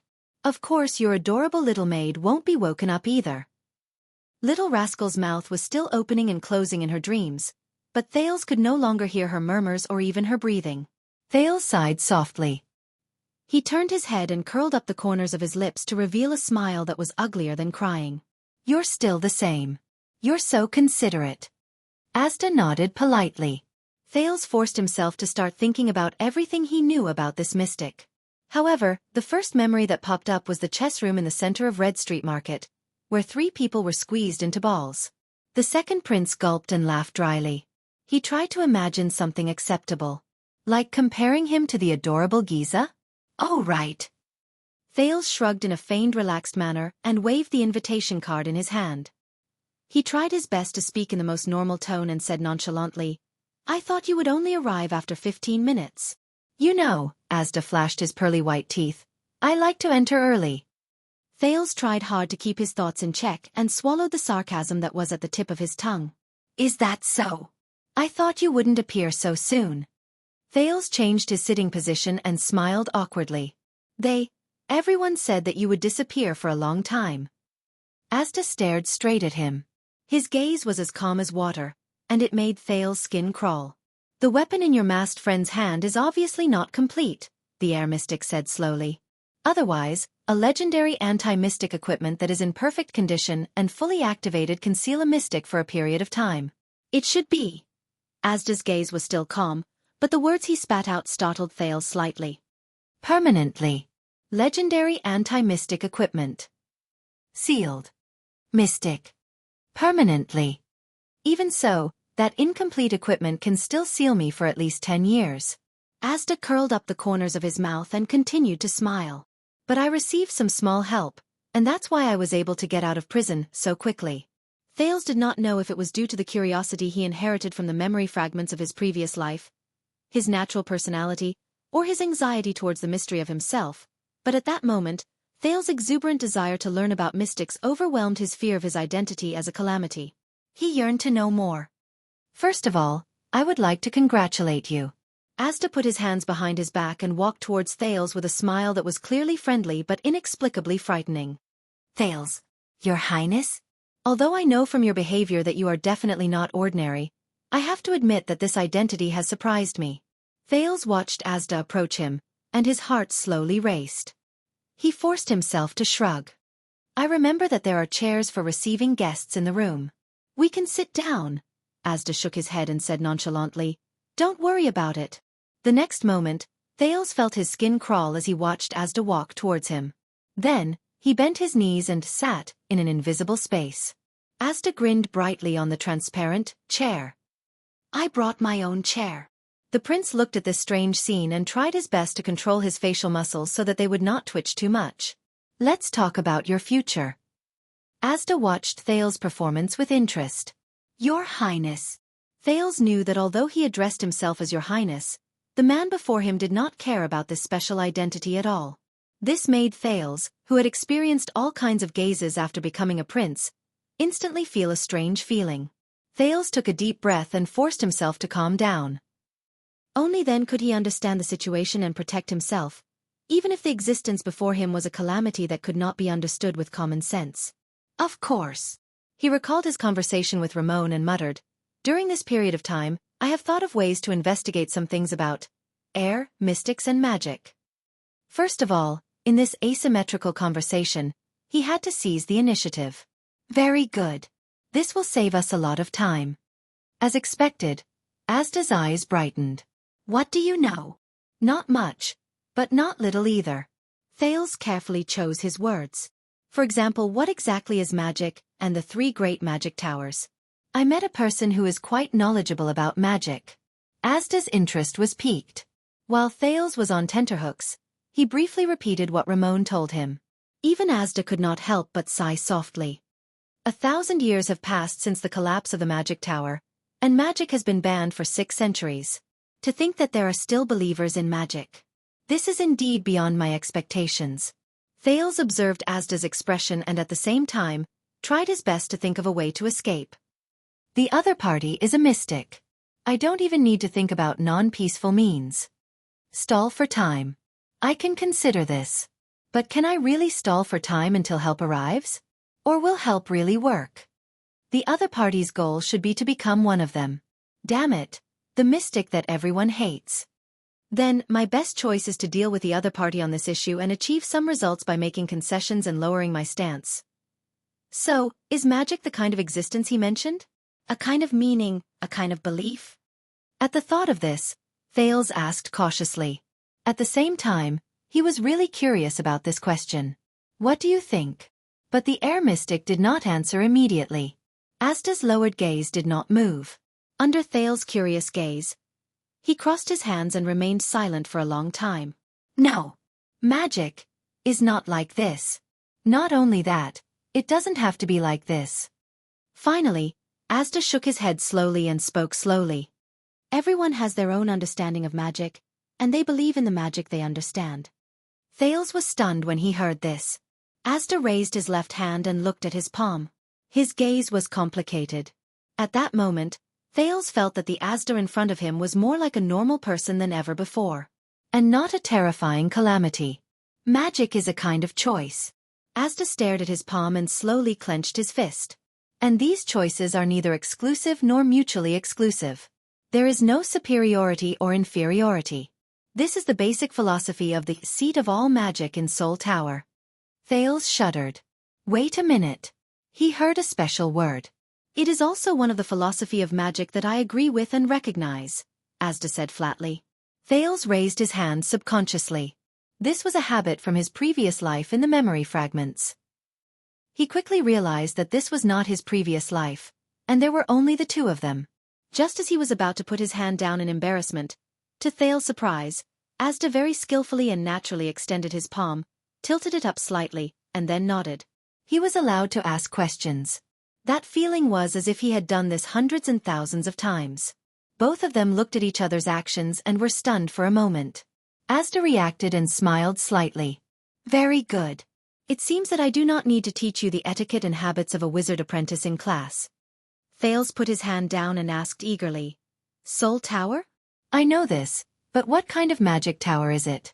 What about its origin? Thales did not even realize that he had completely forgotten that Asda before him was an extremely dangerous non-human existence. He even forgot his original intention. At that moment, his desire for unsolved knowledge completely surpassed his consideration of reality. Soul Tower? Asda narrowed his eyes and smiled mysteriously, as if he knew that Thales would ask this. What do you know? Soul Tower. Thales lowered his head and desperately tried to recall Ramon's words. I remember that it has a special emblem. Then, the impression this magic tower gives people seems to have many different opinions and no one can come to a consensus? Also, it seems to be at odds with the other two magic towers? Asda did not comment. He only fixed his gaze on him for a very long time. Under the other's scrutinizing gaze, Thales forced a dry smile. Very good. Exuberant curiosity and desire to explore are qualities worthy of encouragement. The air mystic said slowly. Thales could only respond with a smile. Besides, this is the prerequisite knowledge that you should know. Asda was expressionless, but his eyes shone brightly. Listen up. Thales subconsciously straightened his back and sat upright. This time, the mystic did not keep him in suspense. He answered straightforwardly. In the year 618 of the Era of Kings, not long after the battle for survival between the humans and the three races ended, the imparter wizard Yuri Newmoon, who returned from the battle, left the ascetic tower with his 5 students due to differences in ideals. Thales was shocked. They preached their ideals and taught methods along the way, gathering many wizards who were exiled due to the war. Their group gradually grew, and their theories and methods became clearer. At this point, Asda paused and narrowed his eyes to look at Thales' expression. Thales furrowed his brows. And then, don't leave things unsaid. Asda stared at him with a profound look and continued with a smile. In the end, Wizard Yuri, whom we later respectfully called the Master, and a group of wizards led by 21 other sages arrived at the Tripping Peninsula, by the coast of the continent. They built a twin tower there and settled down to study magic. Asda paused for a few more seconds. His gaze pierced through Thales, as if he was looking at the past many years ago. But Thales had no time to care about the other party's expression, because he was already engrossed in the story. Putting away his perplexed gaze, Asda shook his head and continued. The new magic tower attracted many wizards to visit. The novel, free, casual, and equal atmosphere of magic research gathered a large number of people. Soon, the land became a gathering place for wizards with the Twin Towers as the center. Unlike the painstaking contemplation and protection of the ascetics, and the fanaticism and destruction of the alchemists, this settlement gradually became the forefront of theoretical research in the magic world. After various unprecedented and unbelievable magic theories and hypotheses were proposed, they were gradually perfected through endless debates and demonstrations. Magic branches that were originally not recognized by the two magic towers were established one after another, forming the Soul Tower magic system that we are in contact with today. Just like that, the sages jointly built the third branch apart from the ascetic tower and the alchemy tower. It is also the youngest, the most special, the most active, the most prosperous, and the most influential wizard inheritance in the world. At this point, Asda lowered his head and let out a sigh that only he knew. After Yuri Xinyue passed away, his ashes were placed in the middle of the Twin Towers, suspended in the air. A sentence was engraved on the surface of the box with iron elements. May every wizard have an independent and free soul. That was how the Soul Tower got its name. Asda closed his mouth gently. Thales came back to his senses and exhaled a long breath. The era of kings. The battle for survival. Wizard Yuri, the imparter of magic. The youngest wizard inheritance. The origin of Soul Tower. These were taboo knowledge that he could not easily obtain from books. Thales' heartbeat quickened as he listened. It was as if an unprecedented world had opened up. If Ramon was here, Thales thought, would he kneel down and cry in excitement? He continued to raise his hand eagerly. Also, you mentioned the seat of all magic just now? What is that? Seat of all laws. Asda did not seem to see Thales' expression. He continued to speak slowly and unhurriedly. His clear and pleasant male voice echoed in the small space, narrating the world's most taboo lost knowledge. This is an important branch of research in Soul Tower.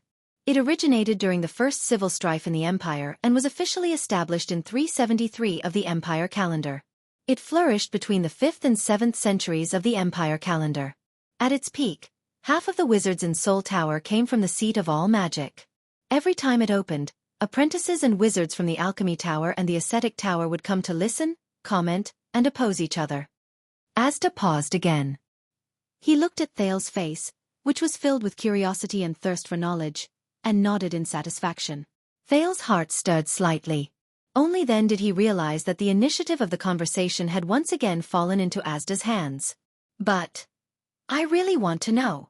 The second prince looked at Asda before him, and a sense of contradiction rose in his heart.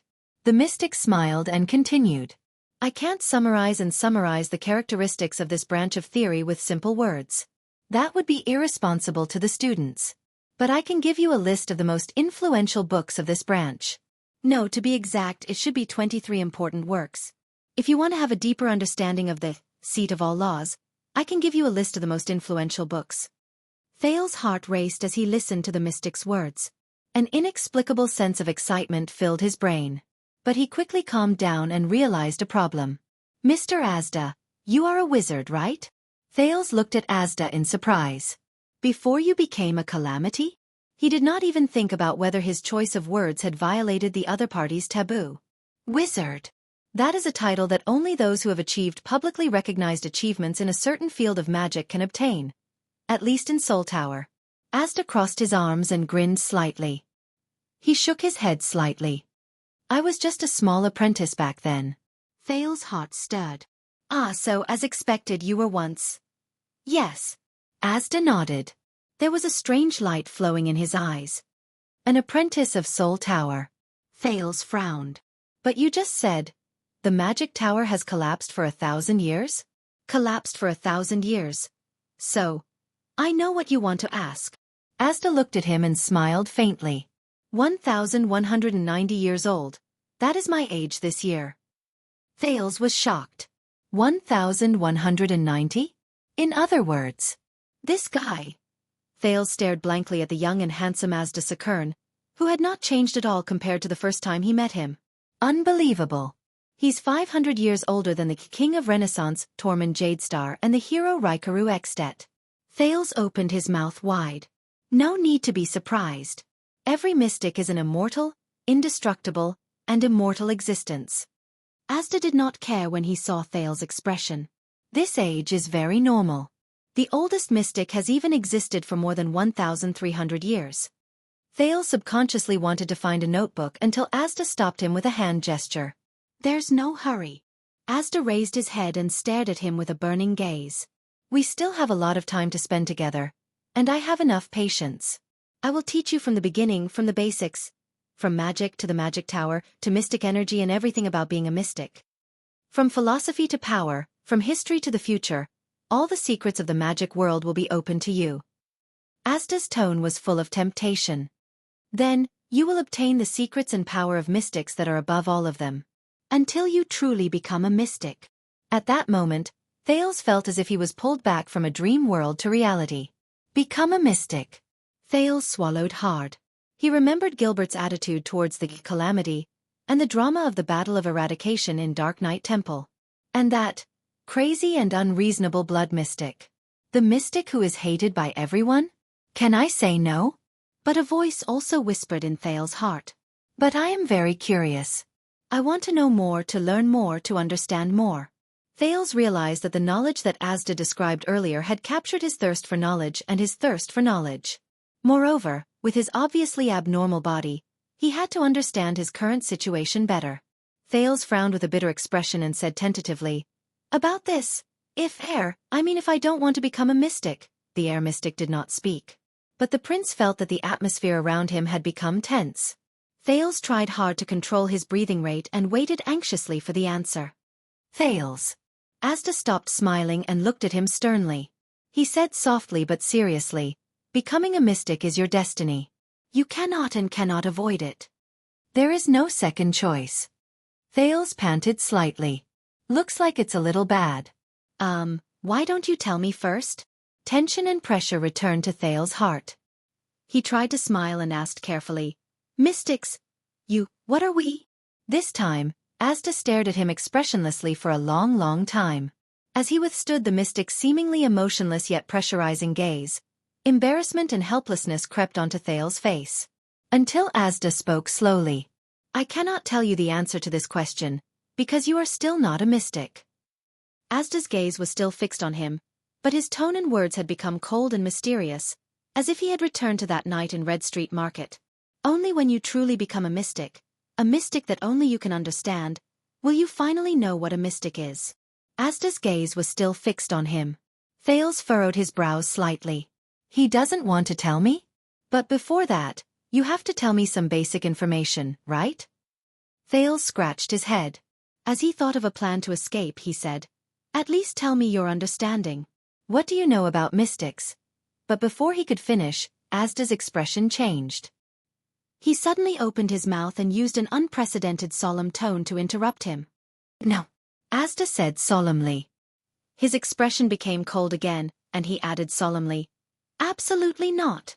You are not allowed to ask this question again." He looked as if he had encountered the most terrifying thing in the world. Thales was shocked by Asda's sudden nervousness. "Did I ask the wrong question?" Thales observed Asda cautiously until he was sure that Asda would not skin him alive the next time he opened his mouth. Only then did he ask carefully, "Why?"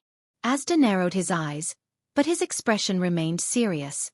"Because this is one of the 3 great covenants," the mystic said softly. Thales was completely stunned for a moment. Three great. What?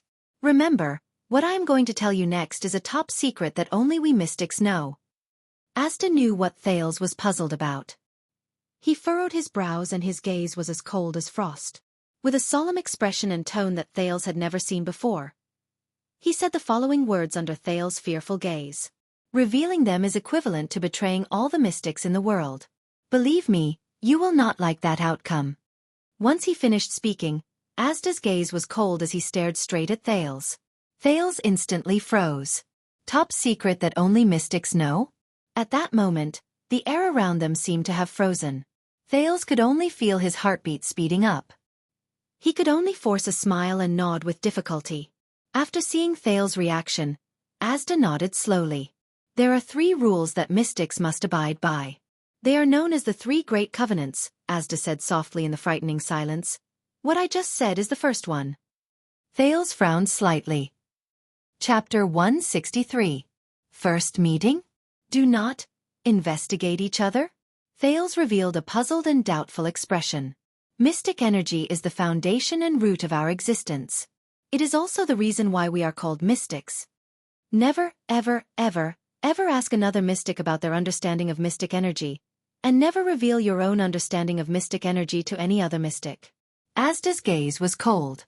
He used the word never 3 times to emphasize his attitude at the moment. This is do not investigate each other. Mystic energy?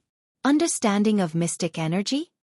Thales could not help but raise his eyebrows when he heard this. So that is the weakness of mystics. Once your foundation and root is figured out, you will be attacked by another mystic? However, Asda only maintained his cold gaze and stared fixedly at Thales. For a few seconds. What's wrong? Thales felt a chill down his spine under his stare. What you are doing now is trying to probe my understanding of mystic energy, Asda finally said quietly, but the words that came out of his mouth caused his listeners to turn pale with fright. Among mystics, this will be seen as a declaration of war. Startled, Thales subconsciously shrank back a little. This is considered a declaration of war? Thales immediately remembered the blood mystic's words, the civil war of mystics. All right, I won't ask. The second prince could only shrug anxiously. So mystics cannot talk about mystic energy? Then everyone's daily interaction is to greet each other when they meet, say hello, goodbye, have you eaten, and then go their separate ways, never to contact each other. This is not a joke. Asda interrupted him coldly. The 3 great agreements of mystics were concluded by our predecessors through countless experiences and examples over a long period of time. No matter which one is violated, it will bring about terrible, serious, and unpredictable consequences. The air mystic's eyes flashed, causing Thales to feel a slight chill down his spine. Thales was stunned. He could not help but ask in a daze. What are the consequences? You will know. Asda shook his head. Now, you only need to remember the first agreement and that it must not be violated. Thales sighed. What about the other 2? You are still far from the level where you know about them. Asda still shook his head mysteriously. When you become a mystic and find your own name of origin, I will tell you. Don't ask me what a name of origin is. You will know when the time comes. Thales, who was about to speak, could only hang his head in disappointment. All right, at least. Can you help me answer one of my doubts? Asda nodded slightly, and his expression seemed to relax a little. Thales revealed a worried expression. When I use that, whatever mystic energy you mentioned, the effect is different every time. But almost every time I use it, I feel intense pain. Recently, it almost took my life. As Thales spoke, a few worrisome scenes appeared before his eyes. In the dungeon of Vine Manor, Ralph was shackled. In front of Renaissance Palace, the young psionic assassin and his warm, beating heart. In front of the muzzles of Black Sand Region's mystic guns, red light scattered everywhere, and Araka's motionless bow. Thales secretly clenched his fists. What's going on? He suddenly noticed that after Asda heard his words, he furrowed his eyebrows slightly.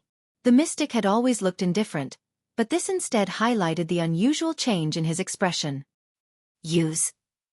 After a while, Asda narrowed his eyes. He shook his head and snorted, as if he did not believe Thales' words. You haven't even touched the door to becoming a mystic. How can you use mystic energy? Thales was slightly stunned. That's right. Do you remember that time at Red Street Market? You squeezed me.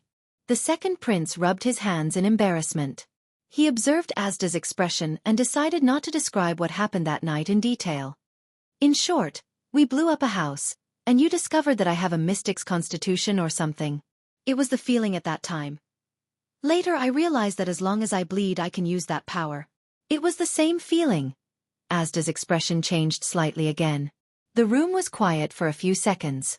Asda stared at the ground, as if he was thinking. No. After a while the air mystic raised his head and said solemnly, Your performance that night, we habitually call it, losing control. Asda pursed his lips. Yes. Losing control. Thales suddenly clapped his hands and said, I remember now. You said this word that night. Losing control. The next moment, Thales' face paled and he did not continue. He suddenly understood what the mystic meant. Losing control. Losing control. Thales looked shocked and murmured, "Losing control." Asda stared at him silently. The expression in his eyes was unclear. You mean this power, this so-called mystic energy? Thales furrowed his brows and his breathing quickened. Can't be controlled by myself? I can't actively use it? Asda narrowed his eyes slightly. He seemed a little surprised that Thales had reacted so quickly. Asda shook his head and confirmed Thales' guess. At least in your current stage you can't. Thales looked at Asda doubtfully. Impossible. I can use it every time I bleed. Thales gritted his teeth and touched his head. That feeling is like I woke up from a chaotic dream. At this moment, the mystic's expression changed. He suddenly raised a finger. In the next second, Thales' voice was cut off. He then felt the air around him stagnate, and he could no longer inhale air. Thales stared at Asda, who had raised his finger, in shock. However, the mystic only stared coldly at the prince. He did not say a word. What? Thales clutched his neck and opened his mouth with all his might, but he still could not get any air. It was as if the air around him had solidified and stopped moving. Are you trying to suffocate me to death? Thales opened his mouth in vain, but no sound came out. He could only make an angry expression at Asda until his face turned red from the lack of oxygen. Just as Thales was about to reach for his dagger, Asda finally lowered his finger slowly. The air began to flow again. Phew! Thales finally inhaled a mouthful of air. He slumped on the chair and panted heavily. Why? Thales, who had regained air, raised his head and looked at Asda with anger and indignation. Have you forgotten so quickly? The mystic leaned forward and stared into Thales' eyes. His expression did not change, but his tone was cold. What did I say to you just now? What did you say? We only met. Thales was stunned at first, and then he reacted. We just... All right, Thales murmured, remembering Asda's words. The first contract of mystic energy. His face fell and he sighed. Not delving into each other's affairs. Damn it! Asda stared at him deeply and nodded slowly. Don't forget again. The mystic gave Thales a deep look before returning to his seat. After experiencing what happened just now, Thales was in an extremely bad mood. He continued to straighten out his breathing. At the same time, he raised his slightly lowered vigilance to the highest level again. Damn it. This guy. As expected, he cannot be treated as a normal person. While Thales was cursing in his heart, Asda lowered his head quietly. His expression was unclear. There was a strange silence between the two of them. After a while, Asda finally said, aside from your feelings and understanding of that state, tell me all about the times you actively lost control. Thales sighed. He narrated everything from Vine Manor to Broken Dragon Fortress. A few minutes later, aside from Red Street Market, the rest did not seem like I lost control at all. Being able to use mystic energy during the unconscious contactor stage? Asda muttered. That's too strange. This is the first time I've heard of it. I should say, in the history of mystics, there has never been such an example. And it was accompanied by increasing damage and burden to the body? Asda's eyes flickered, as if he was deep in thought. For a moment, Thales could swear that he saw a flash of blue light in the mystic's eyes. Thales slowed his breathing and could not help but feel nervous. It felt like he was waiting for a doctor to read out a diagnosis. However, every mystic is unique. Finally, Asda raised his head with a calm expression. Perhaps you are one of the more special ones. Who knows? But before we progress step by step, don't use mystic energy anymore. I don't want you to become a corpse before you become a mystic. One of the more special ones? Why? Why am I special? Thales sighed in his heart. As he said this, Thales suddenly thought of something. He thought of something crucial. By the way, Mr. Asda, Thales said hesitantly. Excuse me. Asda narrowed his eyes and waited for him to ask. If you have lived for so long, you must know your own kind. Peers. Thales paused for a moment, then finally gritted his teeth. Excuse me, do you know a mystic? Her name is... He took a deep breath. Theron Jorana. Asda's expression did not change. Thales raised his head and looked straight into Asda's eyes with a burning gaze. She might be my mother. And the reason why I'm so special. Asda leaned back in the air. More than 10 seconds of silence fell between the two of them again. In the silence, Thales could even hear his own heartbeat. But he did not rush him. Instead, he looked at Asda anxiously and waited for his answer. This might be the best opportunity to unravel the mystery of my constitution and origins. Thales looked at the mystic and thought, I can't waste it. Moreover, he had long suspected the identity and race of his birth mother in this life.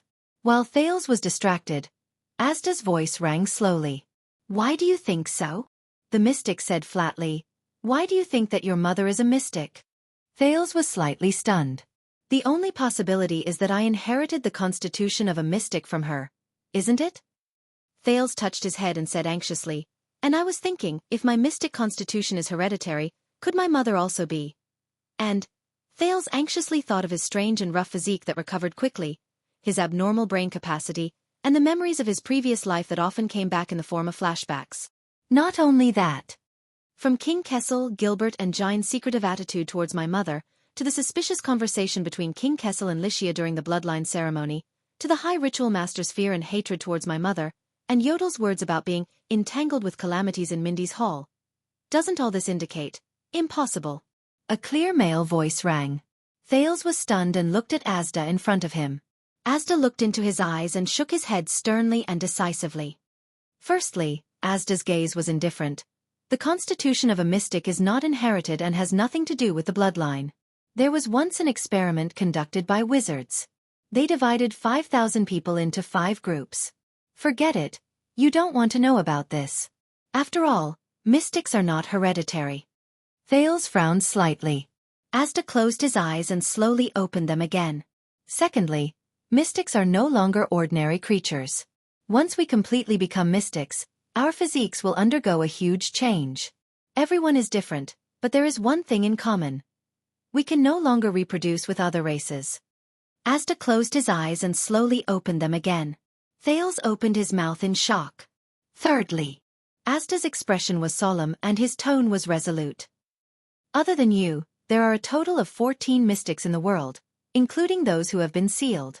I have met every single one of them, but none of them have this name. Asda's expression was solemn and his tone was resolute. Thales stared at him blankly. 14 mystics. So few. And none of them are. Anyway. Asda shook his head with absolute certainty, and his tone was resolute. Your mother cannot be a mystic. When he heard this, Thales was stunned for 10 seconds. Then, he nodded absent-mindedly. I see. So, there is no mystic named Theranjarana. Thales exhaled. For some reason, he felt as if a tense string had been released from his heart. As for mystics, it's impossible for them to reproduce. His prediction was off. With a sense of disappointment, he leaned against the back of his chair and pondered the mystery of his origin. A few seconds later, Thales exhaled and revealed a self-deprecating smile. This can be considered as letting go of a doubt. A doubt that has been lingering in my mind for a long time. But at the same time, Asda shook his head again. However, strictly speaking, there is still a mystic who has the ability to create life. Although I don't think it's giving birth, in the true sense of the word. Asda crossed his arms and thought for a while before he slowly said, but strictly speaking, there is still a mystic who has the ability to create life. Thales' heart instantly froze. The second prince's pupils shrank. He slowly raised his head. Who? Asda separated his clasped hands and raised his head. A lady with a bad temper. Asda revealed a clear smile. Then the mystic said a name. A name that made Thales' expression change. Giza Streelman, Asda said flatly. Chapter 164. Your reaction is not quite right. Asda leisurely pressed down on his slender and beautiful fingers while he observed Thales' reaction. The air pressure in your body is changing rapidly. Giza Streelman, the air mystic repeated flatly. Why? Does this name evoke any memories? Giza. The blood mystic. With an uncertain expression, Thales recalled the unusual time in the birch tree forest. It was a combination of nervousness, fear, horror, disgust, perversion, and madness. He also recalled the words that the unreasonable lady left behind before she disappeared into the darkness. I will never let you suffer. The pale-faced Prince of Constellations snapped out of his thoughts. He raised his head to look at Asda, sighed, and nodded. Not long ago, I had a relaxed and friendly conversation with your dear Madame Giza, one of the leaders of Blood Bottle Gang that is widely rumored in the outside world. Thales said listlessly. Asda narrowed his eyes slightly. Thoughts formed by mystic energy slowly surged in his body. Giza? That means she has survived the threat of the burning wind cannon. She has returned from her weak state of slumber and regained her consciousness. Perhaps she has also regained her ability to eat. Asda's thoughts fluctuated slightly. Ever since I returned to my physical state, I have been following this boy's unique breathing and searching for him from thousands of miles away. I have never bothered with Blood Bottle Gang. Compared to the value of this boy, the Blood Bottle Gang was simply a piece of trash that could be discarded. But since Giza has returned, perhaps it's time to have a long-awaited conversation. After all, with this boy's appearance, Blood Bottle Gang's plan may have to be delayed. However, Thales' next words attracted the mystic's attention again. Thales observed Asda's expression. He took a deep breath and sighed heavily before he said, "When Lady Giza saw her mystic companion after a long time, she expressed her uncontrollable joy to me. She also decided to kill me, to celebrate my first meeting with her." After he finished speaking, Thales saw Asda frown, which was a rare sight. The air mystic, who had been calm and unmoved since the beginning, placed his right hand on his left arm, pinched his delicate chin, and muttered to himself. Thales raised both of his hands and hooked 4 of his fingers into quotation marks. He raised his eyebrows and said sarcastically, "This is for your own good." Asda's expression was solemn. "You mean, Giza knew that you are the future mystic, but she still tried to kill you?" The air mystic keenly caught the main point. The second prince looked into Asda's eyes and nodded slightly. "Obviously, she doesn't welcome my identity as a mystic." Thales shrugged and said sarcastically, "I guess the competition in the field of mystics is so fierce that it has reached the point where newcomers need to be suppressed?" Asda continued to ponder. Thales could feel that he was thinking carefully. "I was lucky that day." Thales shook his head. "I can already imagine the next time I meet her." After a while, the air mystic raised his head solemnly. This is a problem." Asda's tone was cold again, and his eyes were bright. "As a partner, I will go and talk to her. Just like in the past." Thales looked at Asda's expression and guessed that the conversation should be about over. At least, the enmity between them had gradually disappeared. "It's time to discuss my future plans with him. In short, becoming a mystic is too risky. I can't do it when I have limited understanding." "Very well." At this moment, the air mystic stood up from the empty chair and interrupted Thales' thoughts. He was expressionless. "Let's go." Thales' expression changed drastically. "Go." Thales' eyes moved, and his breathing quickened. "Where are we going?" "To get you out of here, of course." The air mystic raised a hand. The bedroom window was blown open, revealing the darkness outside. Cold air and wind continuously seeped in.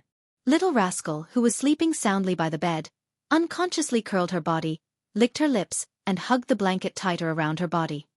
Now? Thales shuddered. He clenched his fists and looked at Asda in disbelief. "Isn't this a little too sudden?" "At this very moment, there are 2 complete and powerful legendary anti-mystic equipment in Dragon Cloud City," Asda said slowly. "They are in the palace we are in right now." Thales was stunned. He looked outside the door. The air mystic sighed. "You didn't think that I took such a huge risk to come to you just to sit down and chat, did you?" Thales frowned. His breathing quickened uncontrollably. The thing he was most worried about had happened. "Prepare to start your new life." Asda nodded nonchalantly. "As a mystic, you still have a long future ahead of you. You still have a long journey ahead of you." "Wait, but I still have a lot of questions." Thales scratched his ears and cheeks, desperately thinking of excuses to stall for time. Like the relationship between wizards and mystics, how can I become a mystic, and what Giza said about the factions of mystics. Oh right, there's also the legendary anti-mystic equipment. You and I both know very well, child. Asda shook his head mercilessly and exposed his intentions. There is no benefit in wasting time. Even if your subordinates realize that something is wrong and come to rescue you, it will only be their misfortune. Even if the elf next door whose breathing is stable and steady and who seems to be a supreme class elf is the same, the mystic replied flatly. We have proven 1,000 years ago that even the gods are helpless against mystics. Thales was stunned. He looked at the open window and felt the cold air coming in through it. *T. What should I do? Wait. Thales raised his head. His expression was worried and anxious. I can't go with him. I have to think of a way to stay. Mystics have a very bad life in this world, right?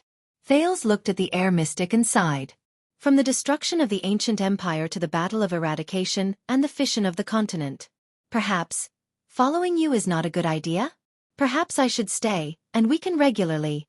This time Asda looked at him from above. His gaze was subtle. Thales felt his heart clench under his gaze. He could not help but stop talking. Asda slowly opened his mouth. His tone was fleeting, but there was a chilling aura in it. This world has chosen to forget about magic and the past in order to suppress our numbers. That is why most people do not know what we are, such as those idiots in the gang under my command. Even the battle of eradication, which people are supposed to be familiar with, has become a legend of heroes fighting against unknown calamities. The mystic placed his hands behind his back. However, those with status and power are still wary of our existence, and see us as their greatest threat. Whether it is magic or mystic energy, they all abhor it. Asda narrowed his eyes slightly. But it is precisely because of this that you must come with me. Thales felt his skin crawl as he looked at the other party. Asda's gaze was solemn. Once your identity is exposed, they will not care whether you are a prince or not. You will end up worse than the orcs who fell into the hands of humans. Thales stared at Asda in a daze. He pursed his lips and recalled the drama of the Battle of Eradication in Dark Knight Temple, Gilbert's words about the calamities, the unsettling Black Prophet, the secret of Ramon, and Yodel's mask. But, a dozen seconds later, no, I can't just leave like this. Thales gritted his teeth and shook his head. I am their prince. I have a mission on my shoulders, and I know many people. There are some things that cannot be simply left behind. But he was once again interrupted by the mystic. I say. Asda smiled faintly. His eyes were full of mockery. Is it because you are worried about your safety that you are unwilling to become a mystic? Or is it because you are unwilling to give up your noble status as the Prince of Constellation? Thales was slightly stunned when he heard this. The air mystic snorted coldly and said, Even if 2 months ago you were just a lowly child beggar? At that moment, Thales' heart was truly shaken. Unwilling to give up, Prince of Constellation, noble status. The image of the night he first arrived at Mindy's hall appeared before his eyes. That strong figure announced that he was the only remaining heir of Constellation. Gilbert and Yodel knelt down on one knee in front of him. Wyatt placed his hand on his chest and swore to him that he would die for him. Ralph used his clumsy sign language to show that he did as he was told. There was also the surge of people under the Hall of Stars. There was also the deafening cheers that reached the horizon. Thales subconsciously clenched his fists. If I had come to you when you were still a child beggar, would you still react the same way? Asda spoke at a moderate pace, and his tone was not heavy, but Thales felt an inexplicable sense of pressure from him. Thales took a deep breath. He remembered the child beggars shivering in the 6th house. He remembered the struggle in the cold and hunger every year. He remembered Morris' fierce and angry wolfhound. He remembered Quide's ferocious expression. He remembered Rick's mysterious smile. When you were intoxicated by the title of prince, or struggling bitterly in the misery of being a child beggar, when you were moving back and forth between the joy and pain of both, Asda stared at him coldly. Have you ever thought about what you really are? When you are stripped of all the definitions that others have given you, and when you leave all the situations that you used to exist, what is left of you? A prince who is noble because of his bloodline? A beggar who was born lowly and unfortunate? A genius child who matured early? A pitiful person who is struggling to change his fate? Asda lowered his head and looked at his expression. Thales' breathing gradually quickened. A noble prince. A lowly child beggar. A magnificent palace, a worry-free life, and subordinates who listened to his orders. A dilapidated abandoned house, a daily life of cold, hunger, and cold, and thugs who beat and scold him at every turn. Heaven and earth.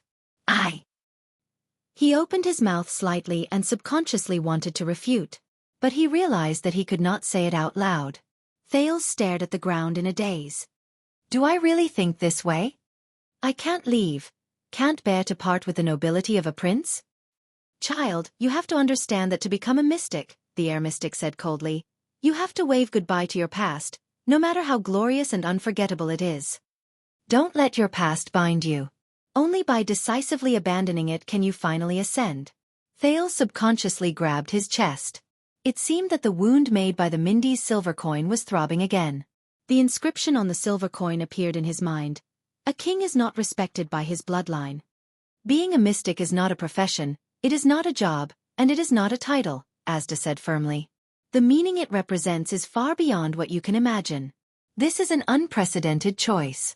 It is an opportunity for you to find yourself, understand yourself clearly, and reshape yourself.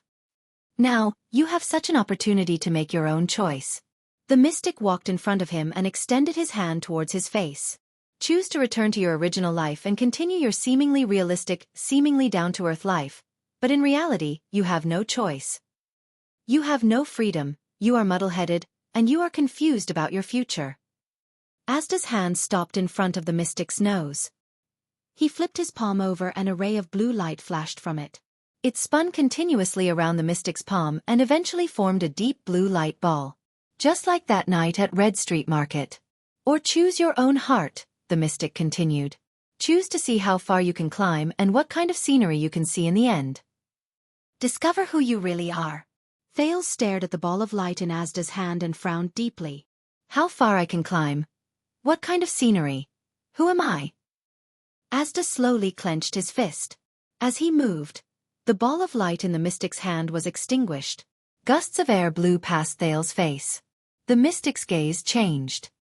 These are the words my guide said 1,000 years ago when he led the confused me on the path of mystic energy. Thales listened to Asda's words with an unpleasant expression. He clenched his fist even tighter. And now, 1,000 years later, I will be your guide and guide you to become the most amazing existence in the world. Asda nodded slightly. Trust me, a mystic can not only obtain unlimited life and endless power. Those are just the most insignificant additional gifts. The air mystic slowly raised his arms. His tone was ethereal and mysterious. The world we can see, the vision we can touch, and everything we can feel is far beyond the imagination of any other existence. Compared to that, the light of the gods, the glory of the priests, and the dignity of the king are all dwarfed, insignificant and boring. The panic-stricken Thales lowered his head. Asda lowered his arms and looked at Thales. With a firm gaze he nodded slowly. We should go. In the next moment before Thales could react, he was already floating in the air. Thales turned pale with fright. Just as he was about to speak, he realized that his vision was rapidly changing. As the wind howled, a chill invaded his exposed skin. Cold air poured into his mouth and nose. No, wait. I haven't. Thales wanted to speak, but he was powerless. He only felt himself begin to spin. He did not know where the sky was and where the earth was. Asda flew out of the window with him. Thales gritted his teeth in pain while he was high up in the air. The scenery before his eyes changed from a small bedroom to a vast expanse of snow and towering mountains under the moonlight. As well as the things that were slowly becoming smaller and farther away in his vision. Heroic Spirit Palace. The Star Killer Nicholas stood in the Hall of Heroes with an unpleasant expression. His gaze was fixed on the ferocious-looking spear on the wall shelf. The Soul Slayer Spear. Buzz. A low and rapid vibrating sound was heard. The few members of the White Blade Guards beside Nicholas stared at the gun in shock. The legendary Soul Slayer Spear is vibrating? Nicholas narrowed his eyes. He walked forward and placed his hand on the Soul Slayer Spear. The commander of the White Blade Guards felt the sensation in his hand. Then, he heaved a heavy sigh. Sound the alarm in Heroic Spirit Palace immediately. Nicholas raised his head abruptly. His expression was stern and solemn. The highest level. We are in big trouble. A guard beside him frowned. The highest level? But he still nodded respectfully and turned to leave. Seal the gates leading to Axe District and Spear District. Count all the people patrolling, be they palace guards or White Blade Guards. Nicholas turned around and pulled out the white-hilted saber on his back. It was a unique saber. The blade was bright silver, the blade was slightly gray, and the spine was a deep brass color. The arc of the saber was different from the white blades unique to the white blade guards. There were 2 curved arcs from the hilt to the tip. I want everyone to report back every 5 minutes. If someone goes missing, I want to know where he disappeared to within 5 minutes. Nicholas held the saber in his hand. His expression was as cold as ice. As he walked, he ordered his subordinates, "We will go to His Majesty's bedroom immediately." The guard who delivered the order immediately disappeared before his eyes. Soon, urgent orders came from afar and nearby. "What's wrong, boss?" An assistant beside Nicholas frowned and asked him, "The Soul Slayer pike is—" "Yes, the situation is not good." The Star Killer's footsteps became faster. There was a hint of redness on his pale face. The Soul Slayer pike will not warn for no reason. It is recorded in the legend of the White Blade Guards that the last time it sounded like this was more than 600 years ago. His assistant's expression froze. "More than 600 years ago?" the assistant repeated in disbelief. As the order was given, more and more soldiers came to relay the order. The orders became more and more urgent, and the atmosphere became more and more tense. "Yes, more than 600 years ago." Nicholas calmly walked towards the king's bedroom. As he raised the saber in his hand, he said sternly, "When the Soul Slayer pike was still in King Raikaru's hands, when we went through the Battle of Eradication." Thales tried his best to open his eyes amid the howling wind. He wanted to see the scene before him clearly. But he could only see Asda's figure in front of him and his fluttering robes. A few seconds later, he could feel that they were descending rapidly. At this moment, swoosh, a rapid and sharp sound rang out, as if the wind was being torn apart. Clang. There was a muffled sound. Thales did not understand what happened. He only felt his vision waver. The next moment, he rolled on the soft snow. His shoulder hurt from the friction. "Damn it." Thales coughed violently. He cursed his luck in his heart as he struggled to get up. "Damn it! What happened? Why did I suddenly stop?" He shuddered in the cold snow. Then, the Prince of Constellation was stunned. He raised his neck as high as he could. Under the moonlight, he found that a huge statue appeared before his eyes. It was almost several stories tall. It was a heroic warrior holding a pike. His expression was heroic and compassionate. It was the statue of Raikaru Extet. Thales woke up abruptly. They were at the highest peak in Dragon Cloud City, the Cliff of the Sky. He looked around and found that the whole of Dragon Cloud City was beneath his feet. "I see." The statue of Raikaru the hero looked so small from below. "But when it's right in front of me." At this moment, Asda's voice rang and abruptly interrupted his thoughts. "Did you really think that I wouldn't notice you?" Asda sighed. There seemed to be a lot of dissatisfaction in his voice. "Whether it was in Heroic Spirit Palace just now or in the air, I was deliberately avoiding you." Thales turned his head in shock and saw Asda standing under the statue. He was facing a dark figure in front of him from a distance. Thales narrowed his eyes and looked at the figure. "Who is that?" "Because I'm really not in the mood to play with you today." Asda shook his head. His gaze was sharp. "You monster that won't die." The mystic narrowed his eyes and cracked a smile. "Black sword." "What?" Black. Thales shuddered violently. "Black sword?" Thales took a step forward and looked at the figure in disbelief. In his impression, this title represented Black Street Brotherhood, the legendary. Under the moonlight, the figure walked out slowly. Under the moonlight, he raised a strange, black long sword. What a coincidence! The expressionless man turned his body sideways and lowered his head slightly at Asda. The moonlight could only shine on his black robe. Only a pair of sparkling eyes could be seen in the dark. They were directed at the mystic. "I'm not in the mood either. You monster that won't die." Black Sword's eyes emitted a chilling light.